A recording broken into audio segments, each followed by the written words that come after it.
What's going on, ladies and gentlemen? How you guys doing? Here's your official jump scare for the day, and we're going to be jumping into a Pick 6 tournament. Not my tournament, playing in somebody else's event, which should be quite a bit of fun. Opal Black Bear is hosting this one.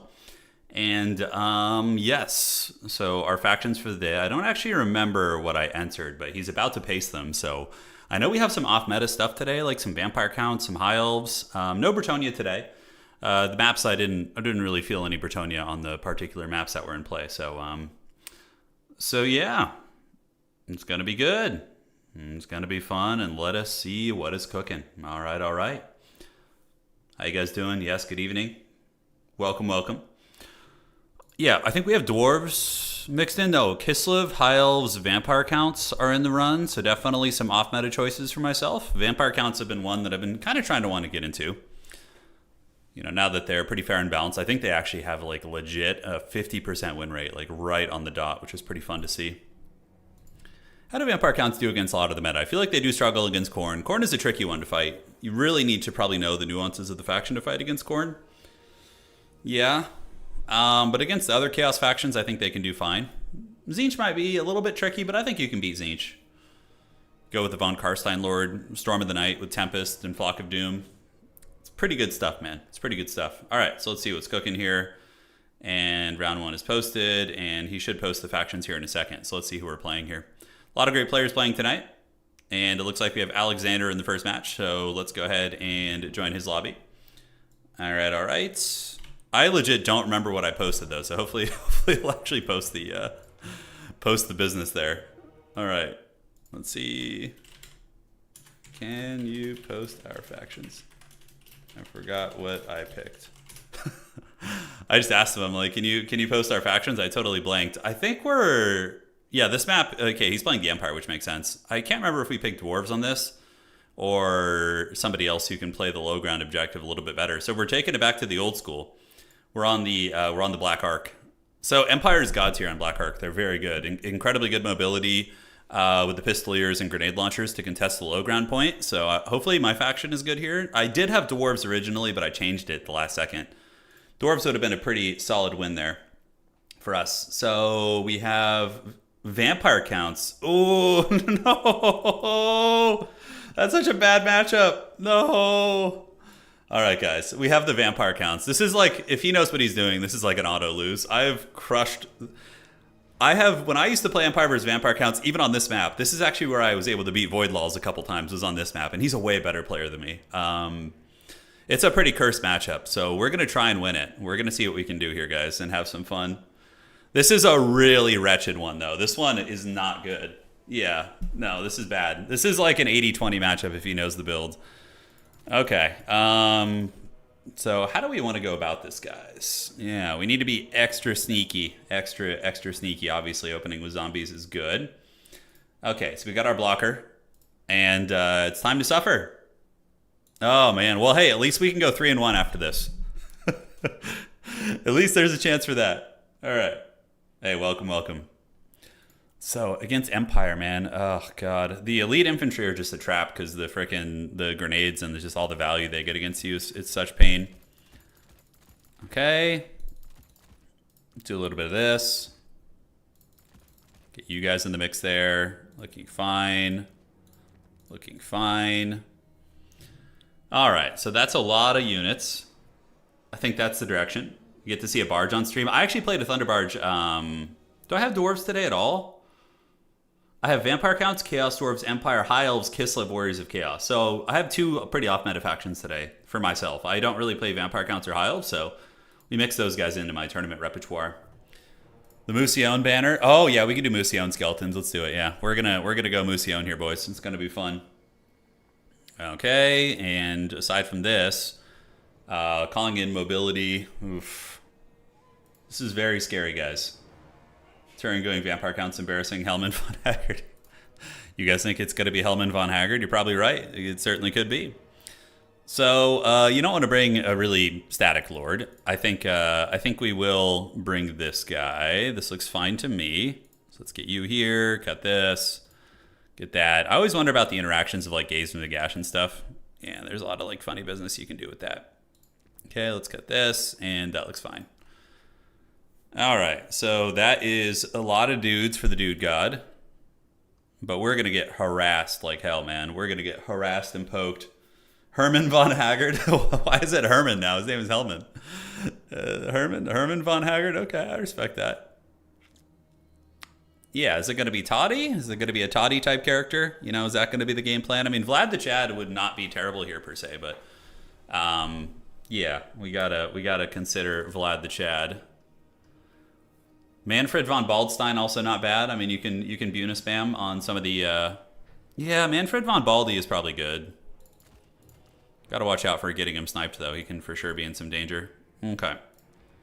So let's bring this, and we're gonna bring this also, and that looks fine. Okay, does he have his cool item? He does. All right. What even kills Vlad in Empire? Oh, you just ignore him. Yeah, you just ignore him. I mean, he causes terror, which is nice. But yeah, you could just ignore him. I mean, Boris Thoughtbringer can also cycle charge and kill him. You know, grenade launchers are one of the big problematic units. They're very, very tough to deal with. The Black Lions are pretty good too, but you just gotta, against like the Empire, I think you just gotta do a wide kind of annoying swarm of sorts to play against. Just bring a lot of like cheap, crappy units, you know? Okay. Looking good to me. And then for the rest of our disappearing act today, we're going to want max of these. Some good doggies. Cryptors are always good against Empire Knights. Vargeists are also very good in this matchup too. The Devils of Swartz often are nice because they do have Vanguard to play, so you can do that. So let's get 2 of these. And yeah, he's probably going to bring Burning Head, would be my guess. The dreaded Burning Head of Doom will come for us. Couple little sneaky schmeagles in the build, and one of you. Does this have a chance here? Looks a little bit dodgy if you ask me. But, you know, sometimes you just got to roll with it, man. Go wide and overrun the range. And it's really hard. When they have the home field objective, it's very, very tough. It's very tough. The Strigoi. Yeah, the Strigoi is not bad either. He's a respectable option. Okay, just reading through some of this. Looking fine. And is there anything else I want to grab?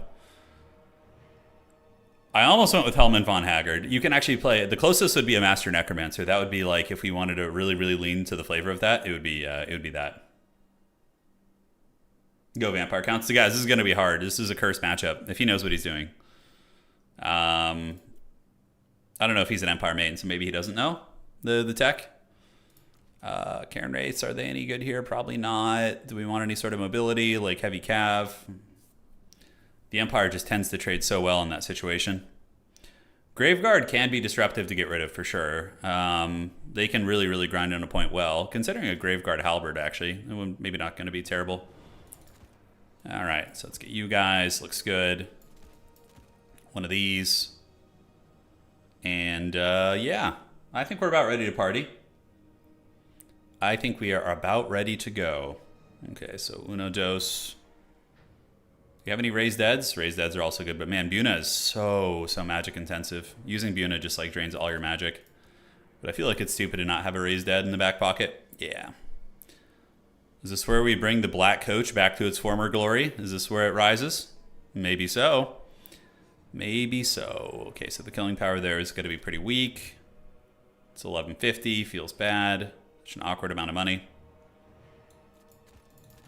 And then we can maybe upgrade you to this. Nope, not quite. Okay. Lots of summoning the dead. Yeah, it's going to be the plan. We're going to try to. We're going to try and summon some undead. I can assure you that will be on the docket. And yeah, that's good. Perfect. And let's get one more of these. And then we have 300 gold left, which we can upgrade you guys. All right, Sneaky Schmeagles are here. And good luck. Have fun to my opponent. Let's see what they got. All right. I'm certainly feeling like I'm going to get mowed down here. But, you know, stranger things have happened. What are some good matchups to bring in all Ironsiders? You know, Matthew, I haven't really used them too much. I prefer the longer range shooting for the Empire. And if I am going to be using short range shooting, I like to use weapons platforms like War Wagons. But, yeah, Null Ironsides, where would they be good? So you probably... You don't want to play them against, like, Fury-centric factions, I feel.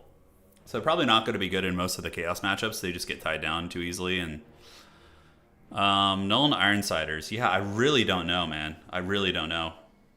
Just don't get my Vampire Lord sniped. Yeah, that's the plan. I mean, it's very, very possible for that to happen. But we're going to try our best to avoid it. And good luck to my opponent, man. Let's see what he's got. So, yeah, we have Vampire Counts, Chaos Dwarves next game, Empire, High Elves, Kislev, followed by Warriors of Chaos.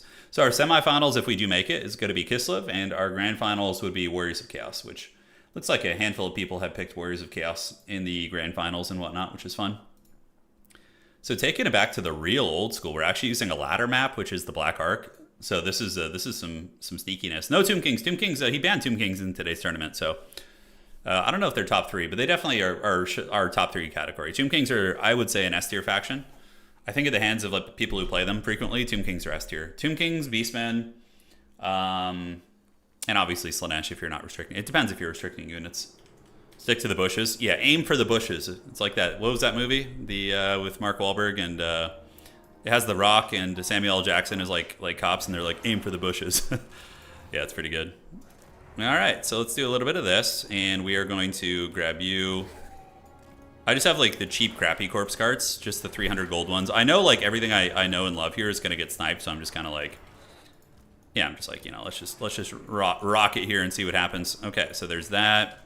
And we're gonna move a brick of units down here. Yes, yes, and yes. So these are just all Skeletors, just all Haggard Skeletors. 2, and let's get the Cryptors to go on the low ground objective as well. Yeah, one Cryptor, we got Manfred looking extra bald and angry, and then we have the White Kings as well. So the White Kings will go wherever the infantry fighting is. The other guys, yeah. So the idea is that I just play the... I should have put the White Kings on horseback. That actually would have been a good idea as like a skirmish unit. But Manfred's just going to basically cast Fate of Una on you know, annoying units. We're going to get this one zombie. It can shamble down here as well. All right. And yeah, I got a big stack. He's got a small army, which is pretty normal for Empire here. Black Lions are really devastating. If he goes with those, I actually don't know how I'm going to deal with that. Yeah, it's going to be hard. Maybe just chase it around with Fellbats is my best bet, and just hopefully I can keep it on the run instead of shooting. So ideally, we just hold the low ground objective with our 2 White Kings. Probably should just put them down here. Honestly, it'll be a little bit faster for them to get there. And we force him to overextend into our home objective here. You know, ideally, we're going to see how it goes. Oh no, Bob, you just barely missed the tournament? Oh, it feels bad, man. Well, it isn't a true tournament without Bob the Builder. All right, so let's get you here. We have the land ship. Okay, that's actually fine. I mean, I think it's going to hurt bad, but let me make sure my internet isn't lagging. No, it looks like it's Alexander's. Okay. Which is weird since he's stateside. He probably has some weird Wi-Fi shenanigans going on. Okay, perfect. And we got Manfred over here, and now we just tarp at the objectives. And yeah, the land ship is like whatever, I feel. We do have the Sunmaker back there. Does he have any nets is the question. If he doesn't, Manfred can just fly back there and drop zombie summons. But I assume he's got some like stealth shooting and stuff. Yeah, he's got silver bullets and is going to be calling out quite a bit. Yeah, that's the Sunmaker, guys. That shit is very, very scary to deal with. So we're going to have to just eat it like champs. And Manfred can go spec ops, but it's very dangerous. Part of me feels like I just want to eat it, because all my units suck here. Like this is like 1,800 gold worth of units. It's a very, very cheap starting little army here. So he's not even playing the low ground, so we're just going to bring the White Kings up here and just let everybody else do their thing. Let's bring the Cryptors up there as well, put them in group 5, and you guys just hang out and hold that objective, which is going to be great. So yeah, it looks like the land ship is shooting at the corpse cart, so we just want to make it move diagonally here. We're saving Fate of Una for the juicy targets, and call-ins for us now. I'm not sure what we want to call in quite yet, but we're gonna definitely eat some damage from that Sunmaker, which is fine, which is a-okay. It's inevitable. It's gonna happen. All right, so we're gonna go creep around here, see if there's any opportunities. It's just zombies and skeletons, so it's very easy to panic and like act, you know, feel as if we're in trouble here, but I think we're okay for now. All right, let's get another Cryptor coming up. And is he gonna defend the Sunmaker? He's got Null and Ironsiders down there, so you guys are wondering about Null and Ironsides. So let's get 2 more of you guys detaching over there. And Manfred is going to go do his thing. And the Null and Ironsides are creeping, but we can fly very far around. Yeah, Manfred can just kind of creep over this way. And we're going to need to get the Cryptors into the land ship like stat. All right, so Manfred is doing it. He's going for the Sunmaker. We do see some Knights of the Blazing Sun called in. It does not look like there's any proper defenses back there, so we should be okay. So let's get another one of you guys. Cryptors come up, just tar pit.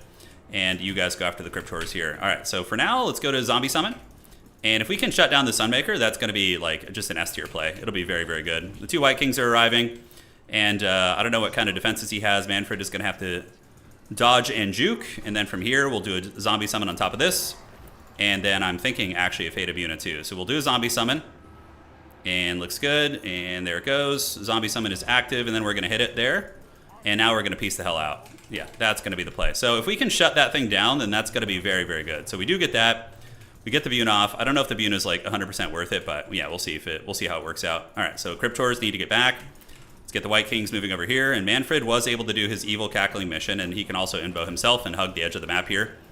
So did we get the Sunmaker offline? I don't know if Fate of Bune was really worth it there, so we might have just screwed up. Like, we'll see. So Final Transmutation goes down, does a little bit of damage, nothing too crazy. Let's move you guys up. And from here, we can call in some Feasters in the Dusk on the outside to move in on the gun positions. And Manfred's going to get over here now. All right, so the White King's a little bit smashed up, but that's okay. So we're going to do this, and we're going to do this.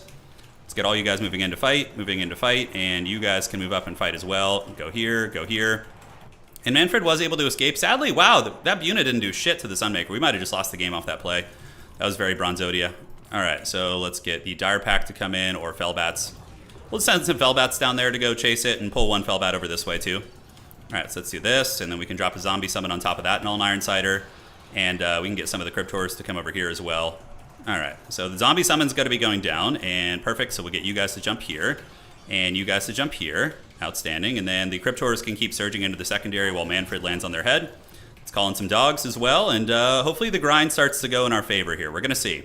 So Buna didn't turn out to be very good there, which feels bad. These are Knights of the Blazing Giga-Chads, so that's going to be a problem. But we do have 2 Null and Ironsiders trapped up. So at the very least, we're going to kill 2 Null and Ironsides here, which is Bread City for us. It's very, very good. Could do an invo, but the fire damage there is a little bit too devastating, so Manfred's going to need to probably get away here. But the grind is actually not going terribly. The fact that we're even in value is actually very, very bad for him. And the Landship is actually straight up like almost dead, so that's good. All right, so let's keep the grind going, get the Cryptors on top of these guns, and the Knights do charge in, but not before we're able to get a big, big amount of units destroyed there. So my initial instinct of ignoring the what's it called, was the correct play, like ignoring those guys. Like ignoring the Sunmaker was my original plan. Down here, we are cackling, we're doing all right. Let's get some zombies waddling up here just as a bit of a tertiary threat. And we do get another Null and Ironsider down, which is great. And yeah, I should have just let the Sunmaker run out of ammo. That would have been the play for sure. All right, so the Dire Doggies can go here. We have the White Kings and Cryptors to grind. The Landship is really not doing much, and I think it's a pretty colossal trap. All right, so we're going to attack Manfredo here and look for some targets. Now he's going to be spamming out Heavy Cav, right? That's going to be the play, and we have another Scabscraith. So we need to stay on top of using those. They're insanely powerful. So Scabscraith there, and we can get a Scabscraith over here also. But we're definitely in a winning position right now, I believe. Okay, so the Null and Ironsides are down. Homie's just going to be spamming out Heavy Cav now. So now we just respond by calling out Cryptors nonstop, and then we just probably win that way. Okay, so Manfred and company able to get the job done. Let's go ahead and pile across here and pull back. And a couple zombies and zombies. Vargeist are actually the thing we should be calling in. Vargeist are going to be pretty beast mode. We can chase Manfred a little bit too. That's going to be fine. So the Dire Pack able to get it done. We can attack some of these Knights of the Blazing Sun and see if we can bully Manfred a little bit. Not Manfred, but whatever the hell his name is. Balthazar Gelt. Alright, so Vargeist to counter the Heavy Cav. And yeah, I think he's lost this game. So he didn't bring a particularly great build. There was a couple elements of it that were decent, but I don't know. The Landship thing, yeah, we need to get those guys to go here, you guys to go over here. And he's on the ground. I mean, I can use even a Buna here if I want to. Buna would be pretty good against these not Empire Knights. That's for damn sure. All right, let's go over there, get the Skeleton Spearmen. These are actually the Dire Pack, so they can nibble on this thing. And we have the 2 White Kings moving in. A lot of the gun units, it's very tough to play aggressively with those kind of gun units, that's for sure. All right, so we're going to have these big scaries jump on this. We need to get you back. And can we call in anything speedy to go nibble on these guys back here? Yes, we can. All right, so let's get Manfredo back. Any threats on the low ground objective? Wow, actually trying to shoot and soften up the low ground, which is not a bad idea. He looks like he's maybe going to make a play for that. Let's go get these guys, keep chasing these, get the White Kings to move up and do a little Scabscraith action there. Looks like the Landship is straight up almost dead. So he's going to start trying to play the other side out of desperation, I think. Doggy should be able to get in and nibble on those Null and Ironsides. And we do have the Sword of Unholy Power, so as Manfred is fighting here, he's going to be... yeah, it looks like we wrecked those Empire Knights. He's gonna be generating Winds of Magic, which is really, really good. So we need to start reinforcing the low ground here. So we're just gonna grab whatever trash units we can and just send them down there and just, you know, make it very difficult to get that. The Vargeist should shut down any of that, and Great Swords are about to just get annihilated by the Vargeist, so That's going to be good and tasty. We could Buna them, but not really much of a sense in doing that. And looks like we're pretty good. Landship is a trap, dude. I'm telling you, it's like, it was banned for a while, so people have this like weird like idea that it's good, but the landship is actually incredibly mediocre in my opinion. I've not had a lot of success with it. I do like this tactic of his though, where he's like targeting the low ground here a little bit, trying to make it harder. We're going to get a White King down there. Just go hustle him down in the meantime. And I could do an overcasted invo. We do have another Buna now, so these are Empire Knights. Not worth a Buna. Not worth a Buna. Yeah, he's pretty much crushed out on value now, so we just get a Graveguard Halberd to the low ground objective. Sunmaker, so I had a big blunder in the beginning, but, you know, that's why we make such blunders. It's a good learning moment for all of us. I think many people might have made the same mistake of going all in on such a target and only realizing that it was a fool's errand. So, all right, so downtown, let's get a Graveguard Halberd. The Sunmaker is going to be out of ammo by the time they arrive, so should be fine. And we get Balthazar Gelt there, cackling it up. We'll keep some Cryptors on the objective to make sure we don't lose it. But now we just kind of push up towards his objective with our Dead Tide here.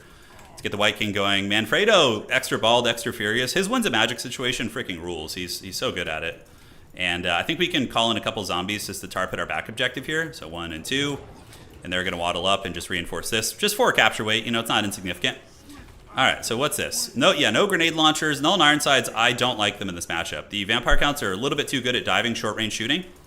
And we do get hit with the Final Chance mutation, so I'm just going to respond by Invo, just to play it safe. All right, so these Cavs should be taken apart here, the Empire Knights, and we can grab some Fellbats or some Doggies to go in and rip them apart. Okay, no problem. We got Spearmen heading to the low ground objective, and definitely just stuffing them back here I don't think is a bad idea, especially since we have Vargai still. Yeah, so we get in, we got 40 Winds of Magic. Manfred needs to be fighting to generate Winds of Magic, so we're going to go land over here and maybe do a little bit of that. Okay, so you guys are chilling out there, and down here we do have a bit of a scary situation, so we need to fix the control groups there. And fan out, so fan out, and you guys hide here, and let's get the corpse card over there too. And now we got more Null and Ironsides coming in, right? But the thing is, the Null and Ironsides are just going to get swarmed by our freaking dogs and our Cryptors and stuff, you know. Let's pull these guys back, wait for the dogs to get in. And who let the dogs out? Maybe us. The only way I could lose this is maybe if I let Manfred die. So if I just pull back, play it safe here. Let's get the doggies to charge in, run you guys up on the side here. And do we have any Crypt Ghouls to call in? We do not. Let's go chase those guys down. And now we can go in for a bit of an alpha strike. The Null and Ironsiders might be able to do something, but I think we just Buna them. And then we're okay. So yeah, Balthazar Gelt's moving in. We do this. And now Manfred can follow up. And we should be able to shut these guys down, especially with a good zombie summon. Right in the old face, and that should get her done. All right, so the back objective's looking safe. We do have the Graveguard Halberds arriving here, so that's going to be a full capture weight unit. And Manfred with the evil cackling. We're going to go and attack Balthazar Gelt now, so we do fold up that position pretty well. And Collins for us. All right, zombies are arriving, and Collins, I think just more Vargeist. Vargeist are really good against Empire. Once you shut down their shooting, it's incredibly gods here. And it looks like we're going to get Balthazar Gelt here too. Yeah, he's going to pay the price. All right. So we do break through their lines here. We do have a Scab Scraith charge. Let's use that to try and break through the Spearmen. And I think the other one is down here. Yeah, they're both right there. Okay, great. So we fold up that position. Balthazar Gelt gets killed. And now we can call in some doggies. Move those guys down here. And yeah, we're super secure down in the low ground objective. Let's just send some trash in there. Yeah, so ignoring the Sunmaker was the play. Just let it... My build was designed to endure the Sunmaker. It was built with just crap house units, right? So, like, why did we try and dive it when it wasn't even that big of a threat? It's an old instinct, you know, to go balls deep and dive like that. And, oh, he's restocking the Sunmaker. That's really fun. I like that. All right, Engineer is going to fold here, and we do have a Buna. I don't know if I need to Buna anything, but we're going to go chase Gelt down and get some Fellbats to come over and threaten the Sunmaker as well. All right, so Vargeist can come over and threaten it, but that's going to be GG. All right. The Von Haggard influence, yes, the forces of Musion. Helman von Baldstein. GG, well played. So pretty fun, yeah, that's a fun matchup. But yeah, his build is extremely off meta. Like having two big expensive, like, I don't know, but having two expensive centerpieces like this is so brutal. Because then you just can't hold ground at all. Like if you have a Sunmaker and a Landship, you're just giving up so much ground. And they can really just overwhelm you. And just presenting only trash units for these expensive things to kill, the Landship kind of sucks, I think. Maybe in some situations on some maps, but like if you didn't bring the Hellstorm and then brought like a healing mage for the Landship and was like able to really let it grind for over the course of 15 minutes, maybe. Balthazar Gelt's good against vampires. Double Engineer's fine. Knights of the Blazing Sun. The rest of the build's fine. You need grenade launchers, though. Grenade launchers are S tier against vampire counts. And then Knights of the Black Rose to kill the dogs and the bats. So that's really, really what you need there. Yeah, no, we 737 kills on this is no joke. It is no joke. Hey, off to a win, though, with a off-meta faction is fun. This doesn't look like it's coming, Eledron. It's coming. Does it have to be a stream, Eledron, or can it just be a video too? Because I think that format would be a little bit better for a video. But do let me know. Okay, so that's going to be Vampire Counts versus the Empire, and cool. It was 737 zombies, so it's like 300 value. The landship only got like 900 value or something. Yeah, the Cryptors kill it surprisingly well. If you just stick a Cryptor on it with some skeleton spears, it's going to die pretty quick. Yeah. You're cool with the video. Sounds good, Eledron. Sounds good, brother. White Kings are great. You know, they didn't get a ton of value, but Scab Scraith is really good for breaking state trooper formations, and they're just hard to kill for the Empire. Vargeists are S tier. Cryptors are extremely good there. All the dogs and bats are very disruptive as well. Knights of the Black Rose are very, very good. They're great in this matchup. They clear chaff. They defeat the direwolves. They defeat the fellbats. Makes sense. They seem like a unit that's kind of thematically designed to fight against the undead anyways. All right, so we got round 2 coming up here soon. And we are on, let's see, Anticity with the win. And yeah, we got Anticity. We might play him today. That'd be fun. We got Chaos Dwarves in the next match. So next round is going to be our Chaos Dowie. And then after that, we are going to be rocking Chaos Dwarves. Oh, we actually have Empire today too. Shit, I didn't think I was playing Empire today. Okay. High Elves. High Elves are fun, man. I've been having fun with their monsters. Using like the High Elf monster builds is very, very, very fun.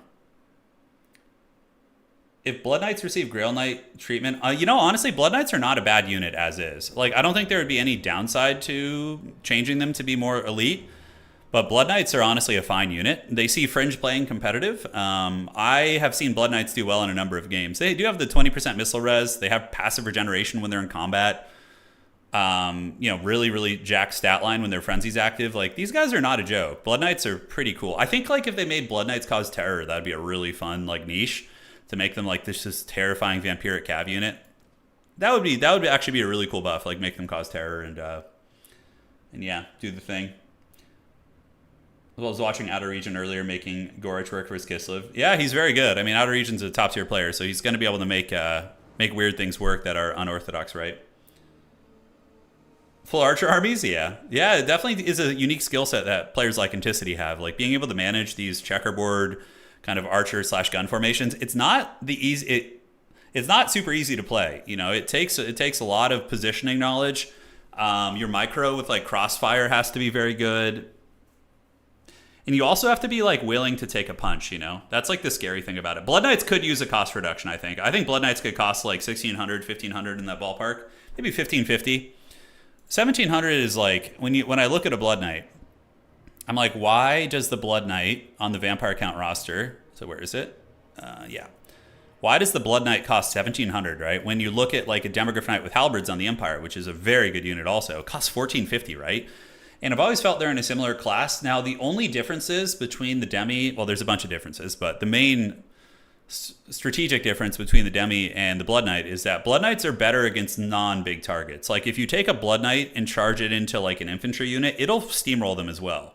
Whereas Demogryph Knight Halberds, they tend to be very lackluster against infantry units. So yeah, there's that. When they replace Hex Wraiths. Yeah, well, Hex Wraiths, you bring Hex Wraiths to deal with factions that don't have a lot of direct magic damage. That's really where Hex Wraiths shine. So Hex Wraiths are actually an incredibly good tech against the Empire, because Empire often will bring Burning Head, but he brought Final Chance Mutation. But yeah, Hex Wraiths are very good against the Empire. Very annoying and hard to get rid of, because they have 55% Phys Res. So yeah, they're beast mode. And they have 100% AP, correct. So they can cut through a lot of things. Like, surprising, sometimes against Dwarves, you can mix in a Hex Wraith, and it can do some serious work too. I almost want to just play more Vampire Counts this tournament, man. That was a fun match. You guys want to go back to the OG? It's like a time capsule, dude. So when this banner came out, I was... Let's see. So when this banner came out, I think I was 28 years old, and now I'm 36. I think. Oh my god. Oh yeah, look at the Chad Knights here. So cool. This was the last time the Vampire Counts got an update. It was like a million years ago. Yeah, and Vampire Counts are not an unpopular faction. I'm surprised they haven't gotten more updates. Like, thematically, it must be some Games Workshop shenanigans. They must have some weird scheme where they're like, we don't want to promote Vampire Counts in the old world or something. I don't know what it is. I'll be very disappointed if you don't bring Harry the Hammer. If I bring Harry the Hammer and if I'm facing an undead faction, Harry the Hammer is 100% going to be considered, you know? Okay, so how are we looking here? Taking a look at the rounds. It's so nice not having to manage the tournaments and deal with all that. Oh, it's so nice. But yeah, off to a good start. Chaos Dwarves, I feel very confident in most matchups. So yeah, we're gonna see what's cooking here. We're gonna see what the Rock is cooking. Okay, I think okay, ogres are banned. Okay. Dwarf train, yeah. Yeah, okay, so the Chaos Dwarf trains are not restricted. I don't think they need to be. I mean, they're good, but Chaos Dwarves are, they're a good mid-tier faction. They're not, like, great. They have a 54% win rate, but that's mainly because a couple really high-level players have been grinding them. Lizardmen have also been on the grind. Lizardmen have a 54% win rate also. We can take a look at the stats real quick. So, I don't know who it is, but somebody has been playing a hell of a lot of Lizards. Like, if you look here, Lizardmen have, where are they? Yeah, look at the amount of games. That's like one of the most played factions. 243 and 219, that's pretty good. Vampire Counts, we just brought Vampire Counts over 50%. Yeah, man. Chaos Dwarfs have been doing good, but I think that's mainly because I know Outer Region's been playing them a lot. A couple other players. They're good, but they have their glaring weaknesses. Yeah, against Dwarves should definitely beat Chaos Dwarves typically. That is for sure. Lizardmen have been crushing Chaos Dwarves, man. 30% win rate with a lot of games played, actually. That's pretty interesting stuff. Vampire Coast is pretty cool, man. They're a fun faction. I don't enjoy... I enjoy playing Vampire Counts more than them, I think. I like to go full when I'm playing Undead. Just, yeah. I like the aggression of the Vampire Counts and that staying power and that, like, pushing power. It's very fun. Without shooting. I've been watching since you beat Heir of Carthage with that banner. I'm 28 now. Damn, dude. It's a long time. Yeah, I played Heir of Carthage a couple times. He's a solid dude. He's a lot of fun, man. That was the Wild West. I remember... So back in the day, when Warhammer first came out, I remember I played Heir of Carthage about 4 times. I played Party Elite a couple times. Yeah, obviously when Italian Spartacus used to play, we played together. I don't think I've ever played Zerkovic, but I don't think he really plays multiplayer competitively. Maybe he does. I don't know if he plays in tournaments and whatnot. Maybe land battle stuff. Yeah, the meta's looking pretty good right now. It is. Red Crested trade well in the Chowie. Stalkers can uniquely one-shot magma cannons. Oh, that's hilarious, Bob. Okay, good to know. Yeah, okay, I got to pay some attention then. Yeah, those were the days of old. You guys remember when Party Elite used to do battle replays? His were really cool. He did his channel was like very replay focused, and he would do these really well edited replays. It was really, really, really fun to watch. Yeah, Heir of Carthage is still doing stuff, right? What has he been up to? Has he been doing mostly, like, historical games? Demons of Chaos are not the most popular. They're a good faction, though. I feel like the music's loud, or maybe it's just my computer. I'm not sure. Okay. And checking here. See how we're looking on the tournament progress. There was a lot of characters that used to have healing potions in Warhammer 1, yeah. There was a whole bunch. All right, 1 game to go. So we got 1 set of folks playing. Adam, TM, and Attack Speed Enjoyer. They must be having the sweatiest of sweaty duels. Because our game wasn't quick, you know? It wasn't super quick. See, I think we're going to see Nagash. Yeah, I think we will. I'll be curious about his implementation. Like, how are they going to... How evil and powerful is he going to be? I mean, obviously there's uber powerful characters from lore already in the game that aren't, like, you know, overpowered, right? They're just really expensive, right? Like Be'lakor is super powerful, but he's like 4,000 gold, so yeah. You're all kids to me. I was there for White Dwarf 1. You were there in the olden days. Yeah, I'd love to. It'd be fun to do some stuff with Heir, man. He's the reason I started doing YouTube. Old Heir of Carthage. Yeah. Yeah. How are they gonna beat the mod? Which mod are you talking about? Are you talking about the Bannerlord one? Yeah, Be'lakor is so this was the old meta. If you guys don't remember the old Forbidden Ways, God, it was awful. So basically you would see Warriors of Chaos like in every tournament game. I would actually be interested to try the Forbidden Be'lakor meta. So basically you would do Be'lakor Pit of Shades and Melkoths, okay? And then you would cut Smoke and Mirrors, cut the Blade of Torment, keep his healing ability, keep that probably, cut Dark Master, and keep Shadow Shroud. So this was like the old builds. It was basically like this. You would get this, and then, and then a couple... This was the old way, and then you get, like one Marauder Infantry on the back point or something. God, this was such an awful meta. Jesus, dude. You guys remember the dark times?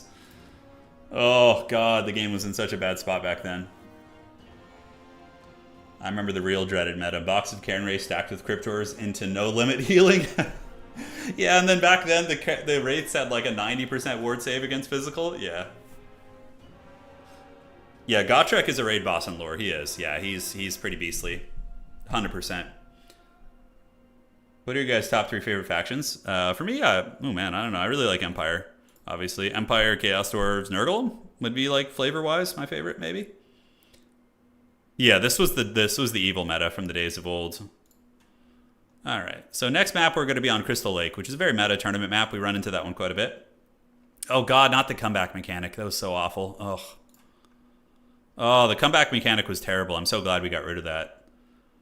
That's like such an awful mechanic in an RTS game. Any game that you're trying to make competitive, it's like, let's reward a player for losing, Like there's it's just, even the principle of it, like that their intent was to give players who are losing an opportunity to come back. But like, if you're outplayed, why do you get rewarded for that? I hated it so much. Oh my God.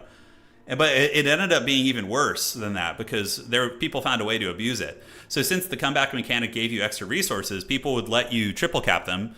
And then they would just use the extra resources they were getting to overwhelm you. Even though like you had the points advantage, it was so freaking stupid.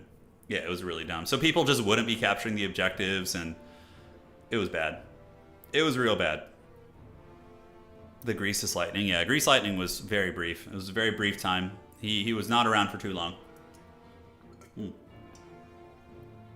What do you think about the X increases? Yeah, usually abilities that you need to like get X kills are not super good. Granted, on Khorne, you do see them from time to time. Like you'll see it on the Herald characters. Like when people bring Azul Skulltaker on his motorcycle, they'll often leave the Cloak of Skulls because it's only 40 kills and he gets armor, missile resist. It's pretty good. Puts him up to 140 something armor. So there are situations in which you do that, but it's pretty fringe in terms of the competitive, I would say. All right, let's refresh this. See how we're looking. Thanks for your patience, guys. And we got Maverick Sloth, another powerful champion of the old world. So Sloth time. Let's see if he's here. So we're going to invite the Sloth. And we are in round 2, and now it is time for our Dowie Czar. Okay, that is not the right person here. There he is. Let's hope they're not on Khorne. I feel like Khorne is kind of hard for Chaos Dwarves. I've been struggling with that one a little bit. Crystal Lake is the map, and we are on our beloved Dowie Czar. So let's rolling. Yeah, Decay, I agree with that. I think that would be nice if that was changed. I think that would be nice if it was changed. I also don't like the fact that units, when they get, oh God, not Lizardmen. No, I'm too weak. Hey, Dino. So he's on the dinosaurs, which has given me a little bit of stress already. Yeah, that seems a little bit hard. People were saying that we saw that Chaos Dwarves have a 30% win rate against lizards right now, so we need to innovate and we need to come up with something new here that is going to be good and menacing. But it looks like he unfortunately is on our counter pick, so we're gonna have to raw dog it, see what happens. Rolling. You got this. I believe in a thing called love, dude. Sometimes you just got to listen to the rhythm of your heart. So, yeah, cut that and cut that. Looking pretty good. So we got the dinosaurs. Okay. Huh. Double Dreadquake. It's the only way, guys. It's the only way. Okay, Crystal Lake is the map. Definitely going to want to open with some skirmishers because grabbing objectives out of the gates is extremely good.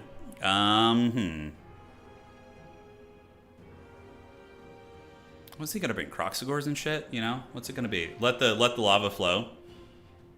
You missed the Wookiee blocker. We'll get the Wookiee blocker back. I still have it somewhere on the computer. Yeah, it'll come back. Okay.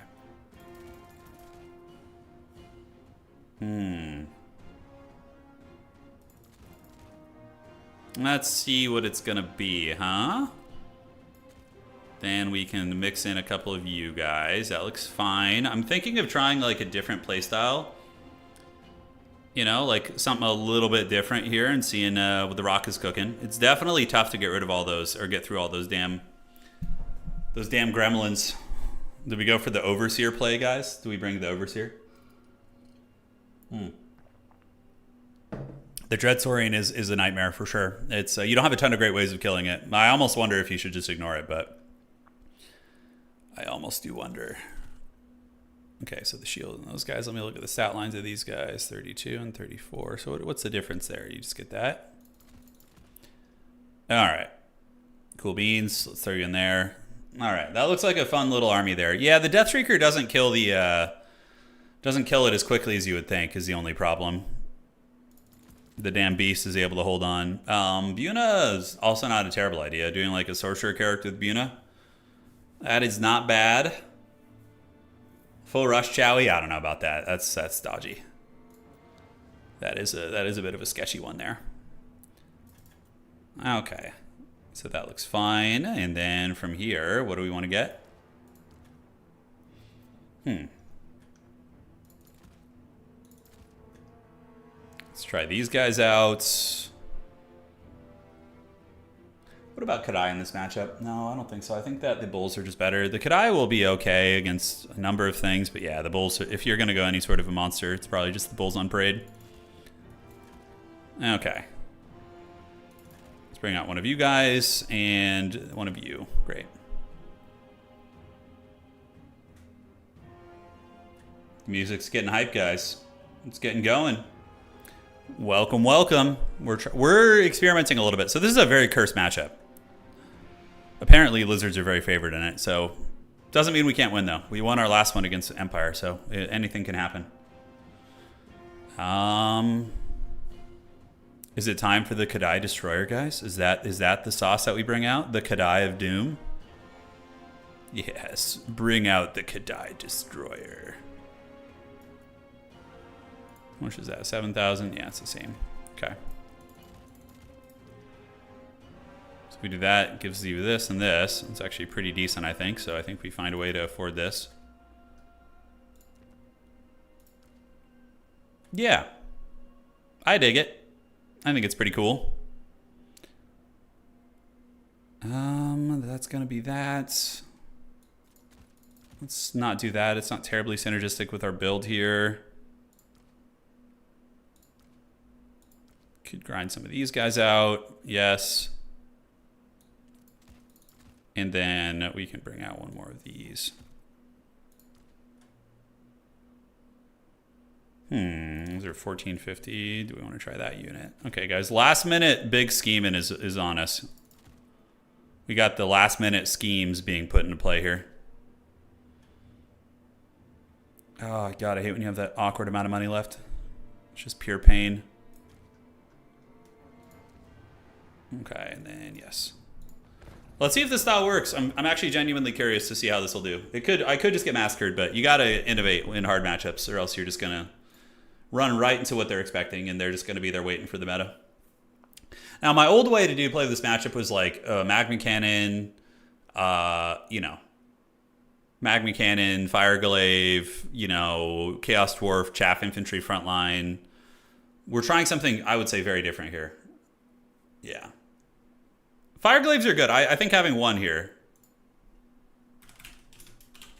But we're trying something very, very different. It's not even in the same realm. I don't think we have any artillery, actually.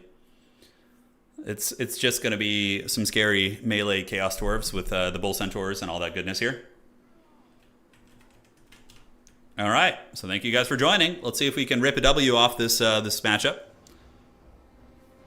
Just not the Destroyer. Yeah, regular Kadai, though, will get beaten by, like, Koldo Knights and things like that. So I wanted to go with these guys. So here's what we got, ladies and gentlemen. We do have a battle line of Dawizar Warriors. So they're going to be there. Let's get you guys in 2. Get our Skirmishers in 1. And then we got Astro Chad, and check this out. So we got Bull Centaur Renders with the main battle line. I'm like, let's have like a really tough to crack, high leadership, you know, Dawizar position here, and see if they can do it for us. Because now, like, if he invested in diving magma cannons, which is my very predictable playstyle that I just love to do, maybe we can catch him off guard with it. You know, that's the plan. Destroyer versus the Shredder. Oh my God, the Shredder would annihilate the Destroyer. Which lore-wise, that probably makes sense. Although literally the Destroyer is like so advanced in technology, it seems kind of funny. Ita Chutu Astrogoth. Okay, he brought like, look, he brought all the sniping stuff, the Skink Priest with Urannans, and then Krokard. I just didn't bring anything for him to snipe.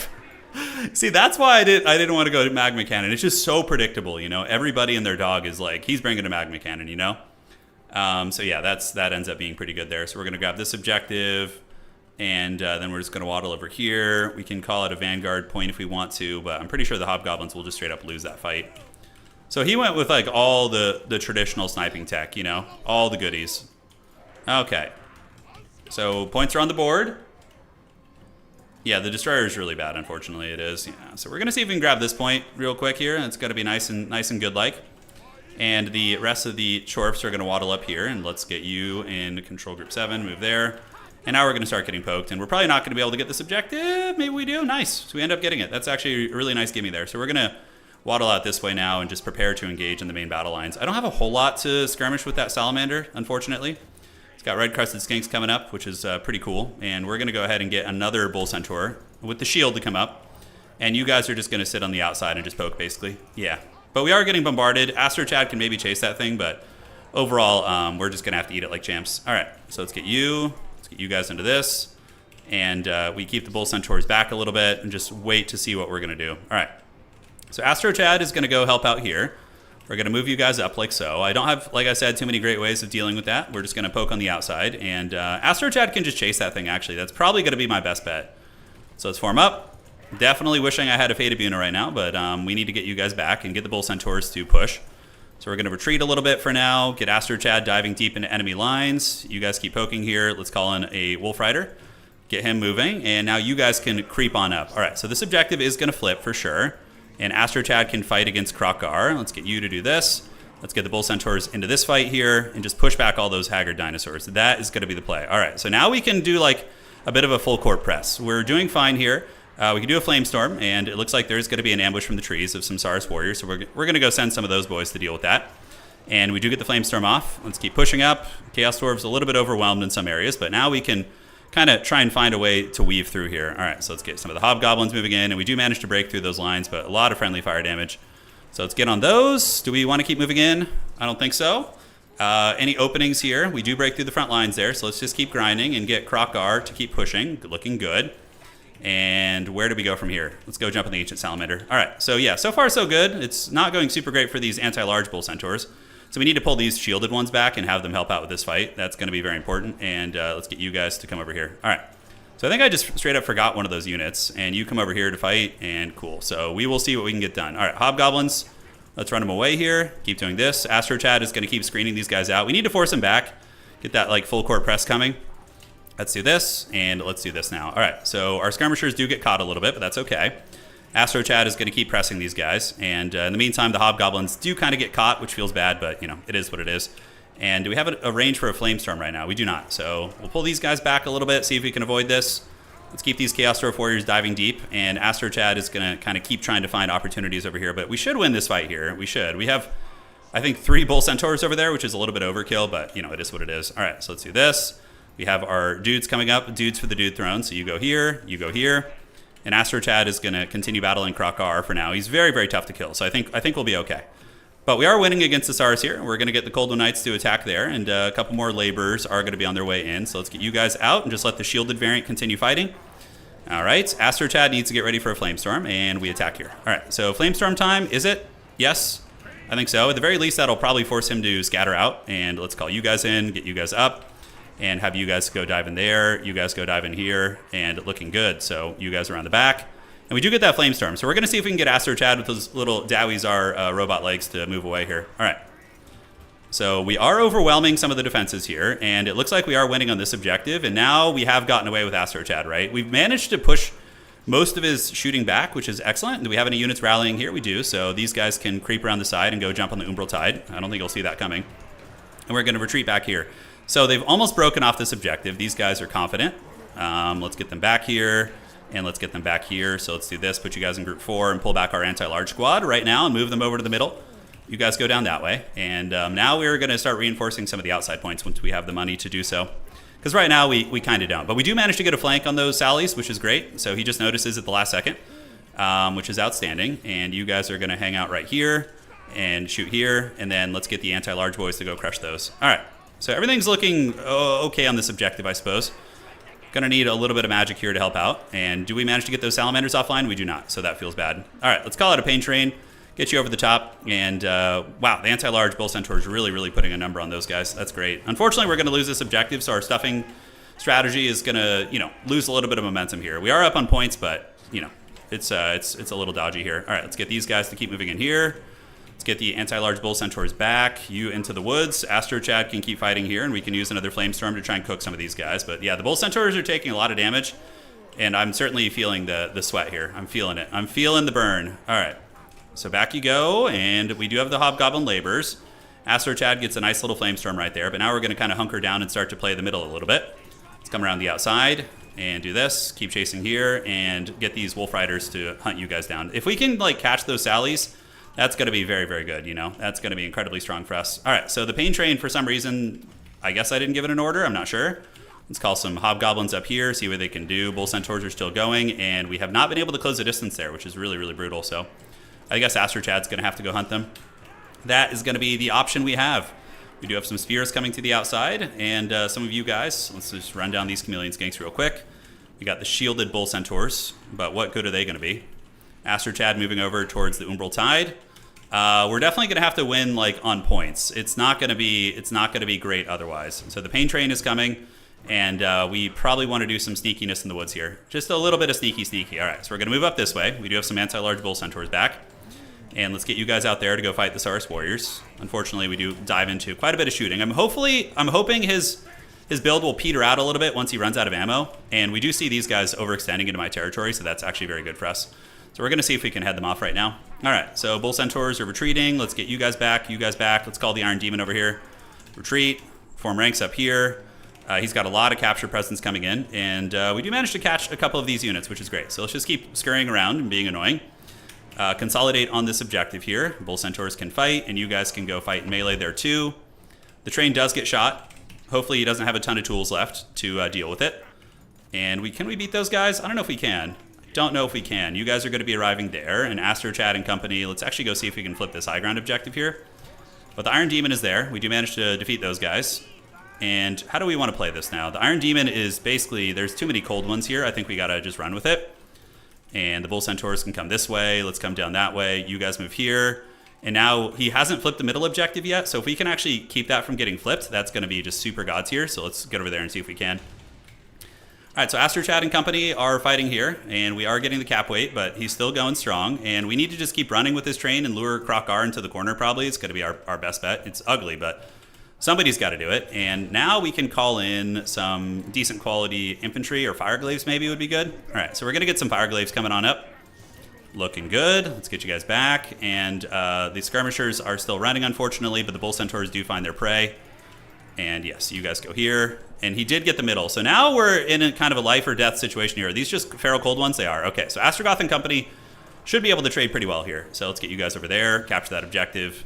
I don't think we're in a position where we could win on one. It's a very scattered battle, but I'm hoping we can reconsolidate over here and have some success. And this objective is for sure going to flip, so that's good. All right, so let's get on you guys. That is an ancient salamander. Is it flipping? It still hasn't flipped yet, which is nuts, but hopefully it will in a moment. And the train is going to be on its way. Do we unsummon you guys? Probably an unsummon would be warranted, and an unsummon on you would be warranted too.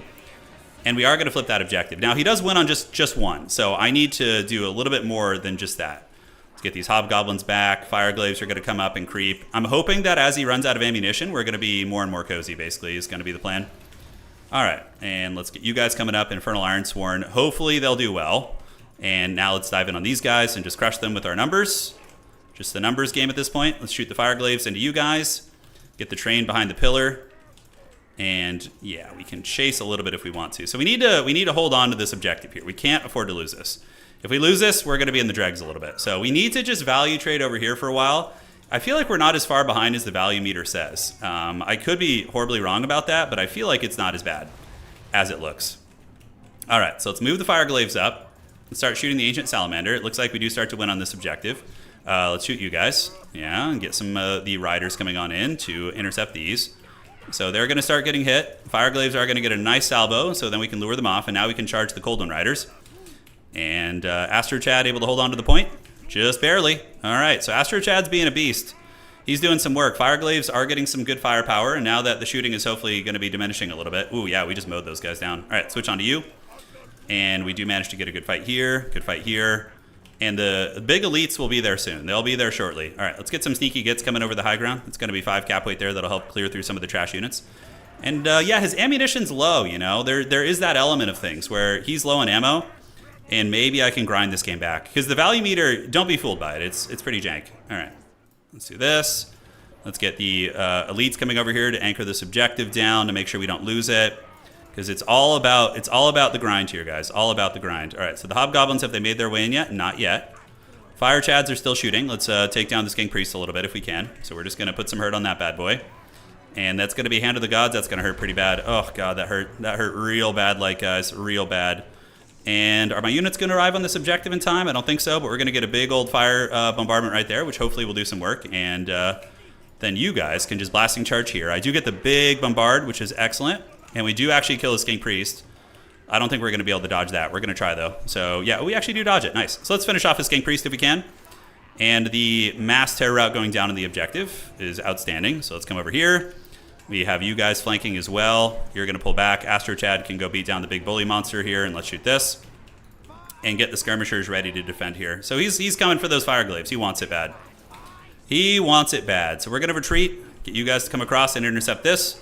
And we do get the blasting charge salvo there.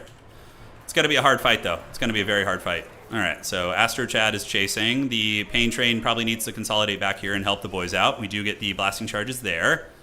And the Fireglaves, remember, are a halberd unit, so they're not going to be helpless here. That is for sure. All right, so a Bull Centaur maybe could be a decent idea. Let's get you guys back a little bit. Pain train's going to roll back this way. We have the Infernal Ironsworn still going strong, but he does have us capped up now, which is unfortunate. We're running out of time to try and catch up to. So that's not great. So we probably just need to get capture weight coming out to try and wrestle this objective. Let's get the hobgoblins up on the point here. And is the pain train going to be able to get it done? Maybe just whip your halberds out and fight there. That's going to be better. We'll have another flamestorm. I think one more. Yeah, it's 13. So one more flamestorm is going to be all that we get. All right. So what can we possibly do on the outside? It is a Saurus unit. We could call like one Haggard Archer unit to start poking it. If we can get this objective back here soon, that's going to be very, very nice. Let's shoot that Ancient Salamander, bring you back onto the point, and now I think it would be a good time for that flame for sure. 600 Gs. So we're going to just start poking very lightly over there, just with one archer, just to be annoying. Let's get you guys coming out, and are we going to have a flamestorm here in a second? Almost. So let's get you guys up. You guys move up on the point, and flamestorm time is going to be cooking here in just a moment. Should be able to cook those guys. All right, so up you go. Let's get the pain train going there.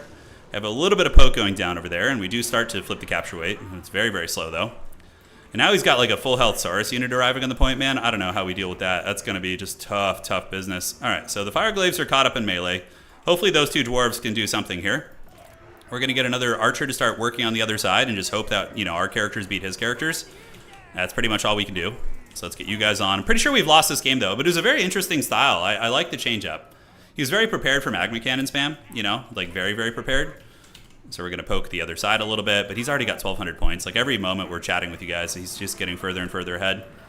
The Bull Centaur rush, though, overall didn't feel super good. I'm not sure about the most effective way. Maybe the Hell Cannon is just the way, like using the Hell Cannon in Chaos Dwarf trains or something. I don't know, but Hell Cannon is going to get sniped by Krokar as well. So that's the problem with that, So let's get you on the outside here and you on the outside here too. we're gonna flip that outside objective, but it's just gonna take too long, you know? Like, we might eventually be able to make some ground in some of these areas, but overall it's just gonna take too long. So we just kind of waste those stars on the outside. Astro Chad's broken. That's for sure GG. We did an okay job scrapping back, you know, considering we were down by, I think, even more at some point, but it just wasn't enough. All right, let's get the pain train over here. And that's going to be it. GG. There was so much magic-friendly fire on both sides. Yeah, there was. I noticed a couple big bombardments for sure. Okay, retreat you back. Let's get you around the outside. Do this. Yeah, there's no point in wasting my opponent's time. GG. He played a great standard game. Brought all the correct tech. You know, and even if the tech doesn't have the most viable targets, he still is like forcing me to play off meta, which works, right? So Bull Centaurs were, maybe shielded Bull Centaur spam would have been better, I think. Astrogoth got 3,000 value. He was a raid boss. The Flame Storms and the punching in the face. The Skirmishers did fine. Trains did okay. Fireglaves, yeah, probably needed more Fireglaves earlier. They were very good. They were very, very good. All right. GG, well played. All right. Awesome game from my opponent. You guys wanted to see some Dino play. So the reason why you don't, it's risky to go magmas against lizard players who are prepared. Like, he had the most meta build possible against it. Like the sniping, and then the ambushing to try and one-shot it. It could maybe still work with proper screening. But, yeah, I'd have to be pretty fortunate. And if you lose those magma cannons early, you just auto-lose the game, basically. Hard matchup for Dwarfs. Yeah, it is, Bob. It is. I'm not sure how to win it. Now that lizards have figured out the tech, I'm not sure how to approach that. Astrogoth was great, though, man. He was a beast. I like him a lot. He's, like, low to the ground. He's very disruptive. Flamestorm is a good ability against ours, too. So maybe let's, like, do we do wide? I feel like if we go wide, we're just going to get pounded by their troop quality, like the Noblars and stuff. I mean, you could do, like, a wide, like, something really haggard like this. And then you go triple skirmisher, and then you get like one centerpiece from here. Yeah, I'm not sure. Or you could go Dreadquake train, but then with Croc R chasing it around, no, that's not going to work. The Bull Centaurs felt incredibly lackluster in the beginning. I mean, they did end up winning me some fights, which was cool. So let's try maybe something like this. Like a double Fireglaive opening, but Fireglaves get outranged by the Ancient Salamanders, which means the early skirmishing is going to be very bad for you. Astrogoth is short, for sure. He's probably... I mean, how tall are dwarves in Warhammer Fantasy? Are they... So, just experimenting. Every lizard knows how to counter magma now. So, trying new stuff.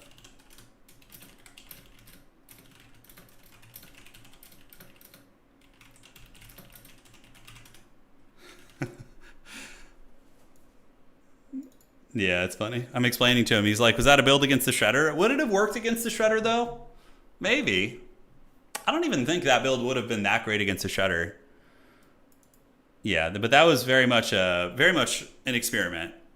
Like, the old meta against lizards would probably be a Baletor's character, right? Although, I don't know, Astrogoth is still pretty mean there.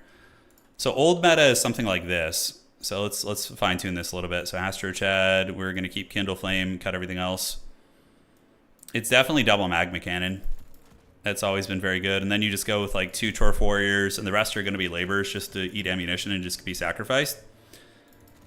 Then you go with like a couple skirmishers and just insert whatever else you want into the build. Probably Fireglaive. This is probably the most meta Chaos Dwarf build against in almost a lot of matchups. Like this style where it's just like double magma Fireglaive with like a powerful lord of some sort is very good.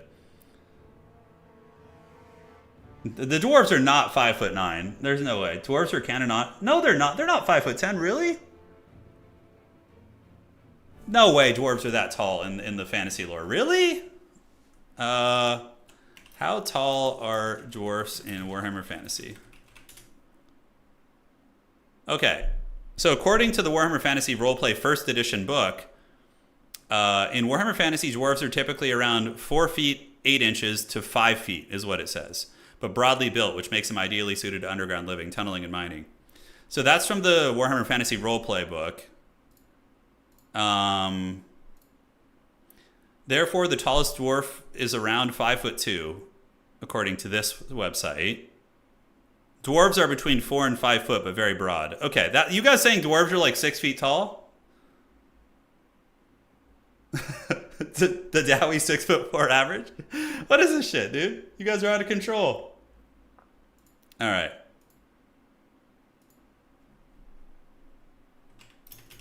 Sure.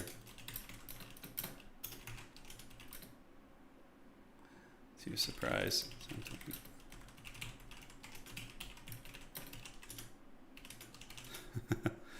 All right, perfect. Perfect.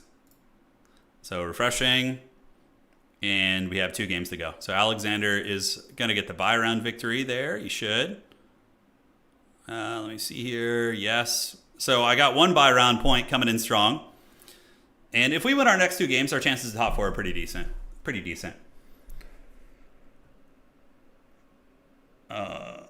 Dwarves are probably built like all those like people who abuse human growth hormone and just have those like massive guts. You know how like bodybuilders back in the day had like a very different physique, like the Arnold era?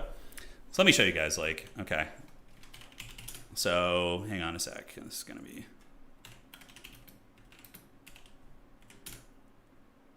Okay, and then you have...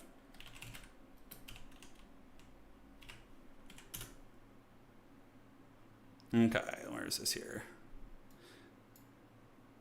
Like, yeah, a lot of the modern era bodybuilders have like huge guts from the human growth hormone, whereas the older guys had a very different physique. Like the Arnold era bodybuilders, very different, yeah.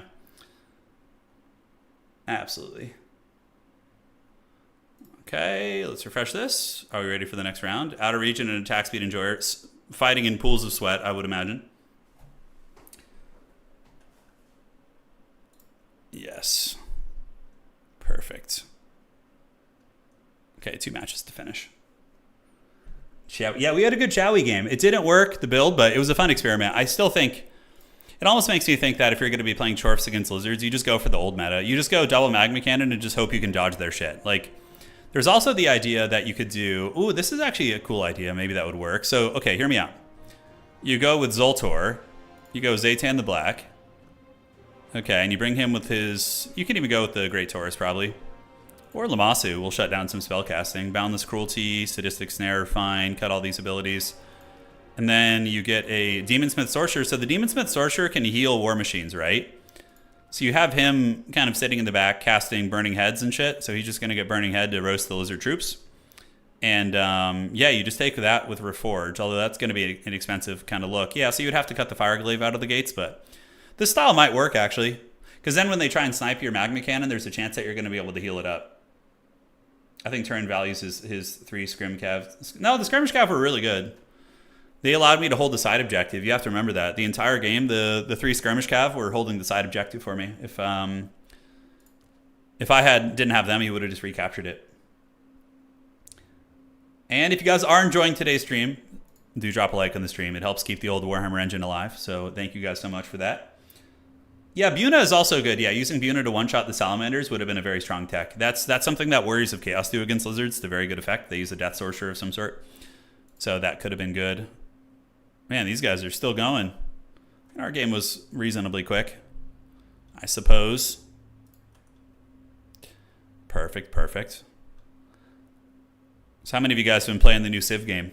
Civ 7? I feel like, yeah, there's been a lot of, kind of blowback on it online, and a lot of the criticism about the UI is definitely very warranted. There's like a lot of things I just didn't know, like the way the districts are and like the city and like the tile yields. It's very, and there's so many weird things, like you can't delete buildings, I don't think. But overall, like I still really enjoyed the Civ 7 game. Like I've been having a lot of fun playing multiplayer with friends. That element of it has been pretty cool. You guys talking about the strong? Yeah, Eddie Hall is a strong man. He's actually strong. A lot of the... Yeah, I mean, not to say that people who are just purely bodybuilders, like aesthetic, don't have a lot of strength in some areas, but if we're talking like real strong men, they're... yeah, it's a whole different category. That's like Thor and Eddie Hall and Brian Shaw, I think is his name. Mariusz Pujanowski, all those kind of OGs. Yeah. Gordo Backstabber, is he the answer that we've been seeking? El Gordo? Do you fear El Gordo? He was good for like a minute when he got released. Yeah, he does have a heal. I mean, but the problem is his leadership's like 65. If you throw him in the front line against lizards, dude, oh, he's gonna have a bad time. He's gonna have a very bad time. Did you notice you are paying for... Yeah, that does make sense, Lord. Yeah, I mean, Changeling isn't amazing, but he turning into Tzeentch every now and then, or, you know, potentially into like not Bellicor, Scarbrand isn't the worst trade. All right, so we got, oh, we're playing Anticity. That's fun. I don't know what faction I'm playing. We're going to find out. So we have the Great Anticity. All right. So it looks like he lost the game too. Let's go grab him. Let's grab our boy here. One of us is going to be sent to the pits by the other. I wonder who beat him. Are we on... what's it going to be here in this matchup? So we are playing Empire, and the map is going to be... What is the map? Map is going to be Road to Talabheim. Pretty big open map. Okay, and let's go ahead and get the Empire here. For the Empire.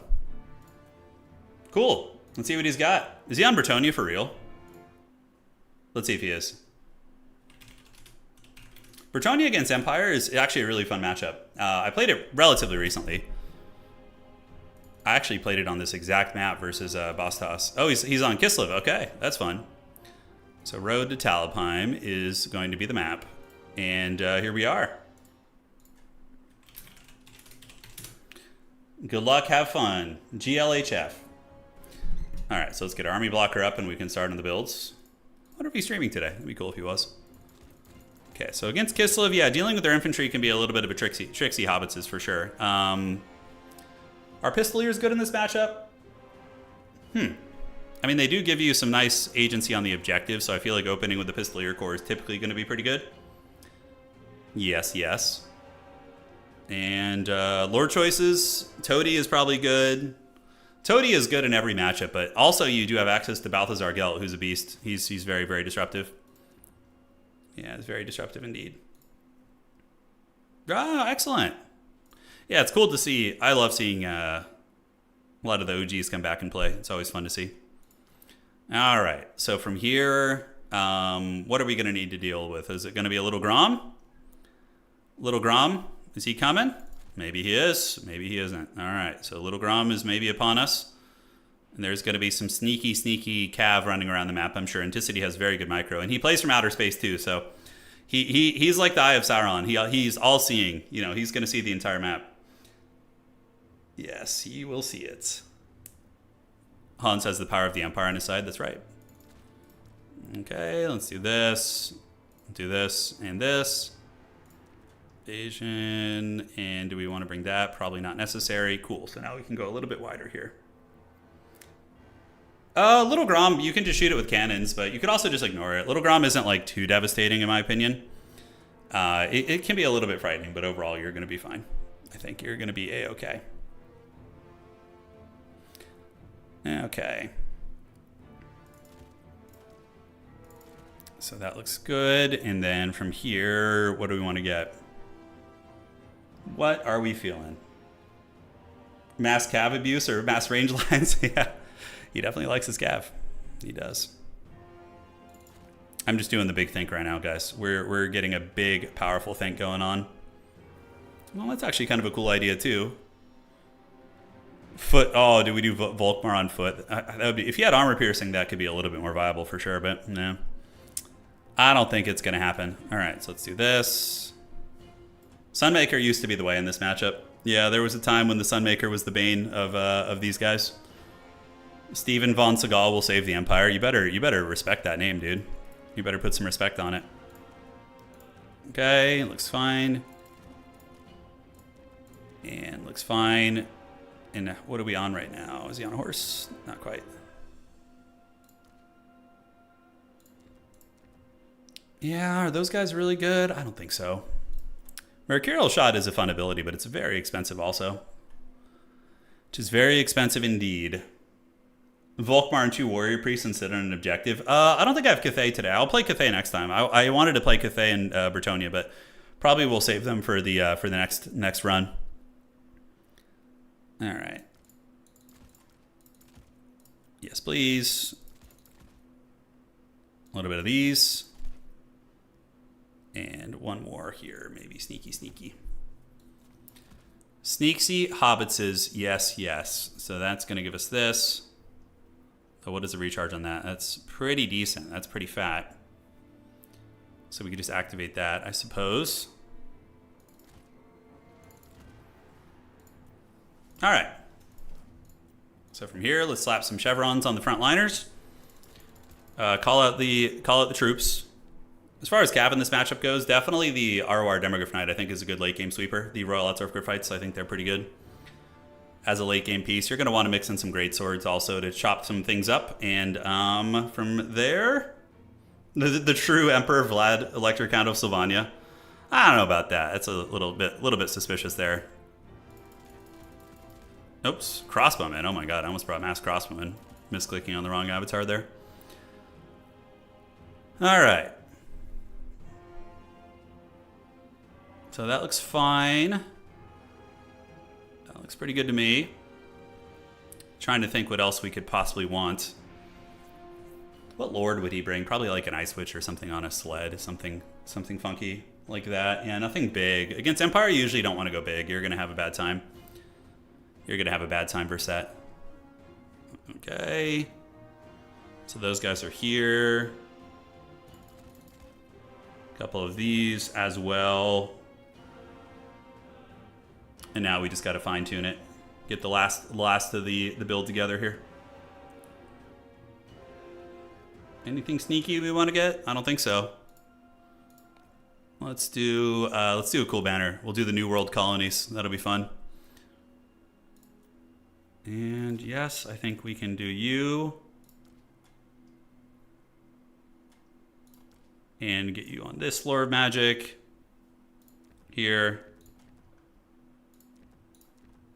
Awesome. That actually was like a perfect spend. That worked out great. What does that spell even do? Okay, so yes, yes, and yes. And GLHF to my opponent. Let's see what he's got cooking here. I think we are all good to go. So I have a little bit to upgrade if I want to. Probably 2 of these will be more cost effective. Yeah, there you go. Oh, that worked out great. That's a perfect little build right there, I think.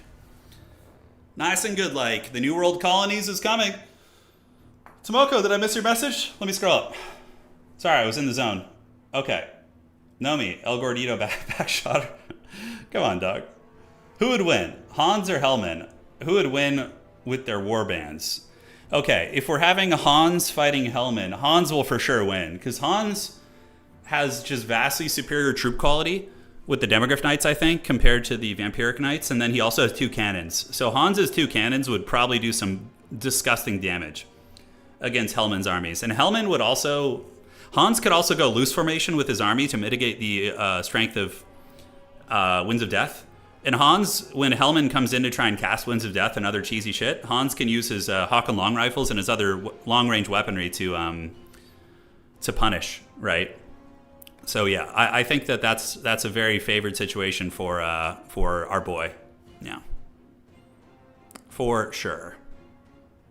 So that's my 2 cents. If I had to duel my 2 warband characters together, I think Hans wins.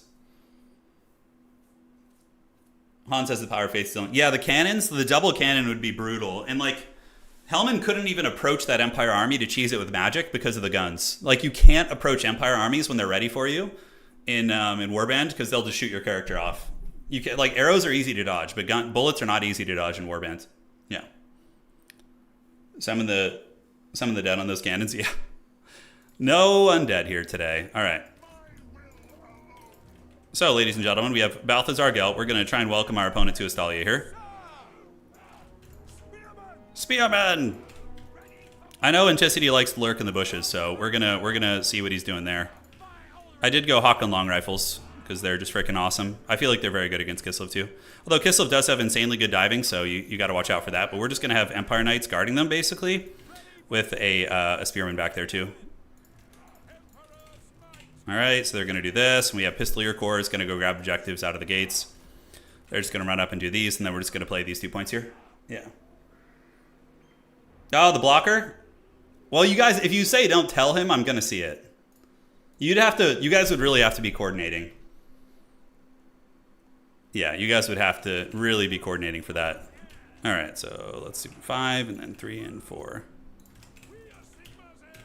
He's going to have like skirmishers right out here waiting to ambush, and then I'm just going to hopefully be ready for it. Good luck, have fun doing Ticity, man. The OG. Let's have some fun and see when the little Groms will be here to feast. All right, so let's get up here, go grab that objective. Balthazar Gelt's going to be chilling out. We're going to get you in the woods here and you in these woods, and we're just going to hopefully be okay. So first call in is going to be the Light Wizard, who's just going to be rolling and protecting our backfield against all the cav diving. So he's just going to go up here, do a little bit of this, and you go here, you go here. And yeah, we should be able to do some nice work with the Pistoliers. Oh, wow, Mass Cav Griffin Legions. Okay, that's a very interesting style. We're going to see how this is all going to unfurl here. But yeah, I'm happy to take these like Pistolier trades. I think that's going to be fine. So let's move up. And you guys start shooting here, and you guys start shooting here. Balthazar Gelt can roll up and cackle, and we do get some shots here. But he's juking pretty well. Still taking some damage on the Lord.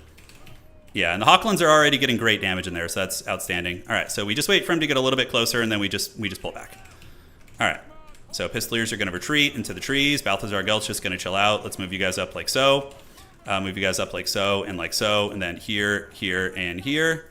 Get you going here, and the Light Wizard can hang out there. All right, so we do see the Akshina Ambushers, actually. So he gets me with a Pack Trap, so what we're going to do is we're going to toggle the landing now, and hopefully be able to get him with a big bombardment here. I was a little bit too slow on that, but thankfully Balthazar Gelt's so freaking cheap that I think we're going to be okay. So we can get back here. Oh, my Pistoliers got caught somehow. I don't know how the hell that happened. That's some weird shit. All right, so let's do this. Get our Light Wizard over here. You're going to park over there, and we do actually manage to kill one of the Pack Trap guys. And how the hell did he catch those Pistoliers? What the hell is that? That is some weird shit. All right, so let's form up. Let's get you here, and let's form up like this. You know, we are continuing to get some nice shots. You're going to get back there. We now have the 2 objectives, and we're just going to get Balthazar back. And these 2 Pistolier units were able to survive. But he is lurking around the back of the army, but should be fine. So you're here. And now we see the Sneak Sea Hobbitses coming out. So we're going to get you here, do this, and we're going to get the Light Wizard over there to help out too. Which should be A-okay. All right, and then you do this. You guys shoot here. Get these spears to form ranks, and let's get some Empire Knights to come out and help a little bit. And you guys go right there into the Dervishes. You guys go right here, and then we're going to net down this this unit right here. All right, so Hawklands are going to be shooting, and now these spears are going to form up. We got the Pistoliers ready to help out as well. And I don't know why they didn't do that. Okay, that's weird. Okay, so there they go, and then you guys go into the Griffin Legion back there. Spears are going to go right here, and yeah, we're going to see if we can hold. It ain't going to be easy, that's for sure. It ain't going to be easy, but we're going to try our best. And if we can stabilize some of the Hawklands, that's going to be great value for us. All right, so only 2 of them have gotten hit here, which is nice. Let's get another Empire Knight here to try and stabilize our backfield. Balthazar Gelt going to be helping, so we're going to go ahead and put a Searing Doom down on those guys. You guys fight here. A couple Spearmen getting worked in the front lines a little bit. And how are we looking here? So, yeah, a little bit dodgy, but I think we're hanging in there. We do have some speedy boys coming in, so those are going to be Winged Lancers. So we need to retreat a little bit. Let's get this Wizard to go fight here. Pull you guys back a little bit to avoid that. And I think we're definitely getting swarmed pretty hard. It's a messy fight. So those are... Yep, need to just make sure all our shooting stays online here. And let's get those Griffin Legions getting shot and just finish off these ones if we can. They should be broken here in a minute. And now we need to save for the Demograph Wars. Yeah, we need to get those bad boys out 100%. So we are getting some good damage against some of these. These damn Griffin Legion will be broken eventually. Let's get you guys to fight on the outside and pull you guys back a little bit. Our Light Wizard getting a nice little kill there is pretty funny. And somehow Palpa Griffin Legion has not broken, so that's not good. Let's get our Pistoliers to go charge in here, maybe come back here, and one of them is getting broken. Definitely needing some Demograph Knight RORs, like 100%. That's the one thing we're really missing here. So let's drop the Bombard here. Hawklands have restabilized. Let's move you guys back up, and we do have you guys coming now too. All right, great. So the 2 Empire Knights have hopefully won their fight over here. We're going to save for the big business, and the Hawklands are back online, so let's start shooting here. So if we can survive the initial onslaught here, those Zargard, perfect. Zargard are like an ideal target for us. So now we just get the Demograph Wars, and I think we're okay. We managed to stabilize 2 Hawkland rifles, so very happy about that. And now we can take the Pistolier Corps out and maybe go start playing the outside objective, which I don't think he actually captured, so that's very, very good for us. Okay, so 1850 for that, and we do have our Light Wizard, so Balthazar Gelt still very much alive. And we do have our Light Wizard getting a little bit trapped up here, which feels bad. But Hawklands into these guys and into the Akshinas. Let's get you guys back. Rotate this way. And these Empire Heavy Cav are going to rotate this way too. All right, let's get you guys up. And we do have the Empire Cav chilling out here, so we need to retreat them a little bit. And just kind of value trade for a little bit, because we're up on points. We just need to claw back on value, you know. A lot of his value, though, is also tied up into Balthazar. So that's good for me. That's actually very decent for me. All right, so let's call out some Haggard Spearmen for the Spearman God. Let's move you guys up, do this, move to the outside here. And we have weathered the storm successfully now. So the storm has been weathered. Let's do a little bit of unsummoning on you guys. Keep you guys back here to protect. Keep these demis kind of lurking over this way as we pull a bit of a rotate onto this objective. So we just need to get an objective back and stem the bleeding. That is for sure. All right, so let's go run down these Griffin Legions before he notices. So we're going to go run those guys down and keep moving up with the Hawk and Long Rifles. Move you guys there. And cool. So we Pistoliers are approaching. Kossovite Dervishes need to retreat. Let's get the Spearmen back. And Balthazar Gelt can also go over there. Is he on horseback? I meant to... Oh, he just hasn't gone back up in the air yet. Okay. So send the demis that way. And do we get that unit? Okay. So he's just going to keep running away with it. So we're just going to do this. And get the Hawkland Rifles to move this way. Waste you guys. And you guys can shoot this also. Okay. So the Pistolier Corps is going to reclaim us an objective. We probably want to just call out State Troopers and Halberds and stuff and start waddling up towards the objectives if we can. Let's shoot these Kossars with spears. Searing Doom's got to watch out for those. Demogryphs are... Oh, that just ruined me, dude. That probably just ended the game right there, that cannon shot. Yeah, that on the Royal Altar of Griffites is about as painful as it gets. That is very, very bad. Back into the trees you go. It happens, though, man. It happens. It's all it takes is one slip up there. And let's go get you guys to run down some Kossars with spears. You guys to go run down some of these. And Balthazar Gelt can go help with that, too. All right, so at least we do get an objective. We're going to keep these guys parked in the trees for the near future. And let's get some free company coming up. Let's charge you guys and do a little Searing Doom action on their heads. It's going to be good, and we should be able to hammer them here as well. So that's going to be a couple freebies for us here, potentially. So, yeah, a lot of friendly fire damage, but oh well. My timing was off on it. I thought I had good timing on it, but I did not, so. All right, so retreating back into the trees. The Demogryphs got absolutely roasted by those cannons. We do have some Spearmen who can move up, but they're not having a good time. We do manage to break through here, and I think we want to call out some free company out here as well. All right, so let's get you guys waddling up to the point. Pistoliers are still lurking, and we got a lot of units coming. Those guys are about to break. And let's shoot here and shoot here. Move you guys up. Pistoliers, is there anything we can kind of harry in and shoot here a little bit? Maybe. So we'll poke in and tease a little bit, see if we can get any damage there. Some Kossovite Dervishes do get back, which feels bad, so I didn't think they would break through, but they did. So probably going to lose the Hawklands here. I don't have any like mobility nearby to protect. Yeah, let's get there if we can. Pistoliers got a little bit crazy. I don't know why I charged them into melee like that. Just got a little excited, I'm not going to lie. Let's call those Demogryph Knights back. Little Grom is almost out of ammunition, and the Hawks of Miska are going to be hitting my formation pretty hard. And let's do another bombardment right there. Empire Knights do get some work done, and the Hawk and Long Rifles are doing okay, but too many blunders here in this game. Too many blunders for sure. The mass cab build definitely, I have to say, caught me off guard. I wasn't expecting to have friggin' 4 Griffin Legion. The off meta of that was very, very powerful, because we're so behind now. We're so freaking behind. Well, now we do get the Demogryph Knights fighting there, which is good. And maybe the Halberds can do something. I don't know. It's going to be a really, really tricky one. We have absolutely nothing to stop these freaking dervishes from just feasting back here. And what are these, Griffin Legions? Yeah, I think they are Griffin Legions. Okay, so Gelt's going to pull back now. And the Griffins are doing good. At least they're getting a fight. And they are being shot by arrows and shit, but this is about as good as it's going to get for those guys. All right, so Free Company Militia, let's shoot those Griffin Legions. You guys fight here. And we have the Pistoliers ready. Dude, I have to say, I wasn't expecting such a heavy cab opening. It was hard. It's really hard to defend against. It's the advantage of playing off meta. It's like, dude, but good off meta too. It wasn't like it was bad. How are the Griffites doing here? Are they doing good? Yeah, they're going to keep fighting with a little bit of Pistolier support, I suppose. And call-ins, do we have time? Yeah, 1, 2, and let's get some great swords coming as well, just to grind. And the Hawk and Long Rifles can start shooting at the Winged Lancers here. Okay, Balthazar Gelt does have Final Transmutation in the back pocket, but probably not going to be great. Let's retreat you guys back. I felt like the Hawklands were not particularly good in this matchup. They didn't feel great to me. It felt like the Little Grom just kind of outclassed them in many ways, and that was rough. That was rough for sure. All right, so let's retreat back, move up this way, and what else do we have on the map? Not a whole lot left. We have the Griffites still going strong, but that's kind of it. The Griffites we need to retreat over here. Our only chance is to maybe consolidate an objective here. You know, maybe a little something, get some great swords rolling to the middle, but yeah, his Archer Corps is still pretty healthy too. All right, let's pull back this way. Yeah, dervishes, dude, it was a good swarm. I didn't have the tools to stop it. Like, I was too invested in the guns, and he went full dive, so it was a hard one for us. Very well played there. We're going to see if we can still scrap something back on the objectives. Maybe. So you guys are going to waddle up here. You great swords are going to head to the middle. Let's get you guys to go after the Griffin Legion. Gelt's also getting mowed down in the beginning. Wasn't great, but we do have some magic left, so we'll see what we can catch here. His little Grom is offline. We do have a lot of spearmen waddling, and what can we possibly call out that would be useful here? Would a Hawk and Long Rifle even be good at this point? I don't think so. I think he's got too much agency on the battlefield. Too much scary mobility there. All right, that's going to be a good charge for us, though. Those Griffin Legion maybe going to eat it. Nope, not quite. And those are Zargard, so we're going to rear charge into the back of the Zargard, sacrifice one Empire unit here. Move these greatswords up, and I think we just need bodies for the body god. All right, so you guys do this. Keep going. Zargard are going to get folded by that rear charge there, and that's fine. We can just retreat this way. Lure them in. Maybe the greatswords will be able to get a fight. Maybe. Let's have you guys charge over here. Pull them in. And I think we just go hog wild and try and get them with one big final transmutation here, and hopefully it's something. All right, so we do get it, and that's actually going to hit everything, so it's kind of a cute one. Nails his lord, nails the other units too. I mean, hey, I've seen worse ones. That is for sure. And let's go ahead and get you coming out, and we'll get a free company to go with you as well. All right, so you guys go up here. So we're just going to press all 3 objectives and see what happens. Yeah, that was a good final transmutation, though. It wasn't bad. All right, so let's do this.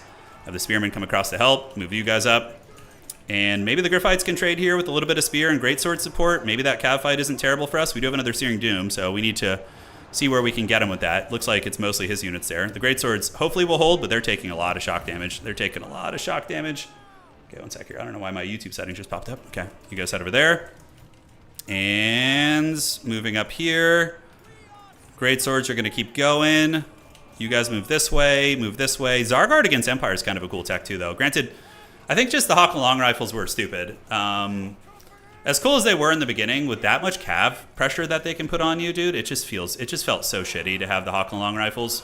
They did not feel great. We've kind of pulled some value back a little bit, but I don't think it matters too much at this point. Let's have Gelt Daddy push back here and see if they can get this. Should have some Empire Knights in reserve to push up and sweep these guys out of the backfield a little bit. Greatswords are still going strong, and yeah, we are going to get some guys on the point. So let's get you dervishes here. You guys can start shooting. Balthazar and company are able to get some momentum. I mean, the value gap is still not great. Is there any way we can do this? I don't think so. I straight up don't think so. The Archer Corps has been doing very good. So let's move the free company over here and screen you guys out here. Balthazar is dying to some random knights. He tried his best. The Balthazar pick didn't feel terrible. It didn't feel terrible. Great swords are still picking those guys apart, and the free company militia gonna charge in and screen for Sigmar here. Let's get some pistoliers out for some support capture weight. And Gelt is now broken too. So yeah, Griffin Legion against Empire. That's like so off meta that I did not expect that. I did not expect it at all. All right, let's shoot these guys. Get the spearmen going there. Yeah, GG, well played, dude. Really off meta play from him, but that's just clean. Like, dude, I did not expect that kind of swarming. GG, very often. Well played. I will try to win for your tiebreaker next round. Good luck. All right, so what would we change in retrospect? Because this build, like this style, has historically been okay against like, you know, more static Kislev armies that are more infantry focused, but against like a full cav opening, it just had no tools. I had nothing to stop that. So it almost makes me think that instead of going with that, you do, ooh, I don't know, man. So spearmen with shield opening, and then maybe just like double. I feel like we do need a big combat character. You know, some big combat beast. So probably you do need to go with Toddy, I would imagine. And then magic-wise, do we go with nets? I feel like the nets were kind of lackluster. Maybe just Buna, like death spam. Because every time you Buna one of those freaking Griffin Legion guys. Because I was having to fight Empire Knights versus Griffin Legion, which just is so bad. It's such a massacre. One sec here. Okay. Talking to my previous round opponent there. Okay, so we open with something like this. War wagons are going to get killed by a little Grom. You could just go for a single cannon opening, or like a Hammer the Witches, and then just like focus hard on defending that. Maybe even like a double demi build, but like, yeah, do we do something like this? Yeah, I think a demi opening would have won that with a cannon, because cannon defeats little Grom, demis defeat his cav, and then we have no other good targets. So something like this, unironically, might be good. But here's to say, like, he's playing a different style. This isn't what every Kislev player is going to play, right? See, the Hawklins were not good, though. They were too vulnerable. Like, protecting Hawklins from dervishes felt impossible. With good micro, he had 8 cavalry on the field, and I had, like, 4. So it's like, I'm not going to be able to protect him that way. Halberds in reserve, probably. Yeah, I would say halberds are going to be the way. A mortar for 650? No mortars, dude. We'll get silver bullets in reserve. We're always like a nice shooty unit, and then another demi. But the big element of this build is, can we kill the little Grom? I think we can. Mix in Spirit Leech too. Yeah, and then what else can we cut here that isn't going to be great? We can cut the White Cloak. It's a very good item, but... So, overcasted Spirit Leech with cannon to kill little Grom. No, 4 Empire Knights versus like 2 Griffin Legion and 2 Winged Lancers. I'm losing every single one of those fights. I'm losing every single one. Not a single one of my Empire Knights will defeat one of his Cav if he gets the charges off. So yeah, I think you need to go demis. Right, and then the Death Wizard, Debuna, and Spirit Leech. War Wagons used to be good too. Like, you could honestly do a War Wagon battalion. That actually might be better. Because War Wagons are very uninteractive for Kislev. They really struggle to kind of keep pace with them. So you could do like a War Wagon opening like this, and then in reserve, you call in the Demogryphs. So demis, demis, demis. Maybe 2 Demogryphs is probably fine. So all you need to protect is 1 cannon in the back. That's it. Like, nothing else in this build needs protection. So I think that would probably work well. And perfect. Yeah, so this opening feels good. Because you can shut down their little Grom. The War Wagons will defeat their Empire Knights. This looks solid for sure. Good learning experience though. And I still think a greatsword or 2 isn't a bad idea. If they do go like heavy infantry, having a couple greatswords in the mix to grind is pretty good. Yeah, so something like this. The different wagons, you have the mortar wagon, you have the standard gun wagon, and then you have the Black Lion ROR. Black Lion's too risky because like 1 or 2 little Grom shots will just kill that. So that's not going to go great for you. So we have a faction we don't really play in the next round, which is going to be High Elves. So that should be very interesting. That should be very interesting. And how are we looking on the round? Okay, 1 game to finish, and then we're in round 4, and then we'll be casting the semifinals and the grand finals. Yeah. I think Anticity's won like 3 tournaments in the past week, dude. He hasn't lost too much of a step, to be honest, from the looks of things. He's playing very, very well. Unpredictable. I would love to see him come and win a major event. I think so. We're gonna have the Total Tavern grand finals in like 2 weeks, 3 weeks, give or take. So the season is going to end on March 1st. And then we're going to be having the grand finals maybe like around the 14th of the month, which is going to be very fun. So that would be cool to see him come in and surprise people, you know. The last 2 season finals have been won by, let's see this. Yeah, the last 2 season finals have been won by Solasora and Solasora. So he's very powerful. Very, very powerful. So we will see. Hey, I hope you feel better, Raph. Hope you feel better, man. That sucks. Yeah, so we have Season 8 that just wrapped up. We're on Season 9. The finals are coming up soon. I'm also going to be scheduling a faction war soon. And I actually mean it this time. I know I've said that a lot, but it's going to be a domination faction war. So I'm thinking of scheduling it for not this Saturday, but the one after it is the plan I'm looking at right now. So yes. Okay, let's go back to the game here, and let's get you some High Elves for the next match, man. I like High Elves. I want to mix them into the repertoire. I've been having fun with them. I feel like they can be really nasty against some of the Chaos factions. Okay, we got 1 game still going here. And where are we at? So, wow, is there not a single undefeated player in the tournament? No way, that doesn't make sense. Let me refresh this. Oh man, I'm excited for an update too. There haven't been any whispers of like teases of new DLCs or anything, has there been? I don't think so. Yeah, I don't think Hadries is really playing anymore. I think he's taking a break from the game. Yeah, Reiksguard honestly Reiksguard will beat a Winged Lancer. A Reiksguard Knight versus a Griffin Legion, I think Griffin Legion would win because Griffin Legion have the Glorious Charge, which would give them a big advantage. But Demogryphs will dominate Kislev Cav, but it's kind of a rock, paper, scissors. If you can shut down the Kislev Little Grom, then you can win like all the Cav fights with Demogryphs, right? So it's a tricky thing, but Little Grom will punish you pretty hard. Yeah, Outer Regions Micro is very good too. He has yet to... Outer Regions come close to winning some major events. He's qualified for most of the finals. I don't think he's made it to top 4 yet, has he? No, he did, right? Last time, was it... No, it wasn't him, was it? Yeah, I think Out of Region got to at least semifinals last time. I can't remember. Because Tim got eliminated in the semifinals. Wasn't it Solisora versus Out of Region? It was. Yeah, so Out of Region's come really close to winning a major event. Yeah, so majors are you know, I'm gonna add something on the website on Total Tavern, maybe tonight if I can remember, is like an all-time Warhammer 3 player ranking. I think that'd be really fun. Songs of Conquest. It's a fun game. Yeah, I would be interested in trying it again. Yeah. Okay. Do we have new brackets? We do. All right. I got Christopher. Christopher something. Christopher. All right. Where are you at, buddy? Is it you? There's a handful of Christophers here. I don't know which one I'm playing. Here he is. All right. Hey, we're up. Pit battle time. Okay, so time to make sure we don't have a losing record today. That's our goal, is to keep us from going into the dregs. I haven't gone 1-3 in a long time. Usually it's always 3-1 or losing the semifinals, but we'll see if we can salvage the situation here. So we're going to be High Elves, and the map is going to be the Ostucci Castle. Ostucci Castle. Castle, yes, there it is. The nice cherry blossoms. Seaguard, maybe. Yeah. Seaguard, maybe. Okay. Let me give this player an invite here, and then I'm going to go scout what they're playing.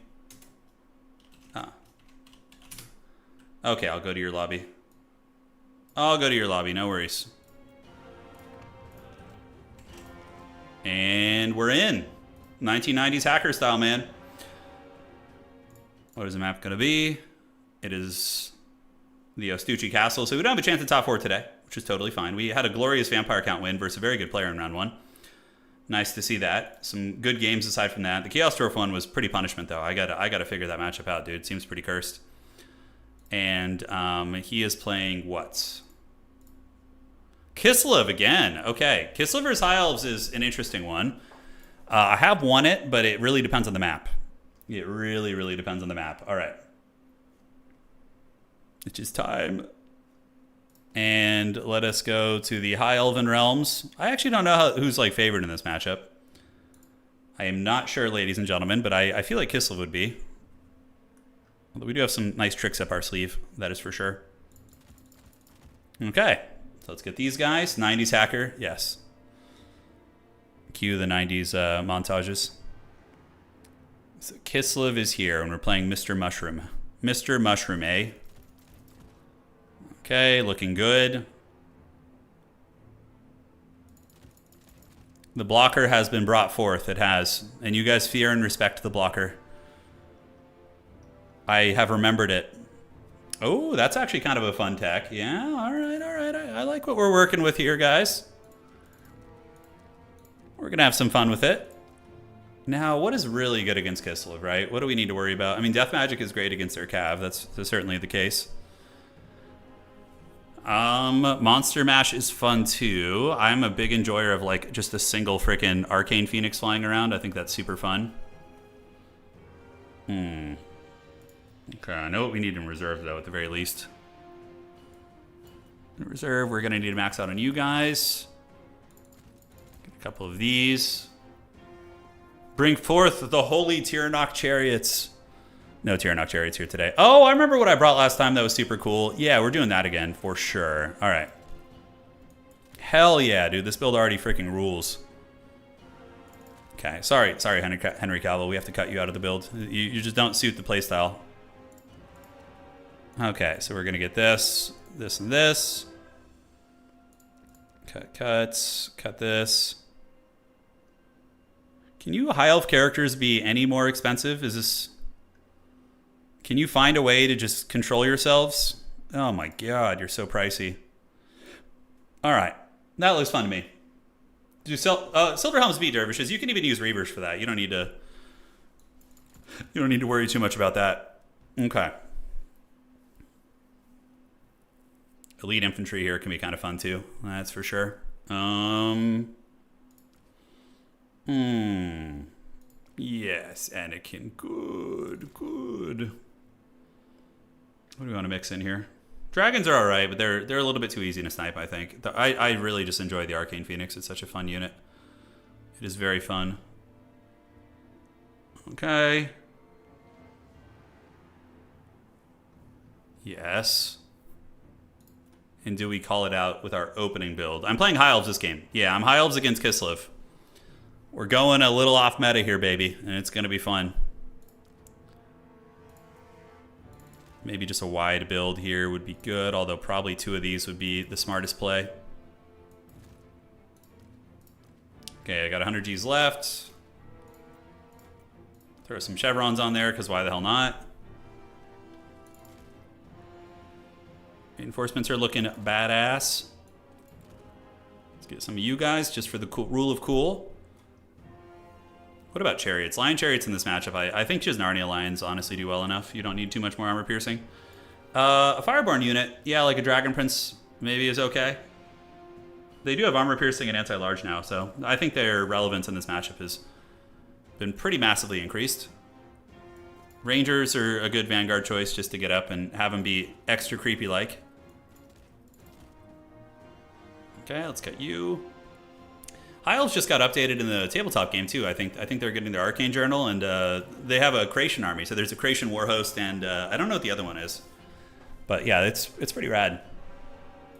This build is really fun. I don't know how good it'll be, but it could be good. It could be very, very strong. What does Total Tavern have? Elves versus Kislev? Let's check. High Elves are currently sitting at a 40% win rate, and against Kislev they are 50-50. But it's only 8 games, so the data is really, really not huge. It's not like they played a whole bunch. You know, not a whole bunch of that goodness there. All right, guys, you're going to love this build. You're going to like the way you look, I guarantee it. And I'm not going to forget this time. We're going to get this going, and then we're going to see who's going to win today's tournament. After this round, we're going to do semifinals and grand finals. And I'm actually really excited to organize the very first domination faction war. That's going to be great fun. You ever played tabletop before? I just actually organized my entire collection in a display case. So maybe I'll get some pictures, post them on the community section. Yeah, it'd be fun. I don't know. I don't play High Elves, so just experimenting, you know? I think they're a fun faction that has some decent potential matchups for some meta. Like, their monsters can be really, really nasty. Like, healing and fast big monsters is, I mean, in tabletop, High Elves are one of the most annoying factions to play against. They're extremely powerful. They win a fair amount of tournaments. All right, so here what we're going to do is we're going to do this, this, and this. Take a little bit of ground here. We're going to get 2 Sisters of Avalorn parked behind because they're just so freaking cool. And then we have the White Lions over here. Yeah, perfect. Okay, and then we have Teclis, and we have some Reaver Archers who are going to go grab the outside point. So Teclis is pretty good. He's got Flock of Doom, which is a great spell against Kislev. Regrowth for your heal your elites, and then Net of Amatok as well, too. So, yeah. So that's that. Good luck, have fun to my opponent. Let's see what Mr. Mushroom has got in store for us. The Sisters are just such a cool unit. Yeah, them and Ice Guard. The Ice Guard, the Kislev Ice Guard ladies are just one of my favorite units. Like in tabletop, I just want to, when Kislev eventually comes out in tabletop, I just want to have as many of those in my army as possible. Hopefully by then they'll nerf the overpowered big monsters. Yeah. Well, Sisters have good armor piercing, and they can outrange any of the Kislev archers with 180 range. And yeah, I don't know. We'll see. We will see. Teclis has very fun spells, and more importantly, we get to use Fiery Convocation. So we can drop this on some, like, you know, you can net someone and then cast Fiery Convocation to just like nuke them. So a lot of fun synergies there. Yes. All right, let's move up. Do this, and we're going to go grab this objective here. And what do we got? We have a very wide battle line. Holy shit, that is just an infantry check. So he's just got a lot of troops, which means we better start summoning out our Narnia lines. 100%. So we're going to grab this point with our lovely Reavers.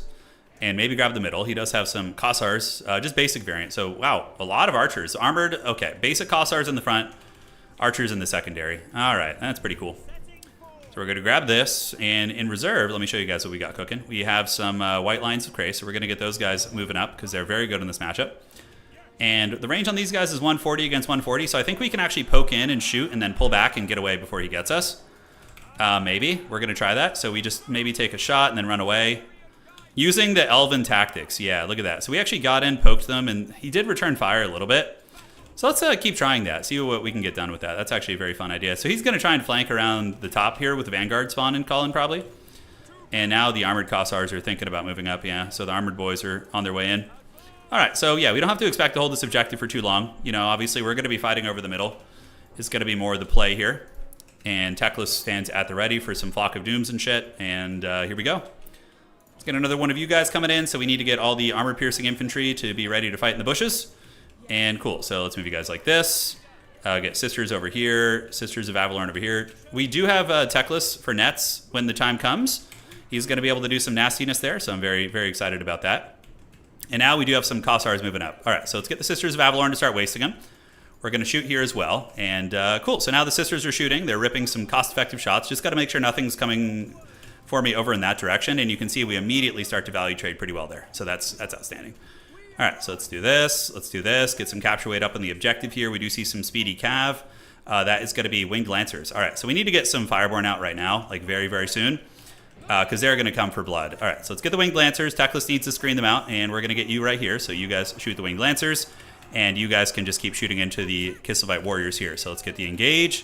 White lines of Krace tend to dominate a lot of the various Kislevite troops. It's actually really, really good for you. So let's shoot into you guys. And now the fighting begins. All right, so we are just kind of keeping a tab on things. This is why Teclis is sitting here. So we're going to screen this out here. We're going to get our Vanguard point, call up some Reavers, and now we have Lions on the way in as well. So we're going to be feasting like the Heathen Kings of old. Let's get the Narnia boys to start fighting here, pull you back a little bit, and get you guys pulling here. And just wait for those cav. We need to just wait and see what they're going to do. All right, thankfully I did dodge that. Haven't really had much of a use for magic yet, but we'll find it. So let's get both of our archers and shoot the Winged Lancers, and then we're going to net them down like so. Are they coming in? They are. So he's trying to move in, so this is what it's all about right here, baby. Let's get some Reavers to come over here, and we're just using these guys to bolster our ranks, so we do net those bad boys down, and these guys unfortunately overextended a little bit, so let's keep you on the objective, and get the Spheres to move in, and the White Lines to move in here. Oh, hello. I just misclicked everything. You got to love it. Okay, let's do this. Form up, form up. And I need to go ahead and unlock that control group, because that is very problematic there. All right, so hang out on the objective. You guys keep fighting here. And archers, let's just keep wasting this unit. And the Narnia Lions should be at the ready to go feast on these guys, which is going to be very, very nice. So Teclis, looks like my opponent used Death Frost on me. Yeah, it was probably some Death Frost action. All right, so the Sisters of Avalorn, what do we have shooting at us? We do have some archers, but they're not quite in range. Those are Kossovite Dervishes, so let's try and waste some of the cab units if we can, and shoot at whatever we want. So are we going to have enough for another net here? Let's do this. Charge in here, get the Narnia Lions ready to intercept here. Teclis getting a little bit crunk in melee. No good Flock of Doom targets at the moment, so yeah, nothing really to use with the old Flock of Doom. All right, so I think we're value trading pretty well. The Narnia Lions are going to start ripping that shit up right there, and I think now we can call out the Fireborn, potentially. All right, let's move down to the low ground here. The Narnia Warriors are doing good. Sisters are getting some nasty firepower in here, and I would like to move up and start punishing the Kossars if we can. So we're going to move up a little bit, take some ground. We do see a Snow Leopard there. Snow Leopard's probably just going to chase down Teclis if it can. Pop Sword of Teclis for the reserves, and you know what? I think another White Lion is just going to be very tough for my opponent to deal with. So, all right. So shoot the Dervishes. Shoot the Dervishes. Just take a little bit of ground ever so slowly. And we're going to actually move you guys to the other side and maybe think about getting a Bat Cap here. So can I get a Flock of Doom over there? Nice. That's a really good Flock of Doom. We just hit like his whole army there, which is money, money, money. Okay, Lions keep going, and the Snow Leopard is going to be trundling against us. So we're going to collapse around the top with these guys and go in guard mode and start ripping shots into the Kossars here. Let's get another Narnia line to come up here and do this. And we're just going to keep these Reavers back to defend while one Spearman is just going to hang out on this point here. All right, what do we got called out there? Akshinas, Kossovite Dervishes. Okay, so we need to keep you guys ready. Keep Teclis with the nets, and you guys can come across here and get ready to intercept. So we're going to do this. Drop a net on you, and do that, and do that. And that's going to be pretty nasty stuff, I think. And these guys can go to the outside and prepare for some shenanigans. Good, so we do get the snare on those, which is excellent. And how are the Sisters looking? They're looking pretty good, but probably want to retreat back a little bit. I don't really want to risk losing them, that is for sure. Fireborn will come in due time. I don't know when, but we will consider the Fireborn eventually. So we're going to just park on this objective, or just kind of try and keep his attention over there with my skirmishers, and look for now a fiery convocation. So I need to see where he's going to be kind of setting up shop here. So let's shoot the Kossars here, get the infantry moving up to help, and the other ladies are now free of the clutches there. So we do have another one coming in. Probably just need to call in a dervish real quick just to try and deal with this. And let's go here and do a mass focus on this. Yeah, and hopefully that'll pay dividends. All right, so you guys can keep shooting at these Kossars here. And they're going to be doing some juking, but eating a massive amount of shots in the process. Oh, yeah, if I can get that, man, that's going to be money. All right, so we need to find a way to get that. And we do melt those guys, which is good. So now I need to do a little bit of this. Those are the wolf hearts. So I do get a fiery convocation on them. And let's go get our reavers around the outside. Shouldn't have too many problems holding there. And yeah, you guys need to get back. Let's do this. Retreat. And we can call in some rangers to move up and cut them down. Although I don't think he went with Kossar spears. So that's actually good for us. All right, so those guys should be taken offline here shortly. We now have Zargard with great weapons, so we want to start focus firing them. The fiery convocation, did it hit? I wasn't watching. Hopefully you guys got to see some of that action. That is pretty funny indeed. All right, let's do this. Go after you a little bit. We get more dervishes coming in. Should be able to clean them up. Spears need to move up. Let's go fight. And you guys keep retreating back. And in the meantime, let's just look for some more Flock of Dooms, which honestly right there is pretty good. So we're going to get another flock right there. Activate the Sword of Checklist. Reavers can go after those Kosovo dervishes there, and hopefully these guys will get taken offline soon. All right, let's shoot these armored Kossars as well. And charge in, and now we got Rangers creeping over on this side. So we're going to start kind of creeping over here a little bit. So let's get some Narnia Alliance coming over to help. We are back and we are safe, so moving up on the objective. Yeah, the Zargard getting focused down is going to be very uber cost effective for us. So we need to make sure we do that, and then also attack them here. All right, so tech list, what can we do? Do we have any nets, any regrowths, anything super good? Dervishes do get overwhelmed, and now we got Warbear Riders coming in. So Warbear Riders, an interesting tech. Value's pretty close, but with healing, we're probably a little bit ahead, and it also doesn't track Flock of Dooms very well, so that is something to take note of. So let's get on the Wolf Hearts back there, and we need to keep Flock of Dooming the units on the objective. Yeah, that's going to be a nice triple cap right there. So those are Dervishes. Zargard are getting munched on by Lions. Narnia is getting very upset here in this game. And let's see if we could just flip that objective to buy us a little bit of time. That's going to be very nice for us. Okay, so 1,000 gold. Infantry are still fighting. We are slowly winning the middle, and this point is going to flip to us. The Warbear Riders are not exceptionally good against infantry, so there is that. And those guys are almost folded off, and let's start shooting the Zargard again. That's going to be pretty important here. All right, so you guys chase here. You guys chase here, and do we have anything we want to unsummon? Just hold that objective for as long as we can. That's going to be the important play. All right, so on the point. Little bit messy. I think we might just need more infantry fighting. As much as I want to keep calling in the Fireborn, I think just getting the White Lion grind going in the middle is going to be very good. And you can see we are slowly wearing those guys down. So Kosovo Dervishes will make it on. But the cool thing about Sisters of Avalorn is they're very good fighters. They're very, very good fighters. All right. So Narnia Alliance have done it. Let's pull back a little bit. Let's retreat. We do have that objective, but we're not going to hold it for too much longer. Flock of Doom on the point. And again, the value damage meter doesn't track Flock of Doom, so that's going to be very good for us, obviously. Yeah, so let's farm up ranks. These guys should be broken in a matter of seconds, but the Buyer Blood is still going strong. And what can we possibly do? Yeah, that's going to be potentially a good fiery convocation right there. So let's run back into the spawn area, see if we can lure them back there. Call in a fiery convocation of doom, and this is going to be Winged Lancers, which is going to be another net for us. So we're going to net the Winged Lancers down, move across this way, and we do have another infantry unit coming to the middle. So the Winged Lancers do get netted, and that is great. So you guys are back, and let's retreat this way around the side. And did we not get the net off? What the hell is that? Did you guys see me click the net? Am I crazy? Okay, well, that definitely hurts pretty bad now. The fact that he gets the net off is pretty unfortunate for us. Teclis does have these swords, so we're going to keep dropping it like it's hot. You guys move up. You guys keep fighting here. My opponent catching up on points slowly but surely, but I guess we're going to need to probably call out some elite cav here in a minute. Yeah, I think it's finally time for the elite cav. All right, Flock of Doom in the middle. Let's hit those units again, see if we can get them. That's going to happen. And Winds of Magic, we are probably pretty low on wins at this point. So let's get you guys in. Those are Kosovo Dervishes. Some of the sisters have escaped. So, oh, they're actually straight up just out of ammunition, so that's fine. All right, so White Lions have caught those guys. And let's get the Narnia Lions in here to fight the Winged Lancers. With the other units, it should actually help. Teclis is still going strong, and I'm hoping that we can win this fight here. Let's get back on this point to make sure we do. White Lions still duking it out, and those are going to be Warbear Riders, so let's see if we can retreat away from those. Teclis doesn't really have a whole lot. I think I have enough for like maybe one more spell. Yeah, we need to get Teclis over here, run you guys on this point, and it is time for the Chadborns to come out. So the Chadborns are here. Sadly, we don't have any regrowth, but I doubt my opponent has a lot of Winds of Magic left, so we are going to get the Fireborn to come in and attack here, and then turn and fight here, actually. Get the white lines back on this point, and yeah, very close fight. My opponent might have the edge on me, but with healing in the flocks, I do feel as if I'm a little bit ahead. But stranger things have happened, you know, stranger things have happened. Let's get these skirmishers and send them up to this point to go threaten the capture there.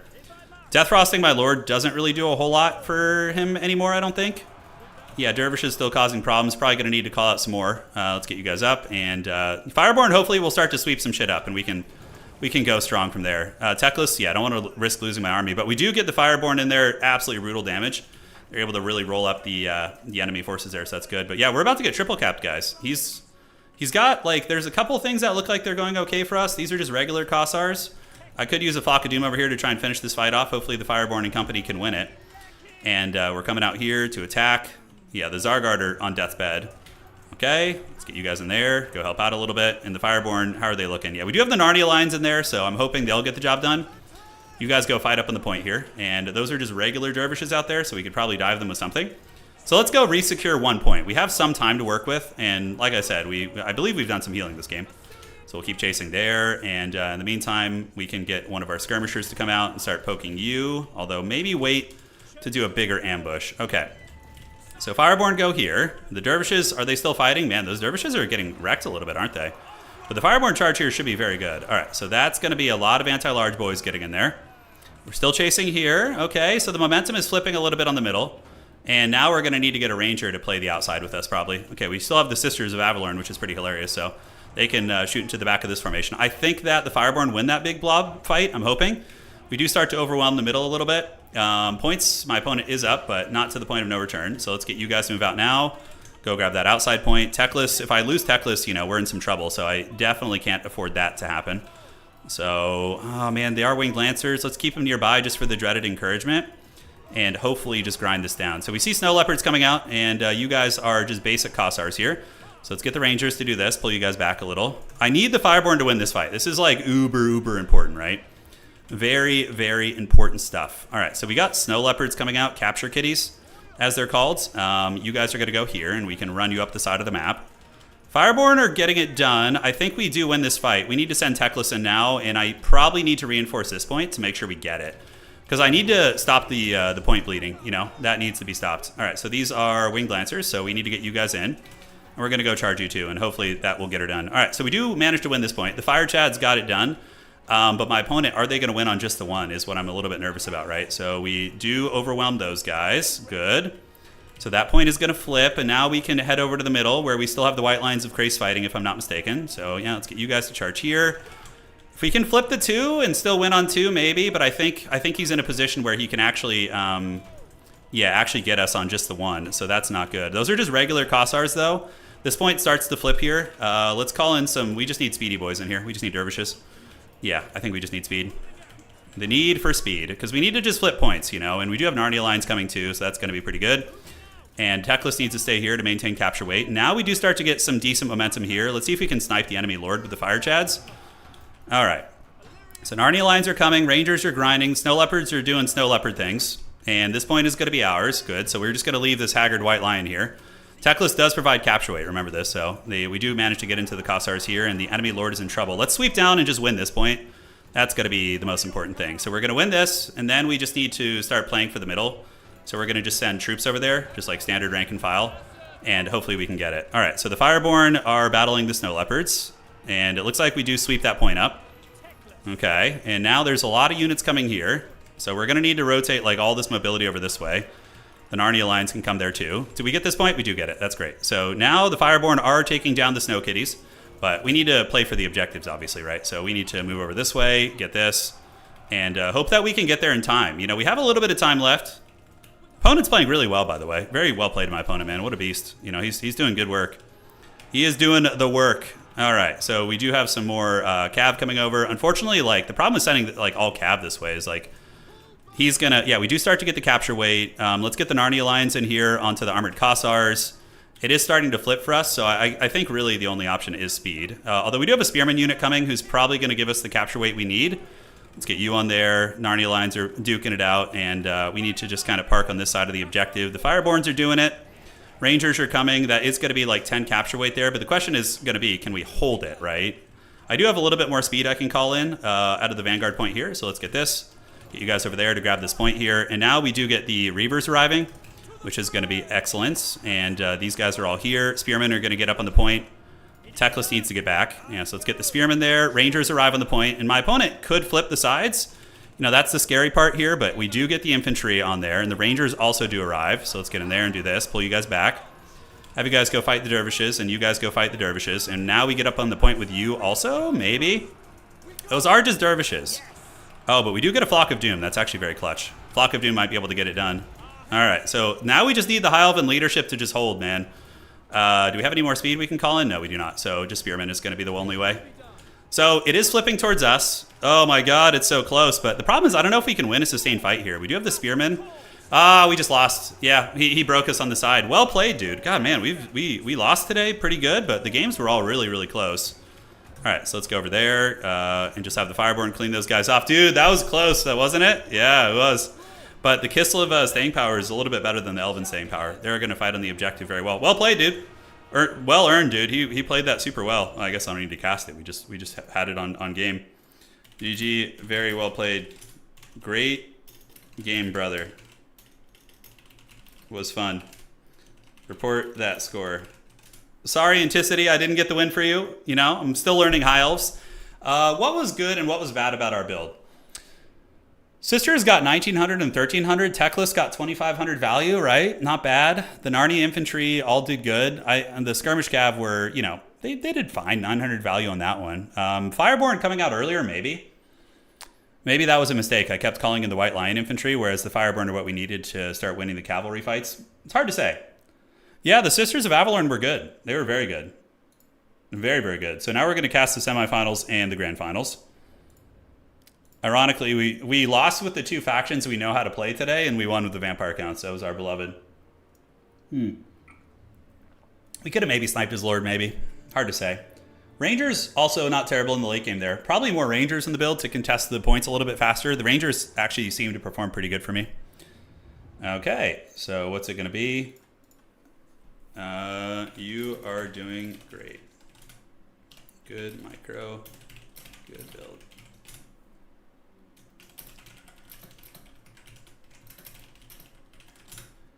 Okay, so let's see how we're looking at the round, guys. The Fireborn did pretty good. They cleared up a lot of pressure, it looked like. So we are on the Decrepit Moor, and we should have our top four here in a minute. Yeah, Sisters were fun. Teclis maybe was a little bit lackluster. I don't know how I felt about Teclis.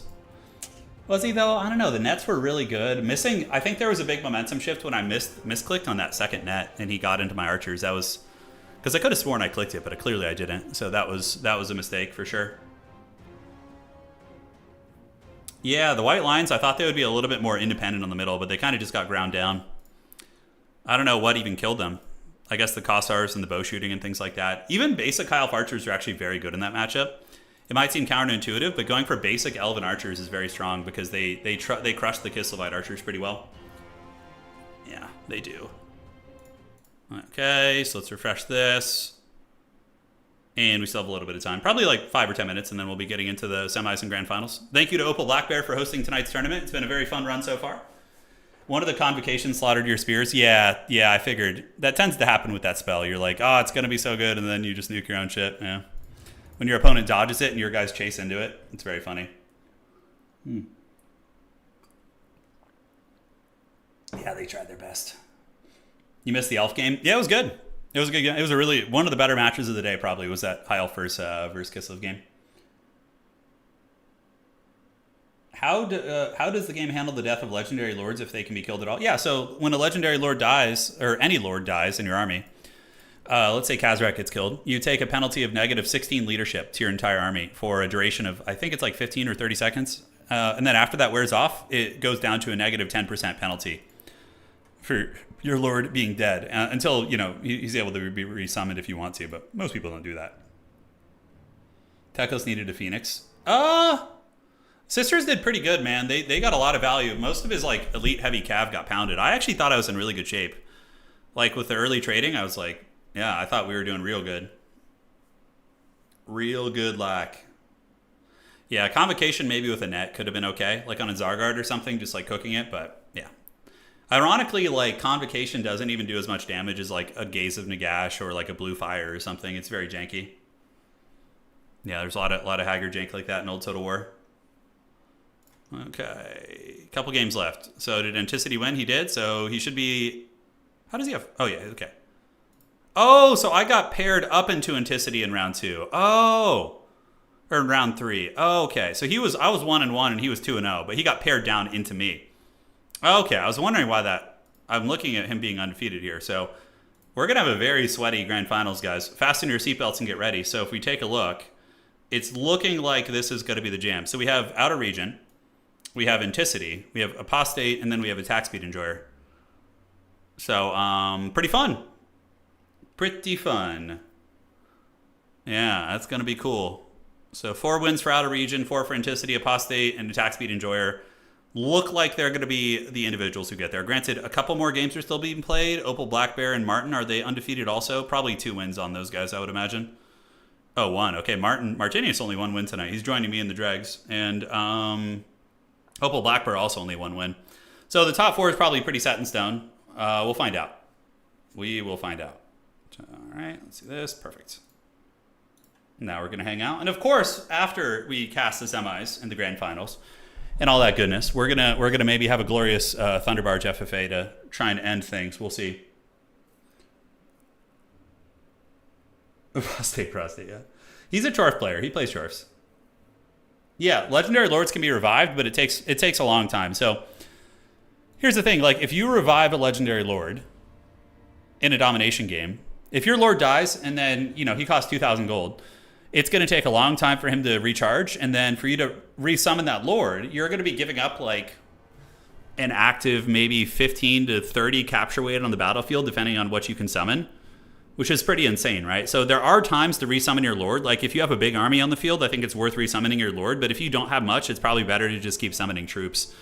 There's a lot of nuance with it, but... Yeah, for sure, Armin, for sure. But, I mean, the thing is, I don't mind being paired down or paired up, because if you can't beat that person, you don't deserve to win the tournament anyway, so... Yeah. You give up a lot of presence on the field, you do. You do indeed.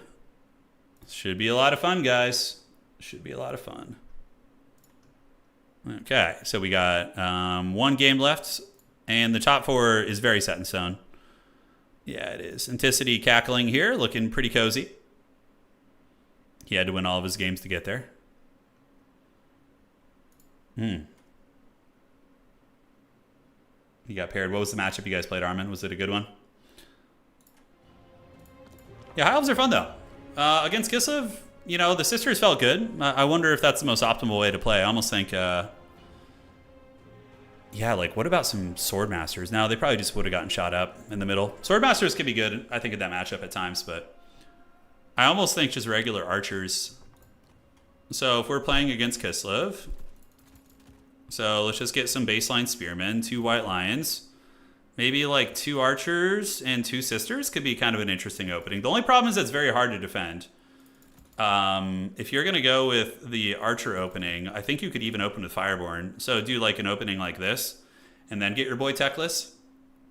Because, the Elven archers will eviscerate. You could go with like a Metalcaster and do like Plague of Rust combos with the archers too, which is very fun. A lot of neat stuff, man. A lot of cool tactics. Elves have a lot of magic diversity and monsters and pretty decent infantry, honestly. Spearmen are fine. Rangers are okay. White Lions are very good, I think. Very good into a lot of matchups. Yeah, I'm glad you're learning a lot, man. There's a lot of streams. If you go back and check out, the past couple months, there's a lot of good information out there. Yeah. But ask any questions you have, man, and we will answer. Do we have top 4 generated yet? Is it going to affect top 4? Yes, it is, I think. I think it is indeed. Norska is a very strong faction. Yeah, the Norscan Unga Bunga is no joke. Oh, man, in Civ, there's tons of combinations I found that I like. Charlemagne with Maria might be my favorite, though. Getting elephant spam is very hilarious. Like what you guys saw on the stream last night. Yeah, in Civ, I generally learned how freaking strong the happiness mechanic is. I didn't know how good it was, but it is actually very excellent. Yeah, Mountain Blade stream sometime in the next few days for sure. Yeah, sometime in the next few days. I'm just gonna have to go back to playing my Chaos factions. I've been losing a lot with the Empire lately. Been struggling with them. I've lost my edge. I need to play more, man. Because usually the only time I play Total War is during tournaments. I don't practice during the week. I feel like it's starting to catch up with me a little bit.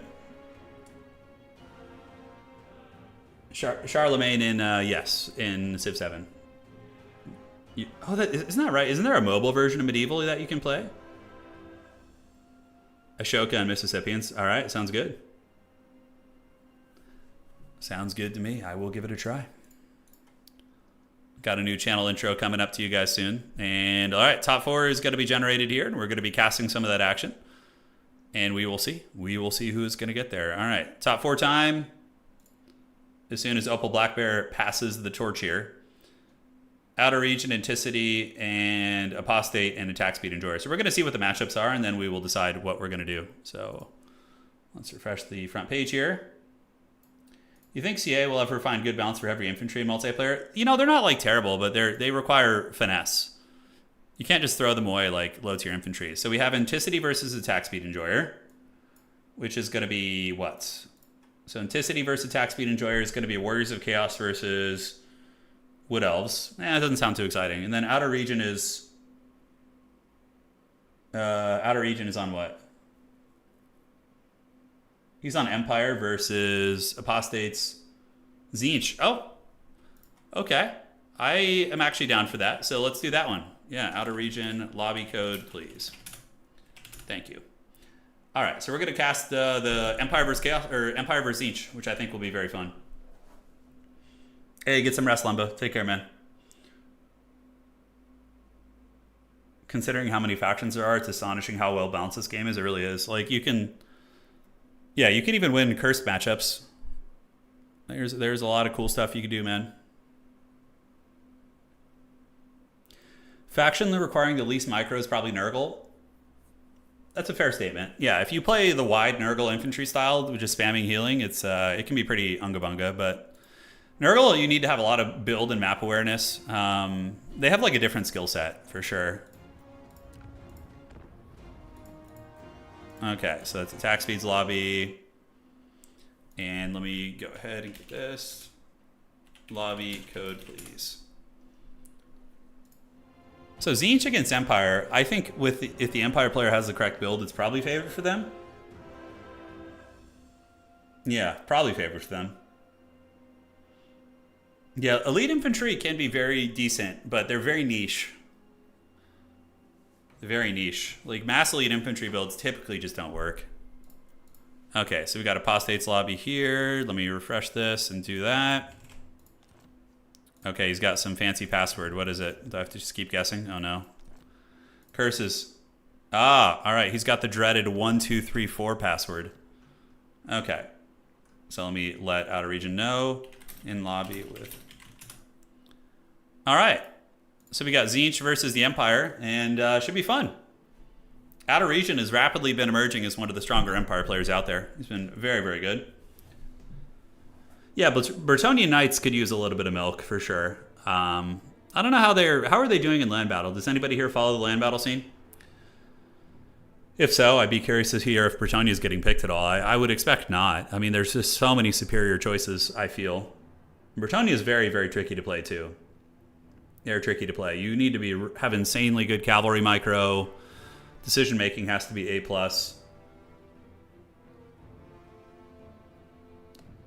A Celtic-based faction. I think, isn't that Albion in this game? Or, well, not in this game, but in this universe. Yeah, that would be fun, though. The unholy no micro, all chariot Cirtha Ek build. Oh, dude, Keegan, you're taking me back to the days of old.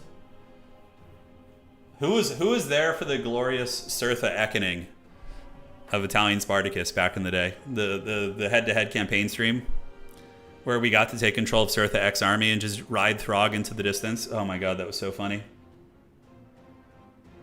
Empire is very hard to play, Raph. I don't think they're a bad faction, but you can't make too many mistakes. They're unforgiving. Yeah. They are D tier in land battle right now. Their archers are good, but they can't deal with armor at all. Yeah, that makes sense. They have to use like friggin' trebuchets and King Lewin and Flock of Doom to get through armor. The Great Charioting, yeah. You were there, Felix, yeah, Jeremy.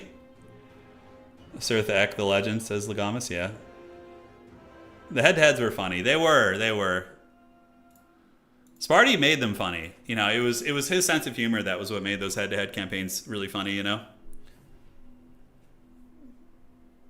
Yeah, it was some good times. Total War campaign, I don't know if it calls to me too much. I'd almost rather just play like Bannerlord or even like Civ if I'm going to be doing campaign management stuff. AI is just too easy to just bully, you know? Unless you set a lot of limitations on yourself, which is certainly an option. Where the heck is Outer Region, dude? Where in the hell? Where is Carmen Sandiego here? Where is he? Is he around? All right. He should be here in a minute. I would imagine he's just taking a little break. Who knows?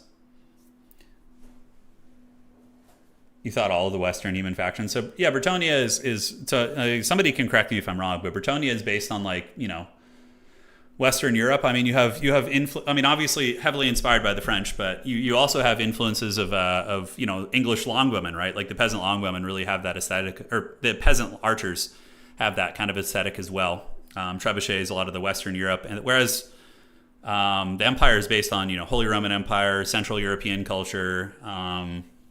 Kislev, I mean, I don't need to explain that to you guys. It's just Slavic culture. It's like a combination of Polish, you know, yeah, you have Polish, you have Russian, you know, Ukraine, like all those regions, parts of the world, various Baltic influences as well. Yeah, it's fun. I really like that too. Like, I know some people, that's like a criticism of Warhammer Fantasy, is they're like, oh, it's so derivative, but like, that's why I like it. I think it's really fun seeing real world influences like mixed into fantasy cultures. Like, it's such a cool idea. Like, how would, you know, a feudal human society fight against like ogres or like against demons and like, you know, or against, you know, rat people that are, you know, in the sewers? Like, I don't know. It's just like, that's what makes it fun to me. Yeah. Excuse me, brother. Is Bannerlord Old World complicated to install? No, it's not, Aethelwolf. If you go to the Steam page, just follow all the instructions on there. And the first time you load up the Bannerlord mod, it's going to take like half an hour to load. Just let it sit on the loading screen. Go get lunch, go do something, and it should work by the time you get back. Yeah. Yeah, no, American culture. Yeah, you know, we don't need to be everywhere, you know. That's right. The Empire is a lot more advanced tech-wise with gunpowder stuff. Bretonnia is more medieval. Indeed. And it's balanced out by the fact that Bretonnia has, like, they have, like, more magical inflections in their units. Like, Grail Knights and their elite knights are supposed to be, like, you know, magical super soldiers, basically. So, yeah, and it's also like an attrition thing, right? Like the Bretonnia throws more bodies at fights, whereas the Empire does the similar things with their state troopers. But in lore, the state troopers are like more disciplined and like a professional army of sorts, depending on what point you're talking about. Whereas Bretonnia just throws rabbles of men-at-arms and yeomen at you, and just then their knights do all the heavy lifting in the lore, you know. Yeah, it's always fun, man. All right. So, taking a look, guys, at the old forces of the Empire. Probably going to be, a Life Wizard with Toddy is very off meta, but that probably means he has something else that he's looking to heal. So we do have Boris Todbringer against Tzeentch, which is very good. He's good in pretty much every matchup, just a raid boss. Negative 12 leadership bubble, hits hard, heals himself. I mean, if you really want to win with the Empire, just bring Toddy. He's the go-to. Swordsman in the front, backed up by more swordsmen. So massive brick of state troopers. Oh, wow. And out of the gates, opening with the Royal Altdorf Griffites. That's actually very cool. So Royal Altdorf Griffites, of course, an excellent unit. I mean, they're going to be able to trade against anything that's large pretty effectively, and honestly aren't terrible against armored infantry either. So that's going to be it for Outer Region starting core. And in the woods, we got Spearmen, and Spearmen with the old Pistoliers out on the wings. So there they are, and the fun times will roll. For Apostate Prostate, quite a name. He's got the Zangors. Zangors beat down state troopers pretty decisively. Do have silver shields against Pistoliers. Vulnerable against heavy cav charges. That's for sure, with their only 50 armor. If they get run down by like Knights of the Blazing Sun or Black Rose Knights, they can have a bad time. But aside from that, pretty safe. We got the Sour Guts, which are very nice because if you dive them with heavy cavalry when they explode with their Sour Gut ability, Sour Discharge, they will do a lot of armor-piercing damage. Well, a fair amount of armor-piercing. It's 24%. Not bad. We do have an Exalted Hero of Tzeentch on foot, as well as Village the Curseling with Pink Fire. And Pink Fire is just there to kill State Troopers. That's pretty much it. Aside from that, Marauder Horsemen of Tzeentch to Vanguard up and just have some battlefield control and grab points. And more Marauders and Marauders and Marauders. So that is going to be it for the Hordes of Chaos Snow Flamers of Tzeentch in the opening build. Looks very much like it's going to be trying to grind with Village and this Exalted Hero, which I think Toddy might have a field day with those characters. Him cycle charging could be very devastating in the trees. We do have an Ambusher waiting. I like this, right? Like, Empire Knights come out, they think it's free, they charge in here, and then Centaurs of Tzeentch counter ambush them. Potentially could work out. We're going to see if they're able to get the job done here. So, yeah, the wide build style of Outer Region for sure will probably be favored on the Objective 1. I don't think that the Marauders are going to be able to do a whole lot. They're going to move over there right now, to grab the point, and then they're going to get bullied by Toddy and just, swarmed out by State Troopers. Royal Outstar Griffites hiding in the bushes, and on the outside, we do see the dreaded Free Company Militiamen with their floppy hats of doom. They're going to be surging out and getting ready to head on over to the objective. So there they go, ladies and gentlemen, and it is time. Yeah, I'm like looking at the Tzeentch army, and I'm wondering where all the money went. I feel like, I guess, Village and the Exalted Hero are kind of expensive, but not really. Soulgrinder of Tzeentch being called out to keep Toddy honest. Okay, that's interesting. But Marauder Horsemen get a couple javelins into old Toddbringer and are going to be forced back by the Pistolier. So the Pistolier Corps are able to keep the Skirmishers of Tzeentch honest. And Tzeentch is going to be relinquishing the objectives. Now, probably you need to move Toddy, not Toddy, but you need to move Village and the Exalted Hero over here and start pink fire spamming and really trying to grind this down. Because the Centaurs of Tzeentch are going to be pretty useless against this army composition. There's just so many spears and pointy sticks and like low quality units that Centaurs don't necessarily want to be diving onto. And I feel as if Apostate just made a pretty big mistake calling out a Soul Grinder. What is a Soul Grinder even going to be good against here? Toddy, and that's it. Like, all these troopers are just going to overwhelm the Chaos Forces, I think. Maybe Village and the Exalted Hero can change that, but we're going to find out. And yeah, Outer Region's going for a full court press, and I just can't help but feel this is going to be a massacre. Just looking at the army compositions in the backfield, we do get Marauders being called in, a little bit of poke going down, Village gets a nice pink, and the Marauders will grind down Spearmen, so there's that. And here comes Toddy overhead, so he's going to be hustling back as we do see the Pistolier Corps and the Royal Outsourced Griffites surging forth to put pressure down on the Zangor, so here they come. And that's going to be good damage. Unfortunately, they got in some weird formation. Outer Region mismicroed that a little bit, but not going to be the end of the world. And they'll still get in there and do some nice damage, as the French would say. And they get in, and immediately we do see the shields get broken for the Zangors. And are they going to stay? They're going to move across, go after the other Marauders here, continue breaking down shields while Boris Toddbringer is going to be attacking Sourguts. Not a bad idea at all. But can the forces of Tzeentch outgrind on this objective? There's a lot of State Troopers, but the State Troopers are starting to lose the fights against the Marauders because there's not really any grenade launchers or anything else providing much support. But the Empire is going to probably be stealing the home objective here of Tzeentch, assuming they move all their troopers up. So Griffites cutting apart the Zangors, and Toddy back here is able to get some okay damage. Nothing too crazy against the Sourguts as of yet. And we do get more Spears being called in, as well as Screamers. That's a good call-in from Apostate. I do like that a bit. They will be able to counter the Griffites and also push Toddy away if they want to. So this is actually going a lot better for Tzeentch than I imagined it would. Looking at the initial armies, I felt like Tzeentch was going to be really outmatched, but they seem to be hanging in there pretty well. The Soul Grinder, unfortunately, a little bit of dead weight, but that pink fire is doing work. Man, those two State Troopers getting wrecked by that Village. Unfortunately for Village, he's not fighting on an objective, which always sucks. But the Empire is getting a lot of numbers here. Marauder Horsemen are being pushed back by the Pistolier and the Free Company Corps, so you can see the nice firepower coming out of the Free Company and also these Pistoliers over here. On the backside, Marauders of Spears are going to be surging forth, so here they come, and the Sourgut's going to be forming up ranks, preparing to put some firepower down, and they will be unleashing it. Screamers engage against Toddy, but unfortunately for the Screamers, there's also some Spearmen nearby, so Spearmen going to be able to put some damage down into them, and the objective game is favoring the Empire pretty heavily. Tzeentch has not been able to hold on. Probably parking these horsemen on the objective to try and keep the forces of the Empire from taking that objective would be good. Screamers are dying here. Toddy is probably going to be able to break this position. He's lowering their leadership, so disintegration is going to be that much more likely. And Outer Region is now going to be calling up the Floppy Hat. So the Floppy Hats have moved up, and the big scary demons of Tzeentch here, these Screamers, are going to be mowed down by the Flintlock pistols here. So yeah, they're taking a lot of beatings. So Blue Horror's not the strongest call-in. He probably doesn't have too many other great options. On the outside here, will Tzeentch be able to get their clutches on this point? We do have 1 Marauder, 2 Marauder, and 3 Marauders still fighting. And of course, they do trade into State Troopers very well. And the Centaurs finally are called out.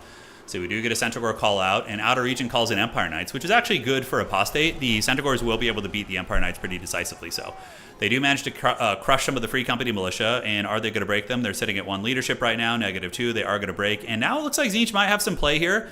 If Village and company, man, it's a shame they weren't fighting on the objective. I mean, they were grinding over there, but yeah, they weren't able to contribute to the defense, which certainly hurts. And the Sourguts are now in combat with Spearmen, which is not great for them. And what is going to be called in Zangors or Marauders, most likely. We do get some Marauder Spears. Not a bad choice. Empire does have a fair amount of heavy cav on the field, so not going to be terrible. All right, so Centaurs of Tzeentch, where'd they go? They have fled over here to support, and now it looks like Toddy's going to be landing.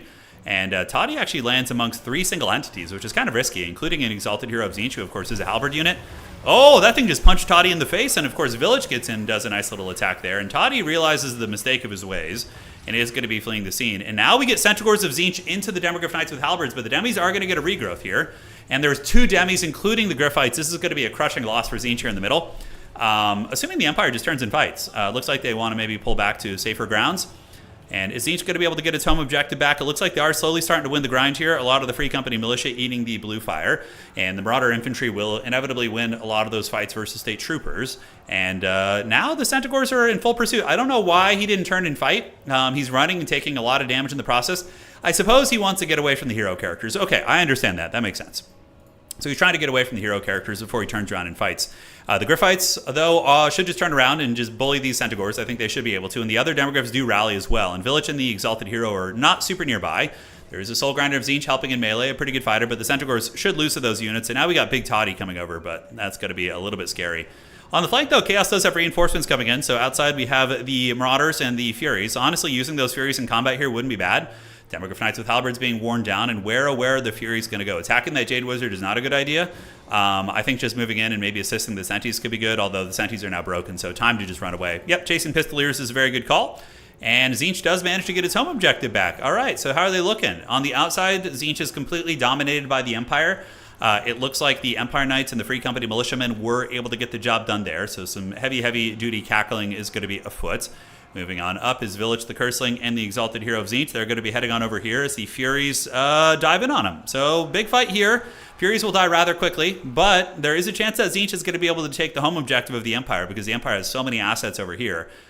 Is the Empire going to start migrating some units? I think that'd be a good idea. Maybe grab like 2 infantry and move them over to make sure you don't lose the home objective against the Tzeentch onslaught. Because Tzeentch is keeping the value close. Apostate is really scrappy in this game, man. He looked like he was in the dregs, but kind of the that's the benefit of the foot characters is they just grind you value, and over the course of long games you can have surprising comebacks with them for sure. But Furies and Soul Grinder battling against Demi RORs. We got Blue Horrors in the mix, and what is the Empire going to be calling in? In the backfield we do see some Empire Knights, not a bad idea. Going to be okay at running down a lot of the Zangors and lower quality troops here. Empire Knights still cackling and grinding with their high armor, the 110 armor, certainly taking no prisoners. And Marauders of Tzeentch with spears, too. There are some spears moving in. Demogryph Knights being worn down, actually, by Screamers. Okay, I didn't see this. So Apostate called some Screamers out, and they're able to saturate in with the infantry and start to rip apart some of the Demogryph Knights. Okay. I'm getting a little bit cagey, ladies and gentlemen, but I think it is going to be a triple cap situation. As it currently stands, Tzeentch does need to triple cap the Empire, which is not going to be easy at all. Granted, they're going to have a long time to do that. Empire does pull ahead in value again, but I can't help but think there's some things that aren't being tracked on the damage meter, like the blue fires and pink fires and things like that. So Spears arrive, pushing back the Empire Knights, and yeah, another full brick and Marauder Spearman with Village and an Exalted Hero. The fact that Outer Region has mostly Cav on the map is certainly not going to work great for him when these Exalted Heroes get in. They look really cool, but he's definitely, with his 2 heads, going to put down some of these Empire Knights. Soul Grinder is still going, but it is on the brink of disintegrating. Oh my god, losing 3,000 HP to a disintegrate feels so bad. But the Royal Outsource Griffites, absolute Giga Chads, getting in there with their halberds and just ripping apart that Soul Grinder, which is, what they're supposed to be doing. But Tzeentch is still on their way to getting the objective. The Empire does what we talked about and rotates some state troopers over. Definitely want to unsummon some of these if you can. Unsummon these guys. A little bit of housekeeping would be warranted. But Village is trying to fight for this point, but he's not quite getting it. On the outside, Screamers trading very well. Battling 2 Empire Knights, which is exactly what they want to be doing, including some Pistoliers, but the Free Company Militia Fire might be able to equalize that. And it looks like the Sons of Sigmar do break the Tzeentch second wind. They do rally. The Soul Grinder dies. The Demogryph Knights and the Empire Knights and Spearmen rallying around the Elector Count of Midland. So Toddbringer coming down to help out the boys of Reichland. And yeah, it makes sense. In the lore, I'm fairly certain how it starts out is Toddy doesn't like Karl Franz at first during the elections, but it's kind of like becomes like a Scooby-Doo story where they discover like chaos infiltration in the political system, and like I can't quite remember the story, but at the end, essentially Boris Toddbringer comes around and is like, "I'm with you, friends." So they become homies in the end, and yeah, that's how that goes. Although, I don't know if that's a little bit of a simplification of it all, but that, I think, is the experience. So, Tzeentch is going to be pressing the outside now. We do get some Marauders arriving.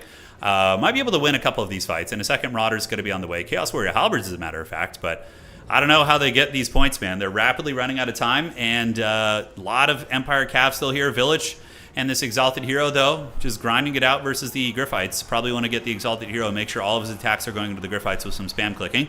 Demogryph surging forth, but engaging against Marauder Spears. Here we do get the Sourguts battling against Toddy once again. Fury's being called in to try and run some interference. Very, very nice Pinkfire right there. So the Pinkfires from Village have been great. I'm actually a big Village enjoyer. I think he's good in a lot of matchups. 1,300 value from our man Village.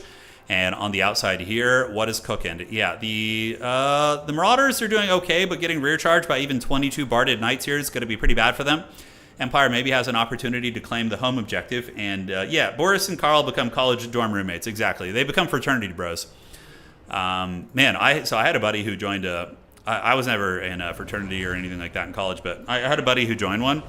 And dude, hearing and this was like in 2005, 2006, and hearing the stories of the hazing that went on, dude, I was like, I didn't think all that was real. I thought that was just like in movies, you know, like from the stereotype from like 80s, you know, college party bro movies. But man, no, it was like some of the hazing stories. I was like, God damn, that's terrible. But anyways, Marauders moving up, and more Spearmen are on the way in. Village and his homie are still grinding on this objective, but like one Trooper Parch on there is going to mitigate their capture weight. And Tzeentch doesn't really have any sauce on this side. They're running out of steam. The Chaos Warriors, of course, will smash the Free Company Militia, but that's going to take a hot minute for them to do that. So they're trying their best, but it's not going to be enough. And it was a good match, though. The value was close. There was a little bit of back and forth. I think that the Tzeentch build had some big inefficiencies, like the Soul Grinder was extremely inefficient, but because Apostate is a really good player, he was able to keep it close. But the Soul Grinder just felt so weak. Like, I mean, I guess the Javelin throws against the Demis aren't bad, but I mean, what kind of value did it get? Maybe I'm wrong. Yeah, 700 value on that. This is probably honestly what cost them the game. Calling in like almost a 2,000 gold unit that just didn't do anything is enough to really, really punish you at a high level game where it's like super close like this. So yeah, GG. Very meta Empire, I guess. Yeah, pretty cool though. Just mass man-tide. Just trying to present a lot of targets, letting Boris Todbringer carry the game with the Demogryph Knights as well. So that was very fun. Cool pistolier play, cool Free Company. What's not to love, man? All right, so now we're going to jump out and we're going to see what the finals look like. So let's refresh this. And now we got, Anticity versus Outer Region. Oh, the sweat, dude. This is going to be so sweaty. Oh my God. Lobby code, please, for this one. And message Anticity.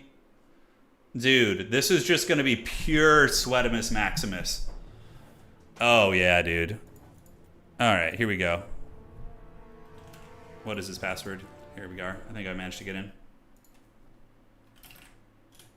Dude, Skaven versus Tzeentch. Oh, that's fun. This is a cool matchup. Bruckner is a little bit, he doesn't really do enough. There is some weird builds with Bruckner because he has a -4 leadership aura, so you can bring Bruckner with like Todbringer to get a big leadership bomb, but it's usually not great.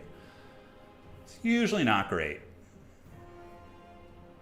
Dude, these are two players who are literally going to be playing from outer space. They are going to be sitting in the orbit using the debug camera, looking at pixels battling on the screen. That is how sweaty they are. It is coming. Personally, I know this is a controversial opinion, but if I could get rid of debug camera in multiplayer, I would. I think it just is like, I don't think it was like an intended element of multiplayer. I think that they just have it for like campaign and for like editing purposes. Controversial opinion, I know, but if I had any say, I would make it so debug camera isn't, you know, I'm not like, obviously I'm not gonna, you could put something in the Total Tavern map pack, but like people have been using it for so long, at this point it just, no, but I don't like debug camera personally. Yeah, I don't like it. I don't like it a bit. It just gives you such a big advantage, like the vision, you know? Yeah. So have you ever watched somebody streaming Total War when it looks like they're playing from super high up? Debug camera allows you to like zoom out further than you're supposed to be able to zoom out, and basically gives you an advantage on vision. So it is like part of the core game in a way, but you still have to modify your game files to use it. It's something that Creative Assembly has obviously put in the game. But yeah, it's a huge advantage. And honestly, for like a future Total War title, I wouldn't even mind setting that precedent of like banning the debug camera in tournaments. If there was like a functional way of doing it. if you could ban debug camera and like with a mod or something that, because there's no way to enforce that, you know, except like the honor system, which of course people are not going to listen to when egos and tournament winnings are on the line. You know, people aren't going to listen to that. So yeah. Yeah, this is going to be a really sweaty one. This is going to be very fun. It's Skaven versus Tzeentch. I do not know how this matchup goes, by the way. I have no idea. The stats say that Tzeentch is... Okay, it looks like it's maybe Skaven favored. Is it? So Skaven versus Tzeentch is... Yeah, but it's barely any matchups. It's like 13 matches. So it could go either way, I think. Yeah, Rambo, I hear you. Yeah. Skaven give me the tickle, yeah. Yeah, but the reason many of you guys who probably don't play competitive tournaments don't know what debug camera is because I don't use it. I use the regular camera, which still gives you pretty good vision, but debug is like next level. Yeah, it takes a lot of getting used to. I personally don't like using it. Not because I just don't. I like to see my units fighting, you know. I hadn't considered it all, but it wasn't. So the reason why debug camera like hasn't been... It's been like part of the Total War competitive culture for like 10 plus years. Like the debug camera has been used in competitive Total War multiplayer since the dawn of time. So it's kind of like just like an established thing where like, and also everybody has access to it, to be completely fair. Like everybody can use the debug camera, right? So it's not like it's accessible to everybody, but it kind of is like this weird gray area. And CA has purposefully made it possible for you to install it and still play in multiplayer. So the intent and the intent of like them, it seems to be as if they intend it to be an option, right? I'd have to ask, to be honest, but yeah, there's no way to enforce it, right? So that's the tricky part. Yes, yes. Yeah, in campaign, who cares? In campaign, use whatever the hell you want. But in multiplayer, it's an interesting one because I know a lot of people who use it and some who don't. It's kind of like when you see them play against each other, you can notice differences in their play. Like people who use debug camera have way better vision of the battlefield and typically will like see flanks better. They're going to see ambushes better. Lots of things like that. It's a pretty big advantage, dude. There's a reason that all the top players use debug camera. Like I don't think there's a single world champion who's used the regular camera to win. They all use it. They all use it. Yeah. It's a huge advantage. No, it really is. Yeah, but it's very ingrained in the community, so it's just tricky. You know, coming from like other RTS games, like the way I perceive it is like if you need to modify something in the game files to like do it, it's not part of the core game and it wasn't intended to be, you know, but I don't know. It's so much gray area and it's just so ingrained in the Total War multiplayer culture that it would be hard. I would get there would probably not be a lot of unhappy people with that. Yeah.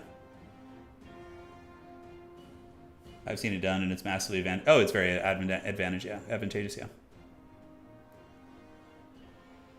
No, debug camera gives you like, it lets you zoom out way further. So you can play from outer space and then you can see the entire map. So a lot of people will play Total War from outer space where they just sit really high up and they just don't even zoom in and they just kind of play it like an overhead kind of pixel simulator. Yeah. Unlimited zoom, yeah. And the ability to clip the map, correct.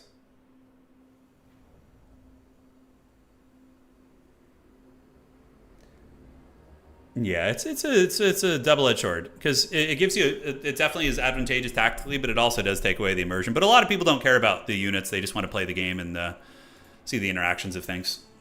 Yeah. All right, guys. So that's my controversial opinion, though, is that I like in a perfect world nobody would use debug camera if I had to say. I mean, I know I do have a bit of a say, but like if it wasn't so ingrained in the community at this point. All right, guys. So here we are. Let's get this party started. And here we go. Yeah, but I'm like I think I'm one of the only competitive player, one of the few competitive players who thinks that way. Like I've talked to people about debug camera and like most people don't have any issues with it. It's just my stance on it. Yeah. All right. So ladies and gentlemen, taking a look here at the forces of Outer Region. Outer region going to be rocking the rat horde, so he's got clan rats with spears and all that goodness. So this is very meta Skaven. You basically just go like huge brick with like one fancy weapons team, although the fact that he's not using Ikka is very cool. He's actually using Gorich and Throth the Unclean. Oh my god, Gorich is here, boys. Let's get it. Wow, that is some crazy shit. So yeah, a bunch of trash with Natty Boobo Sharpshooters, and then we have Throth the Unclean with his Rat Ogre summon, and Gorich. Now, how is Anticity going to be handling Gorich? Anticity coming out with his dreaded Mass Cab playstyle. So we can see he's got his triple Centaur of Tzeentch, which have never been great against Skaven, but they do suit his playstyle, right? His playstyle of just swarming you with fast cav and really just micro-overwhelming is definitely very effective. I mean, we suffered horribly against it earlier. We have Kairos Fate Weaver with Blue Fire Spam, and the rest of the army is going to be Mass Forsaken and Marauders. Wow. Talk about a full court press, ladies and gentlemen. So he's coming for blood with these Forsaken and these Centaurs of Tzeentch. And, of course, Tzeentch is going to be getting its clutches on the objectives out of the gates. And, oh, he didn't quite get that objective. So he was forced back and is going to be regenerating his shields here. And, yeah, Gorich is probably there to just bash these armored infantry, right? So Skaven do get their objective, and the Forces of Chaos are going to be getting the other two. Kairos Chad Weaver is going to be in the backfield. Looks like Kairos is maybe thinking about some funny business over here to go after the Natty Boobos. We do see some Night Runners called in to try and keep Kairos honest, which is a good idea. They have their Ninja Stars and can certainly poke. And now the Natty Boobo Sharpshooter is going to be setting up shop. And the Gorich, though, yeah, he'll melt foot heroes or infantry. Yeah, this is some forbidden tech. I'm loving it, man. It's cool to see high-level players experimenting, right? Yeah, it's always fun. And, yeah, he's going to be coming in with Gorich. And we do have a Warlock Engineer with Flensing Rune and Howling Warp Gale. Makes sense. Because if Anticity gets a little bit crunk with Kairos, he flies over the Skaven army. You Howling Warp Gale, you Flensing Rune, you snipe him, and potentially can get a kill on him very, very early as well. So moving on up are the old clan rats, and now the Forsaken going to be rerouting over to this point, so they're going to be coming over here to try and engage. And the fact that there's no Globeteers means that the Forsaken should have some pretty favorable trades in the frontline fight. We're going to have to see how this all goes. Anticity calling in some Furies in the distance, so we see them flying over the cliff face here, and Skaven going to be calling in Doomflayers. Okay, Doomflayers not bad. So where is Gorich? Gorich is here with the boys. He is eager. His flanks are secured. He's moisturized. He is hydrated, and he is ready to fight. The Forsaken going to be taking a very apprehensive approach, very cautious. Looks like they're maybe thinking about flanking around. Anticity with very, very sweaty micro here in the beginning, looking to find those juicy engagements, and maybe is going to be doing a big Centaur overload. Is he going to be parking in the trees back here? I love it. That's very fun. Very similar to what he did to me in our game, actually. So up on the point here, we do see the clan rats hanging on out, and Gorich is going to be bashing into the Marauders on the outside. So there he's going to go, the big rat who makes all the rules. And there's going to be a blue fire. Where is it going to be activated? On the Ogres? Yep, it does some good damage against the Ogres. Nothing too crazy. But Centaurs are getting shot. Now we got Doom Knights. Oh, wow, those are Doom Knights. Okay, so Centaurs and Doom Knights. There is a decent chance the rats, because they don't have too many spears here. No, they do have two. Okay, so they're not going to be hurting too bad. Oh my god, is that Foot? Throth the Unclean? What the hell is this? Oh my god, it's Foot Throth. Oh, that's so haggard. What is he going to do?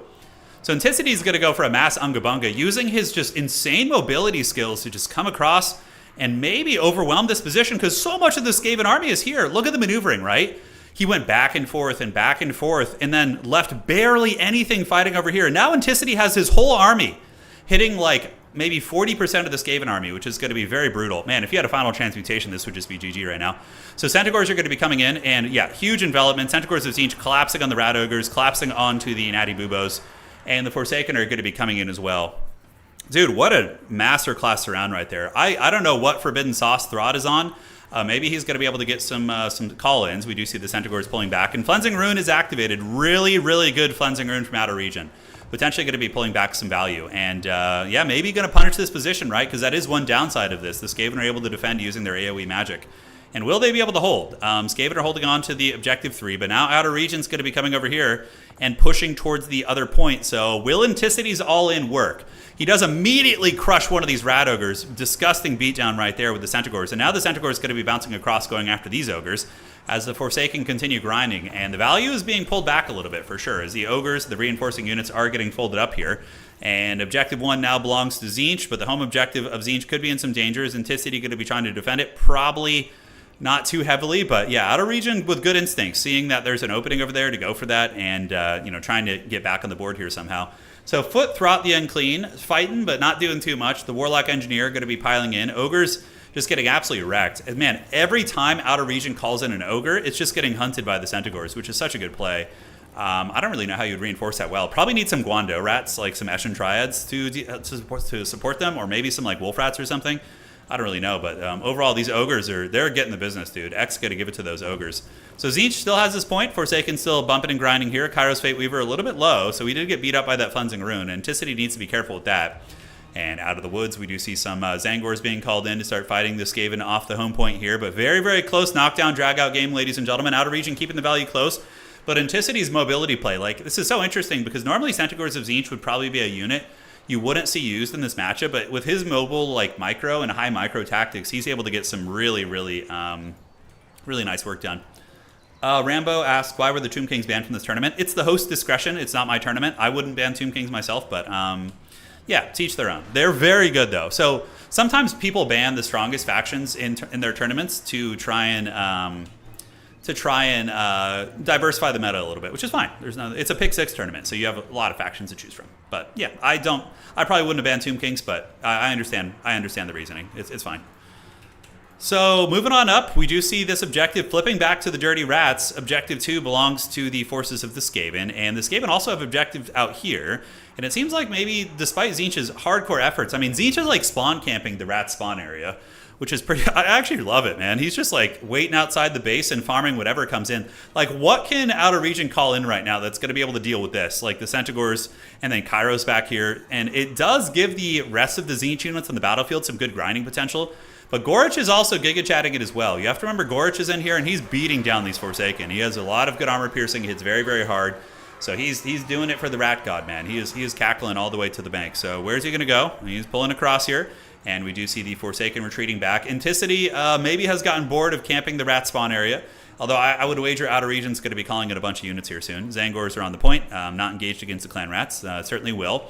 Big surround coming in. Anticity with a really, really good micro. Gets around the back of the formation, attacks the Clan Rat Spears, and is immediately going to be retreating. So very, very on point with that micro right there, guys. And yeah, looks like the little rats are holding on to all the points, though. Anticity definitely going to be feeling that one. Centaur is going to be rear charging into Clan Rat Spears, but the Clan Rat Spears are quite numerous, and we'll be able to hold that for a moment, though their leadership is not going to like being full surrounded. And Tzeentch going to be sending in Zangors on the outside to start grinding all the points. Currently looking at the point system, Outer Region is quite ahead. And he is pulling ahead on value a little bit again. But again, there's magic that's, of course, not being tracked, so take that with a big grain of salt when you're looking at that. This is a big win for Tzeentch. Skaven are a faction that really hate fighting in isolated pockets. They like to fight together, shoulder to shoulder. Skaven are actually a very decent faction in domination mode, but they really require cohesion and keeping your formation tight, keeping everything together.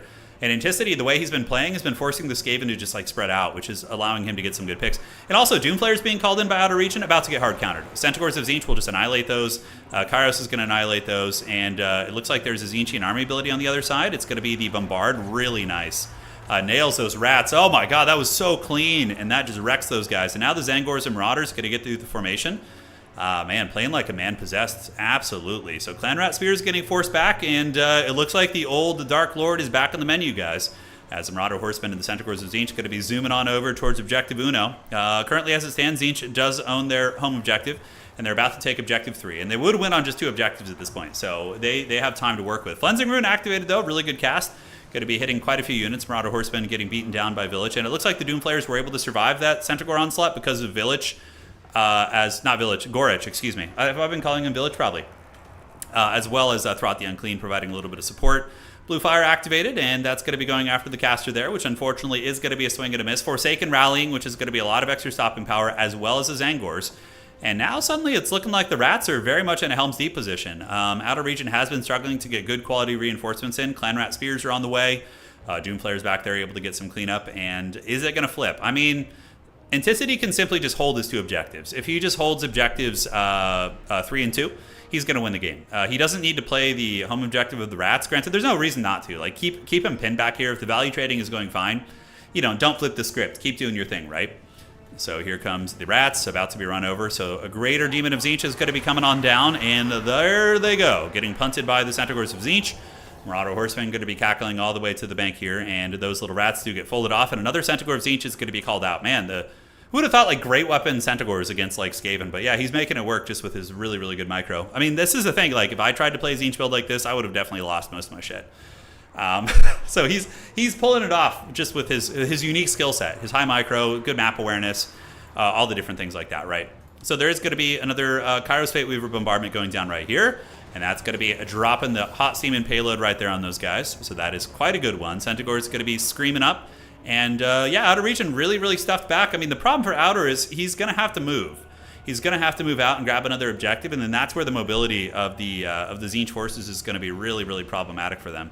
He does have 2 flares. He's got Gorich. At the very least, he is holding on to this objective, which is going to keep him from just hemorrhaging points.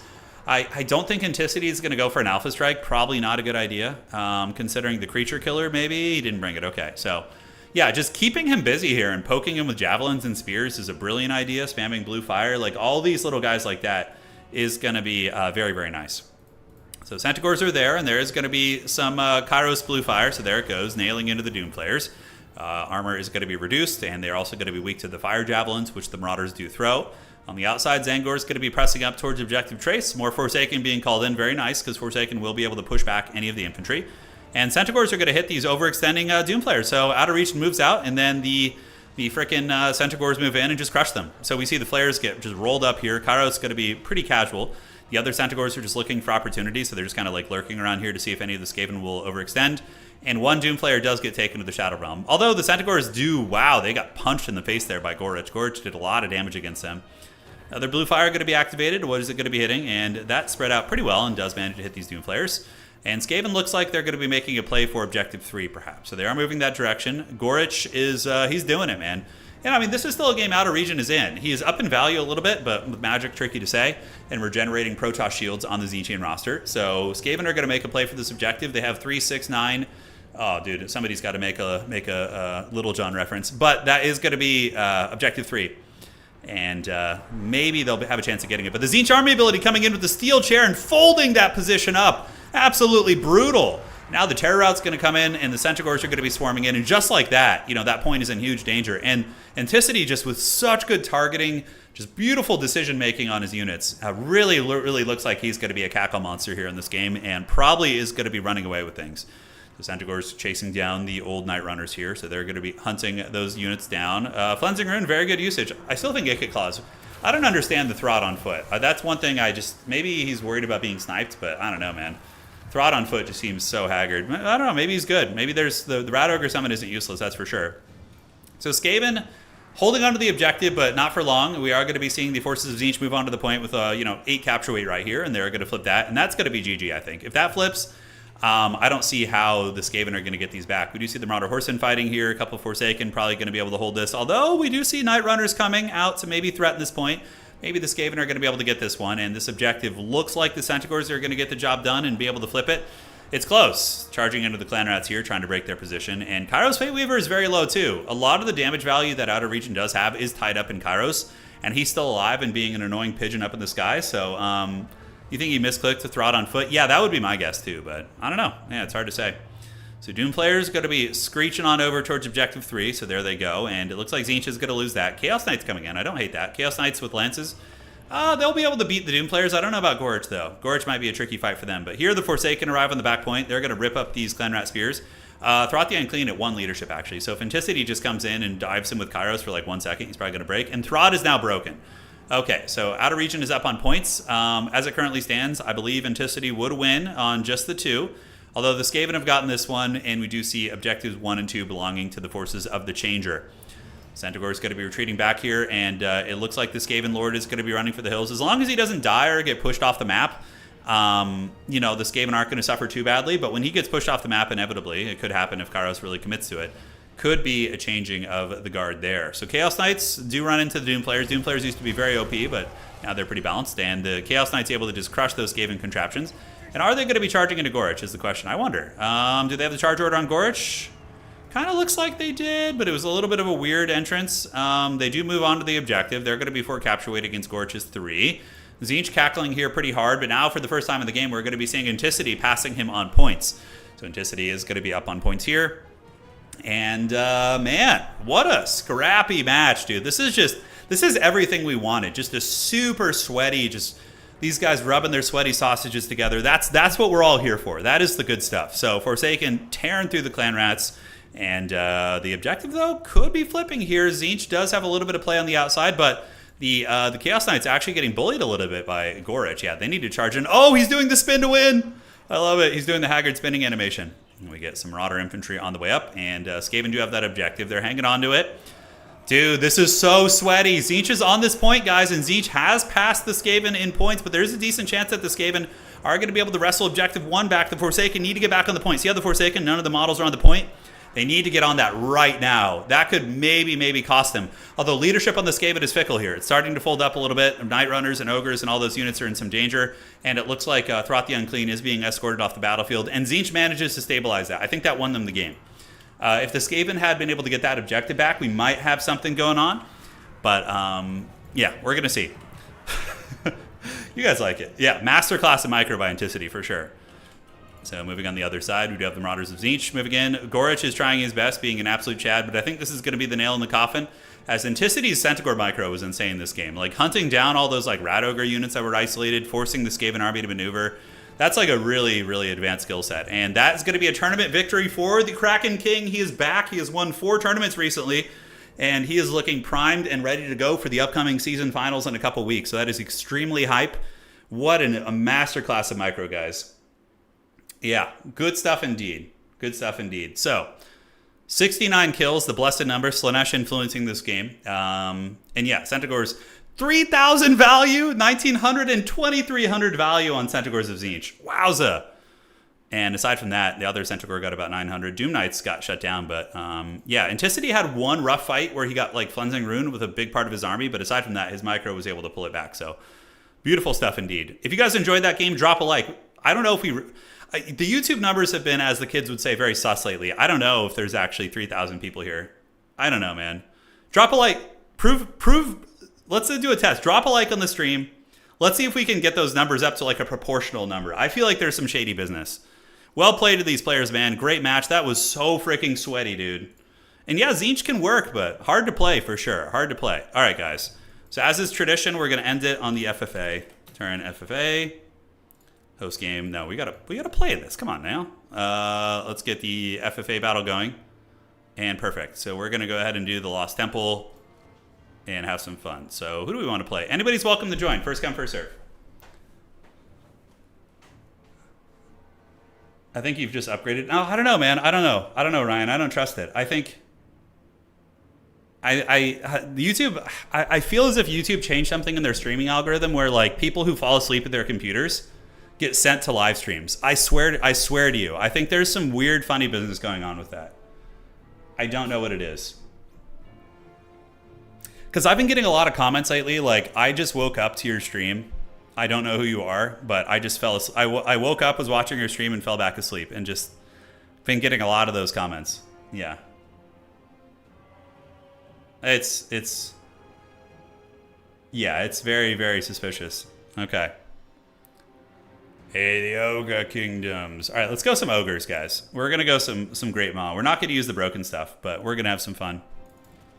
All right, so we are on the Lost Temple. What does that actually do? Okay. Perfect. Yeah, boy. You guys are going to like this. Yeah, it happens to me all the time.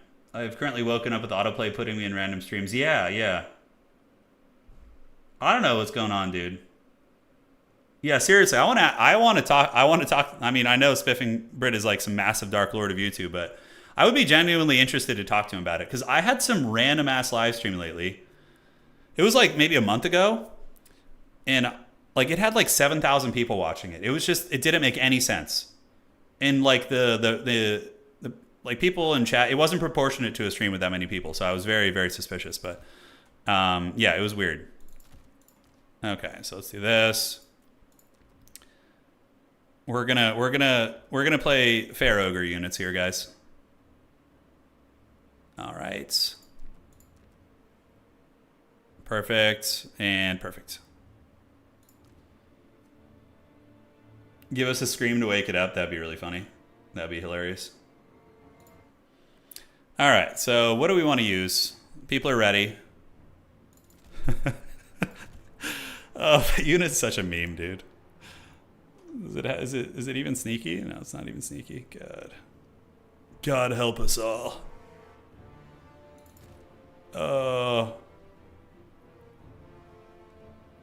I don't know what we're doing, man.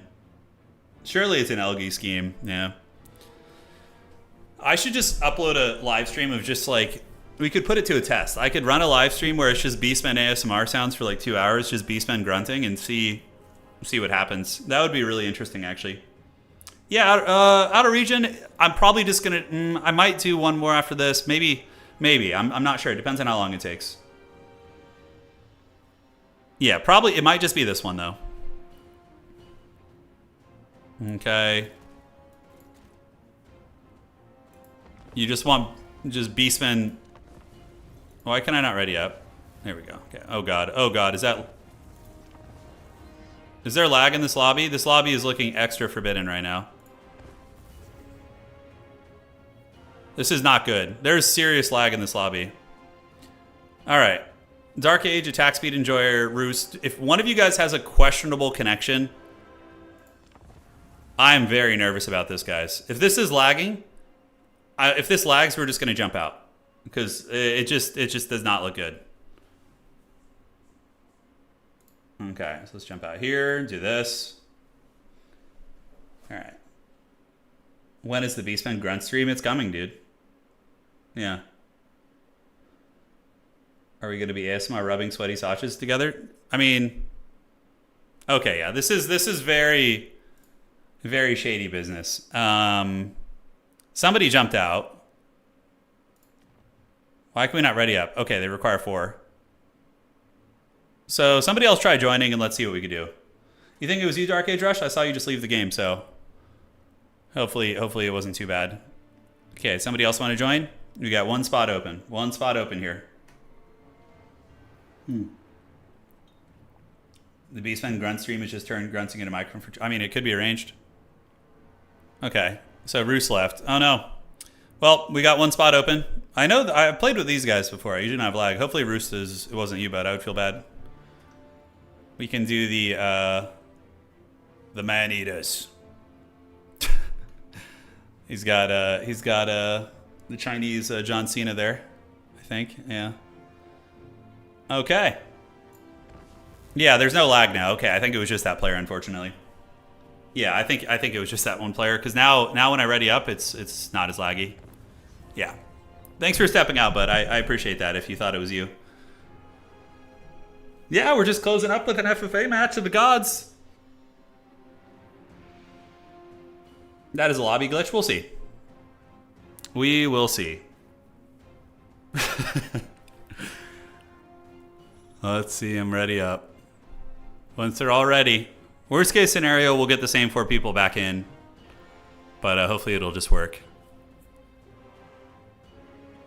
No guarantee that's the internet, but the lobby itself. I don't know. It seems fine now, so we'll see what happens when John Cena here and Dark Age Rush ready up. I have a pretty forbidden build here. It's very fun. Yeah. On Raksha, we'll try. Feel free to join them in the future. Peer-to-peer is a weird thing, man. It's weird. There are a couple strange hotfixes for peer-to-peer connection issues. You can run Radman VPN, and if all of you connect on a VPN server, it massively reduces the lag in Total War, which is really nice. So if you're playing like a head-to-head campaign with somebody, oh no, is it the accursed lobby? God, why is Total War so janky? Okay, so John, Attack Speed Enjoyer, and Dark Age Rush, I want you guys to rejoin. I'm gonna remake the lobby. Turn into FFA, same players. All right.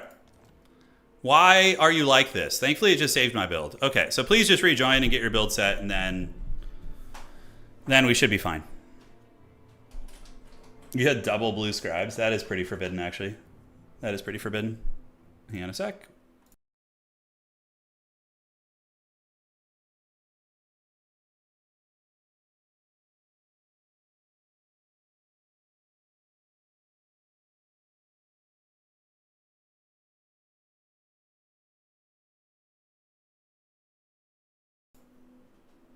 All right, guys.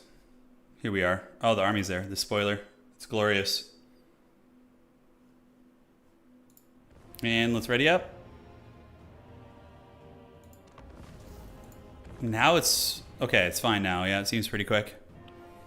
Did you guys get a taste of my Forbidden Army? The goodness? I feel like Golg is actually pretty good in FFAs. Like self-healing ability, his pistol shot. You know, all that goodness. Inticity Mass Mortar build. Yes, that is the true powerhouse build, guys. He did pretty good. I mean, we played an FFA with Inticity last stream, and he did really good considering he brought freaking 4 mortars. Oh, William, got it, got it. So you're, wait, William, so you're listening audio only and then you go back and watch it later? Okay, come on, come on. Please, for the love of the Dark Gods, work. Or the Great Maw in this case. Are we just screwed? No, okay. We got it. It just took a second there. I was sweating bullets. So the Lost Temple is upon us. There goes my hero, yeah. Yeah, there was some drama with Dave Grohl recently. Foo Fighters are probably my favorite band in high school when I was in high school. I still like them, but I don't really listen to them too much anymore. But yeah, he had I think pretty sure Dave Grohl had like an affair and had like another child. Yeah, some crazy stuff with him. I can't remember what it was, but yeah, those '90s musicians, man, they've been having rough runs, man. We've lost a lot of them. Build is so cursed, he never stopped to ask. It's a cursed build. It is. Yeah, it's pretty cursed. Watching Turin audio only, yeah. Well, there will be a podcast eventually, just like something to shoot the shit. It won't be on this channel. It'll be a separate channel. I'll let you guys know when it happens, but I haven't decided about the subject matter and how we're going to do it yet, but all in due time. Yes, yes. Yeah, Foo Fighters are great, though. The Color and the Shape album is amazing. That's one with like Dear Johnny Park, My Hero, Everlong, Monkey Wrench. That album is a God tier album. Yeah, God tier album. Monkey Wrench is such a good song to just crank in the car. Very much like Spoon Man from Soundgarden, I feel. Not like the sound, but the style. A podcast about Roman history. Yeah, I don't know much about history, honestly. I learned a little bit here and there. Like I read some interesting history books. Okay, it's a little laggy, but it's not unsalvageable. Okay. It might be really laggy. I don't know where the player with the John Cena avatar is from, but I know Attack Speed Enjoyer and Dark Age Rush. Oh man, this is not good, guys. This is not good. This is why we can't have nice things in Total War, by the way. Like, there's literally like a 10-second delay when I move units. Oh, why? Why? Let's see. Okay, dude, this is just not playable. Okay. This is just not playable. Flipsky, yeah, if we talk about sports... I used to be really into sports. There was a time where I could talk about sports pretty heavily. All right, so I suspect it's the player with the name we can't read, unfortunately. Are you in chat?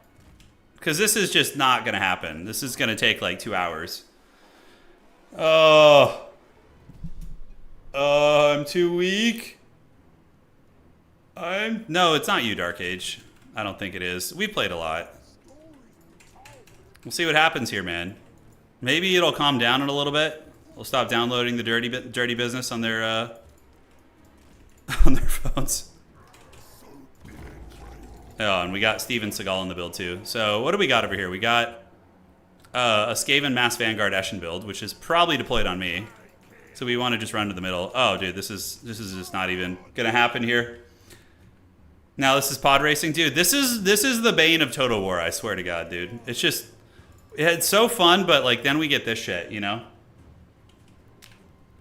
Could be you. You're from Germany. Oh, Towel. It's you in here with the John Cena picture. Oh, Dark Age is. I don't know where he is in Attack Speed. I think they're stateside. It's Steven Seagal is the Eshin Maneater, dude. I mean, you shouldn't have that much lag if you're in Germany. Is there any artillery over here? Do we have any cannons and stuff? We do. So we need to just like waddle over this way. Probably gonna have to restart this though. Yeah, try jumping out of the game. Let's see if it fixes the lag. Then we'll know who it is. And if it's not you, then we can just restart and we'll figure something out. Yeah, you're in Missouri? Yeah, you should be fine. Oh, we're going to get cannoned by Cathay here. What is he shooting? He's shooting the man-eaters? All right, we need to juke back this way. That's a shame, though. You're about to get a glorious Ashen ambush. Feels bad. Extra waddling. Dude, there was Total War tournament games that we casted like this. Okay. Let me check my internet, by the way. My internet's not lagging according to my upload data. Dear God, dude. Okay, let's give it a minute. See if it stabilizes. We actually dodged all those cannon shots. It's really funny. Somehow made it worse. Yeah, I know. Seriously. I don't know what the hell's going on. So it's either, I mean, obviously, somewhere in the connection between Dark Age and I, it's Dark Age and Attack Speed Enjoyer and I, it's just laggy as hell. The power of lag. Yeah, I could dodge all your cannon shots. Well, this is why the cheaters in Warhammer 2 used to intentionally lag their internet to get high micro advantages. Like if you're playing against somebody with insane micro and you're lagging, you can mitigate that advantage, right? All right, well, I think we're just screwed. I'm just going to jump out of this because we're not going to play this. So what we're going to do is we're going to get another set of players who were not in the original in this group. And we're just going to hope. No, hopefully in the future this won't happen, but we're going to jump the hell out of this game. So let's quit the battle. Yes, won't even let me quit the battle. Okay. So we're going to remake it. New players. So let's get some new players in there who weren't in the previous one and see if we can swing it. Who's downloading the nasty stuff? I know. I don't know who it is, dude. Someone's up to it. So there's a new lobby. Join up, and let's see if we can make it work. Yeah, you can try it. And Raksha, go ahead and rejoin if you want to. I don't think it was you either. If you can get in here, we'll see. Okay, so what do we want to do? Okay, I'm going to change my build up. Okay, looks fun. Dude, you guys are not ready for this sauce. You're not ready for this.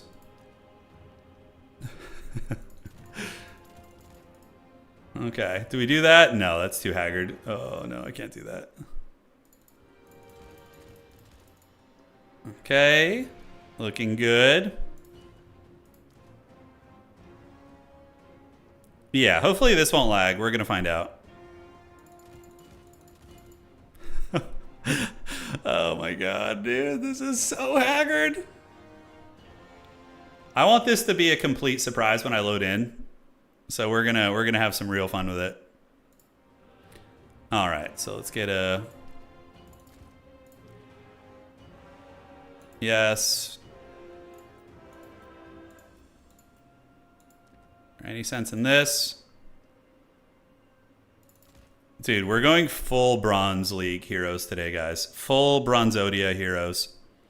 No pigback riders here. None of that bullshit. Oh, yes. You guys are in for a treat. You guys are going to love this build. It's way more fun than the one I just used. Okay. Let's see what options I have here. Anyone else? No? Bretonia and corn. That's fine. And does he have it as well? He does. Okay, so I need to find a way to get you in there. Oh my God, guys. It's happening.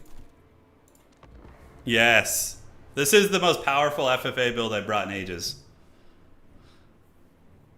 Quad scrap launcher, calling it now. You think so? You think it's going to be scrap launcher mass? You could be onto something. Think it's mass gorgers? I don't know. I don't know about that. Maybe a little something something. We got Bretonia in here. We got corn. Let's see what they're all cooking. Bring the giant turkey leg of doom. Dude, we're gonna drop the turkey leg of doom on them. Yeah.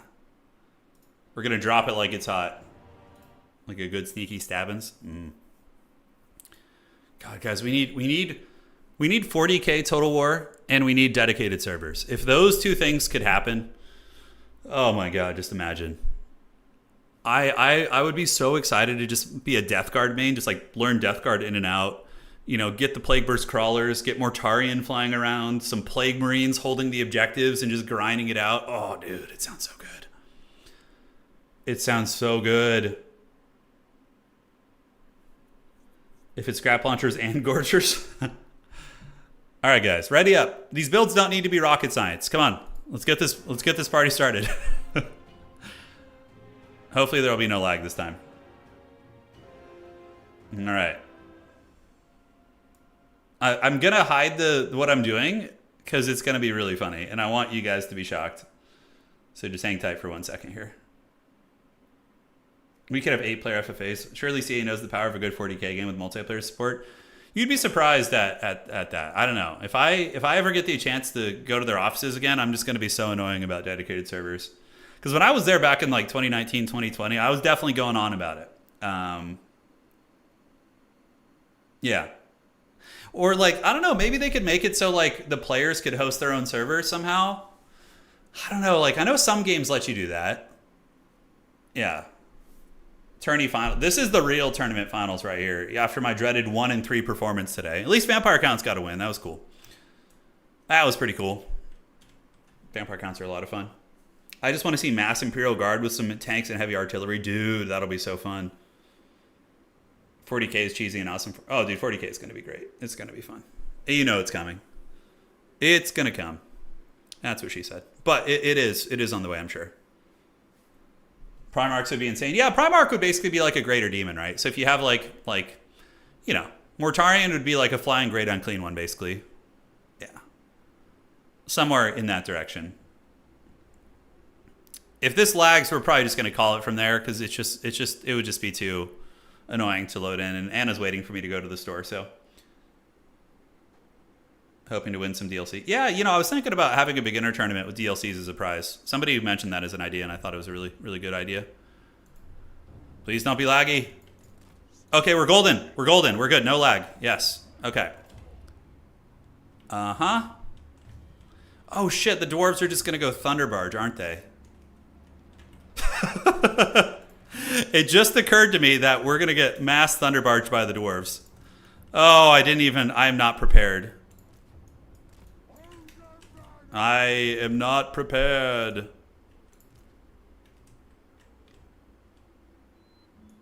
Okay. Let's see, who do we have around here?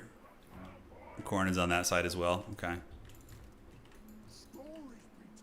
Well, yeah, so this is probably... I didn't even realize that the Thunderbarge was a thing. So now I'm going to have to pay for my sins. And the Thunderbarge is going to get us, most likely. All right, you guys ready? I'm going to reveal what I'm doing at the last second. Hold on. Okay, let's do this and then this. Here we go. Good luck, have fun. The mass Vanguard. Yes. We got Golg, and we got his Man-Eaters, and then we have the Gorgers, all of whom have Vanguard deployment. So we're going to go balls deep in this backfield, boys. Theater of the mind. That's right. Just imagine. Just imagine it. Oh, no. He went into Mass Air Force. Oh, he crushed my hopes and dreams. I should have done the dwarves. That was my plan. Oh, they have all the units I would want to get too. All right, boys. We're waddling. Oh, that's so troll. That's so troll. I get nothing. Oh, all right. That's really fun. Everybody wants some of that dwarf action right now. That's for sure. All right. So we're just going to sprint over towards the dwarves and try and get into that action. All right. So let's do this and just gather everybody up over here. Yeah. Oh, I was going to do the dwarves. I was deployed behind them, but then I saw that they had mass. I mean, I didn't see, but I assumed. I was like, oh shit, one Thunderbarge is going to kill my entire army. So I was like, no, thank you. Yeah. Well, everybody's ignoring Corn. Corn would have been a good one too. They have like infantry. They got marauders and a bunch of stuff. But yeah, the dwarves are going to get swarmed like hard here. They're going to get the business. We need to use our birds sparsely, so we're just going to keep them in the trees and let them charge up their stats. We got Valkia and we got Khorne's Bloody Fist. The dwarves, everybody's like enveloping on the dwarves right now. I love it. Yeah. Oh man, homie's got hammers in there. In theory, my army should be pretty good against his. We could drop the pistol shot. It has infinite charges, so just shooting a shot at old Thorgrim. Bretonnia accidentally threw their wizard away, which is pretty funny. All right, so let's get you here. Does he have any guns? It's mass hammerers and longbeards. Okay, that's actually great for us. So let's set up ranks, and we're going to go get Golgan there to start fighting, and we're going to get Steven Seagal. Yeah, so let's get you in here, and you Gorgers in here.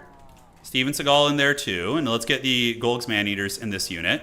You guys come around the outside, and you guys come around the outside, and let's just park overhead here to get our guys built up.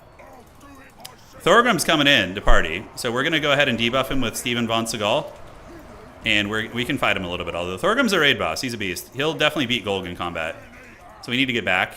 And now we have engaged against the Dwarven lines, and we need to retreat and go drink some Bugman's Brew, boys. It's going to be important here. So we're parking these guys overhead.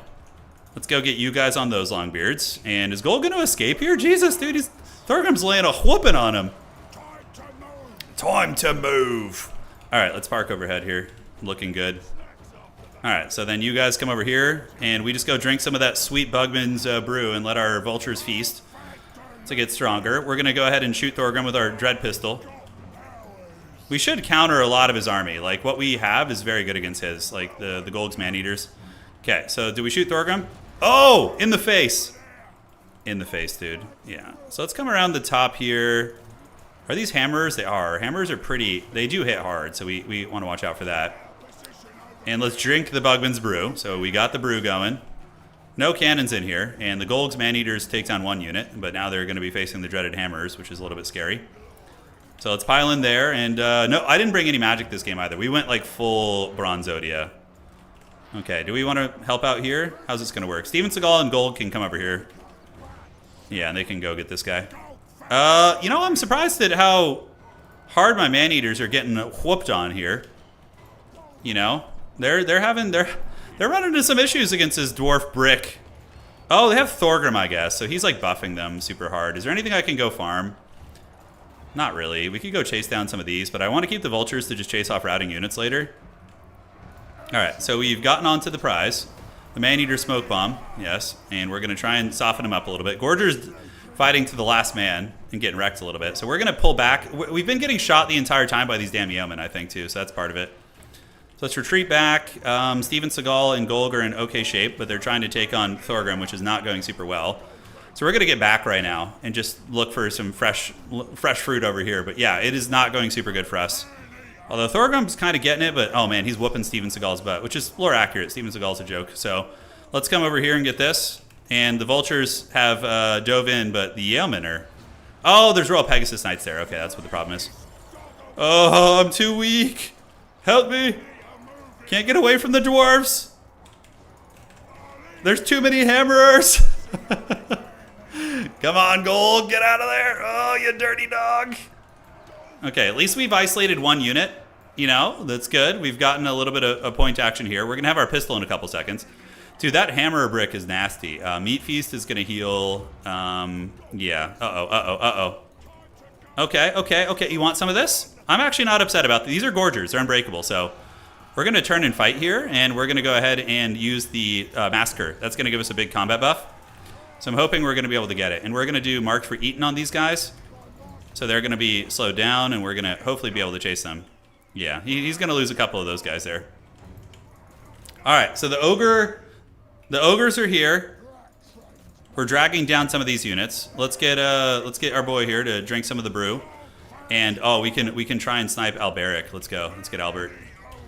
Here we go. The pistol shot. You ready? Oh, yeah, we got him. Nice. All right, so we got the Pegasus Knights. Did some damage to them. Now we have some of you guys hiding in the trees. Yeah, the dwarves with the Thorgrim aura is really tough to break, actually. But thankfully we have infinite shots of that Haggard pistol. But there's no way we're winning this. We are the pit lords right now. Okay. Is he going to land and attack me here? Okay, I'm down. Let's party. If you want some of this.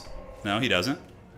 He's trying to get away. We do have this here. We just need to move around in a giant Unga Bunga brick. Steven Seagal survived, thankfully, which is good. But yeah, dwarves are going to be hard to kill for sure. The hammers are meaty, dude. They're meaty. All right, boys, get in there. Let's go for the freebies. Oh, those are Chaos Warriors of Khorne. That's pretty good eating right there. Golg is going to come across, see if he can get his clutches on this position.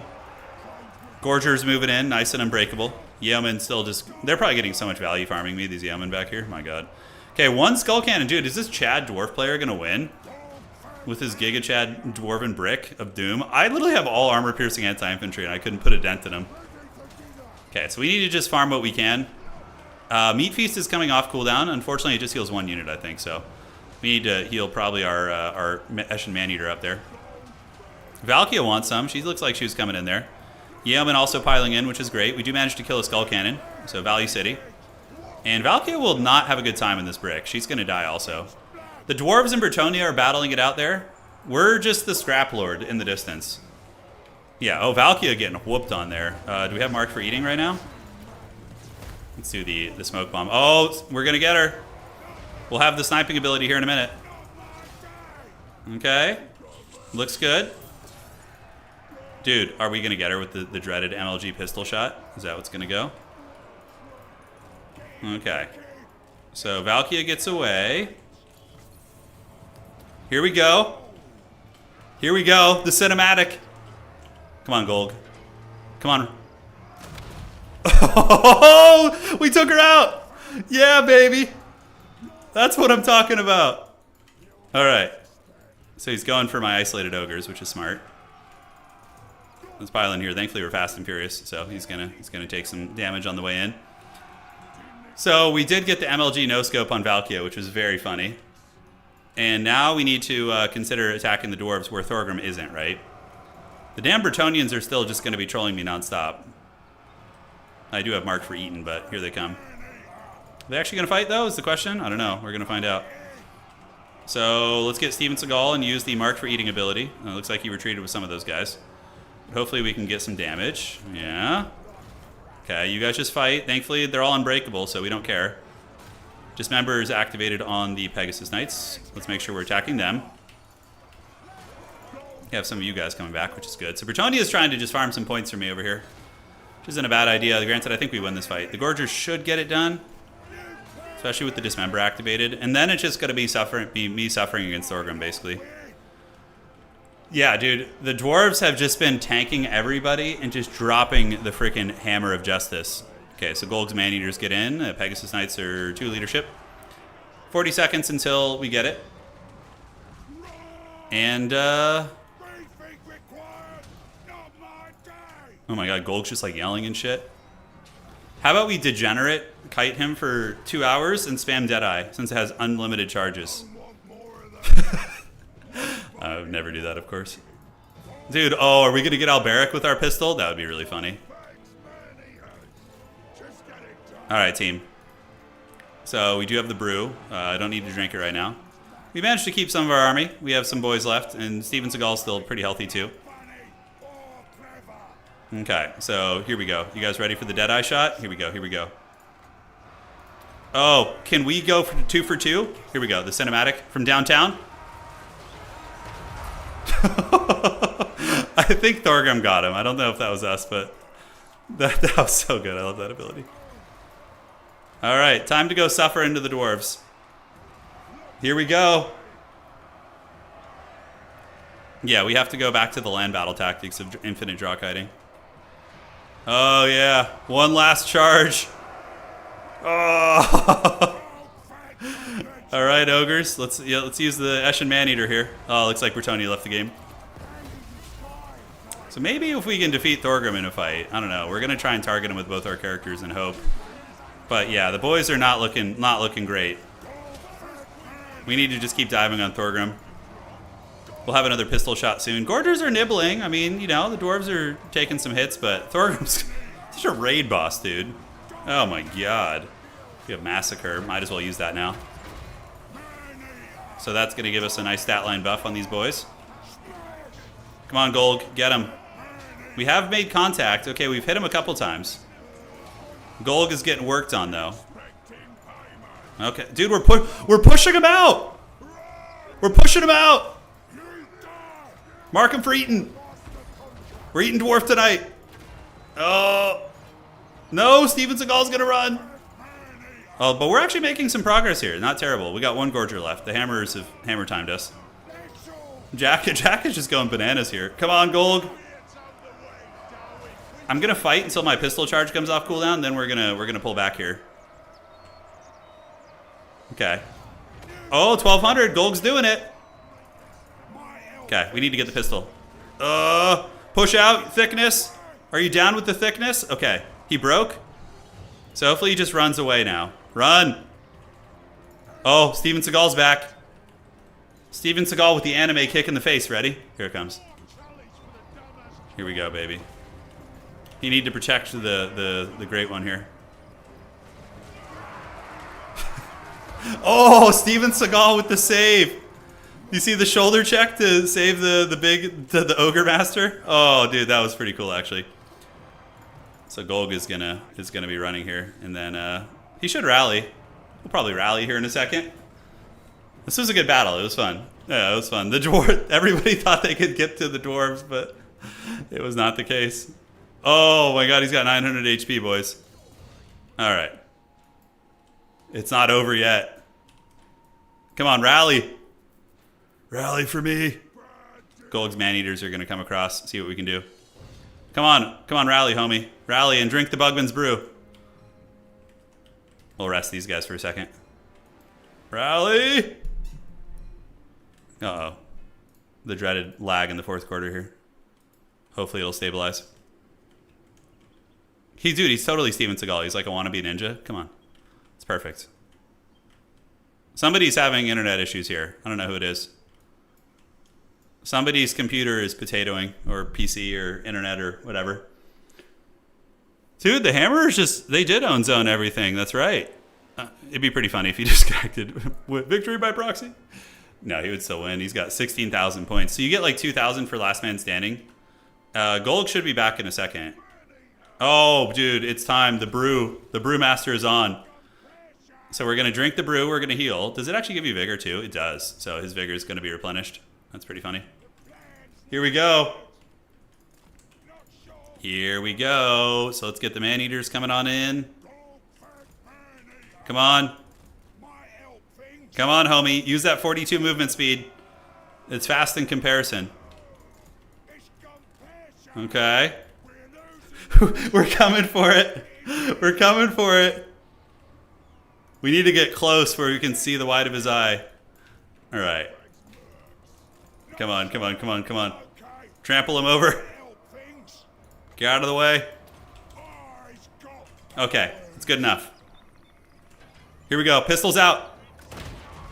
400 HP. Go gut part charge him here. Let's get it. Dude, he's breaking ankles. He is. Oh, have we been slowed? Oath of Vengeance. Come on, come on. 77 HP. Come on, Golg. Oh, Sparta kicked in the face. All right, so now we just fight. There's no reason to make him chase us. Although you could probably win this if you were a degenerate land battle, kind of like ladder grinder. You could just kite them and snipe the runesmith with the pistols and maybe eventually get it. I don't know. Yeah, we'll just fight. Give Jack he earned his glorious victory. The Sparta kick. 2 hours of draw kiting. You got this. I know. Come on, attack. What are you doing? There you go. All right, he's dropping it like it's hot. GG, well played. GG, well to the played. What the hell else is still on the map? Why am I still in this game? I'll concede defeat. Because... Oh, Korn still has a unit in the corner. Okay. Yeah, Korn, you should just concede defeat. Otherwise, it's going to take him 10 minutes to waddle to you. Yeah, Adam, drop it like it's hot. Golg is going to... Oh, wow, he got away with 5 HP. Hey, 2,500 value ain't bad. He earned the victory, but he paid for it with the King's Blood. Yeah, dude, the Dwarven host is holding strong. Come on, Korn, just leave the game. For the love of the gods. Jack, well played, dude. You earned that one. I think Adam's AFK. Maybe he doesn't realize his unit's over here. He's got just like one Marauder. There you go. All right. GG, well played, guys. A lot of fun this stream was. Well played to the Chad and Ticity for the glorious tournament win. Crushing all opposition in front of them. And yeah, hopefully you guys enjoyed this closeout as well. So we will see you guys on the other side. I'm out of here for now. And yeah, drop a like on the stream if you guys enjoyed it. Means a lot. Helps me gauge your interest. And we'll be back tomorrow. I'm not sure what we're going to be doing. I got a doctor's appointment to check out one of my eyes has been really blurry, so it's like been affecting my gaming as well. So I'm like, okay, I got to check that out. But we'll be back streaming. I don't know, maybe tomorrow, maybe not, maybe Saturday, Sunday. We're gonna take a day off here and there, but yeah, it'll be a lot of fun. Yeah, you left your life caster in the bushes. Oh no, dude. No, yeah, we're done for tonight. GG, guys. See you around, and thank you all for watching.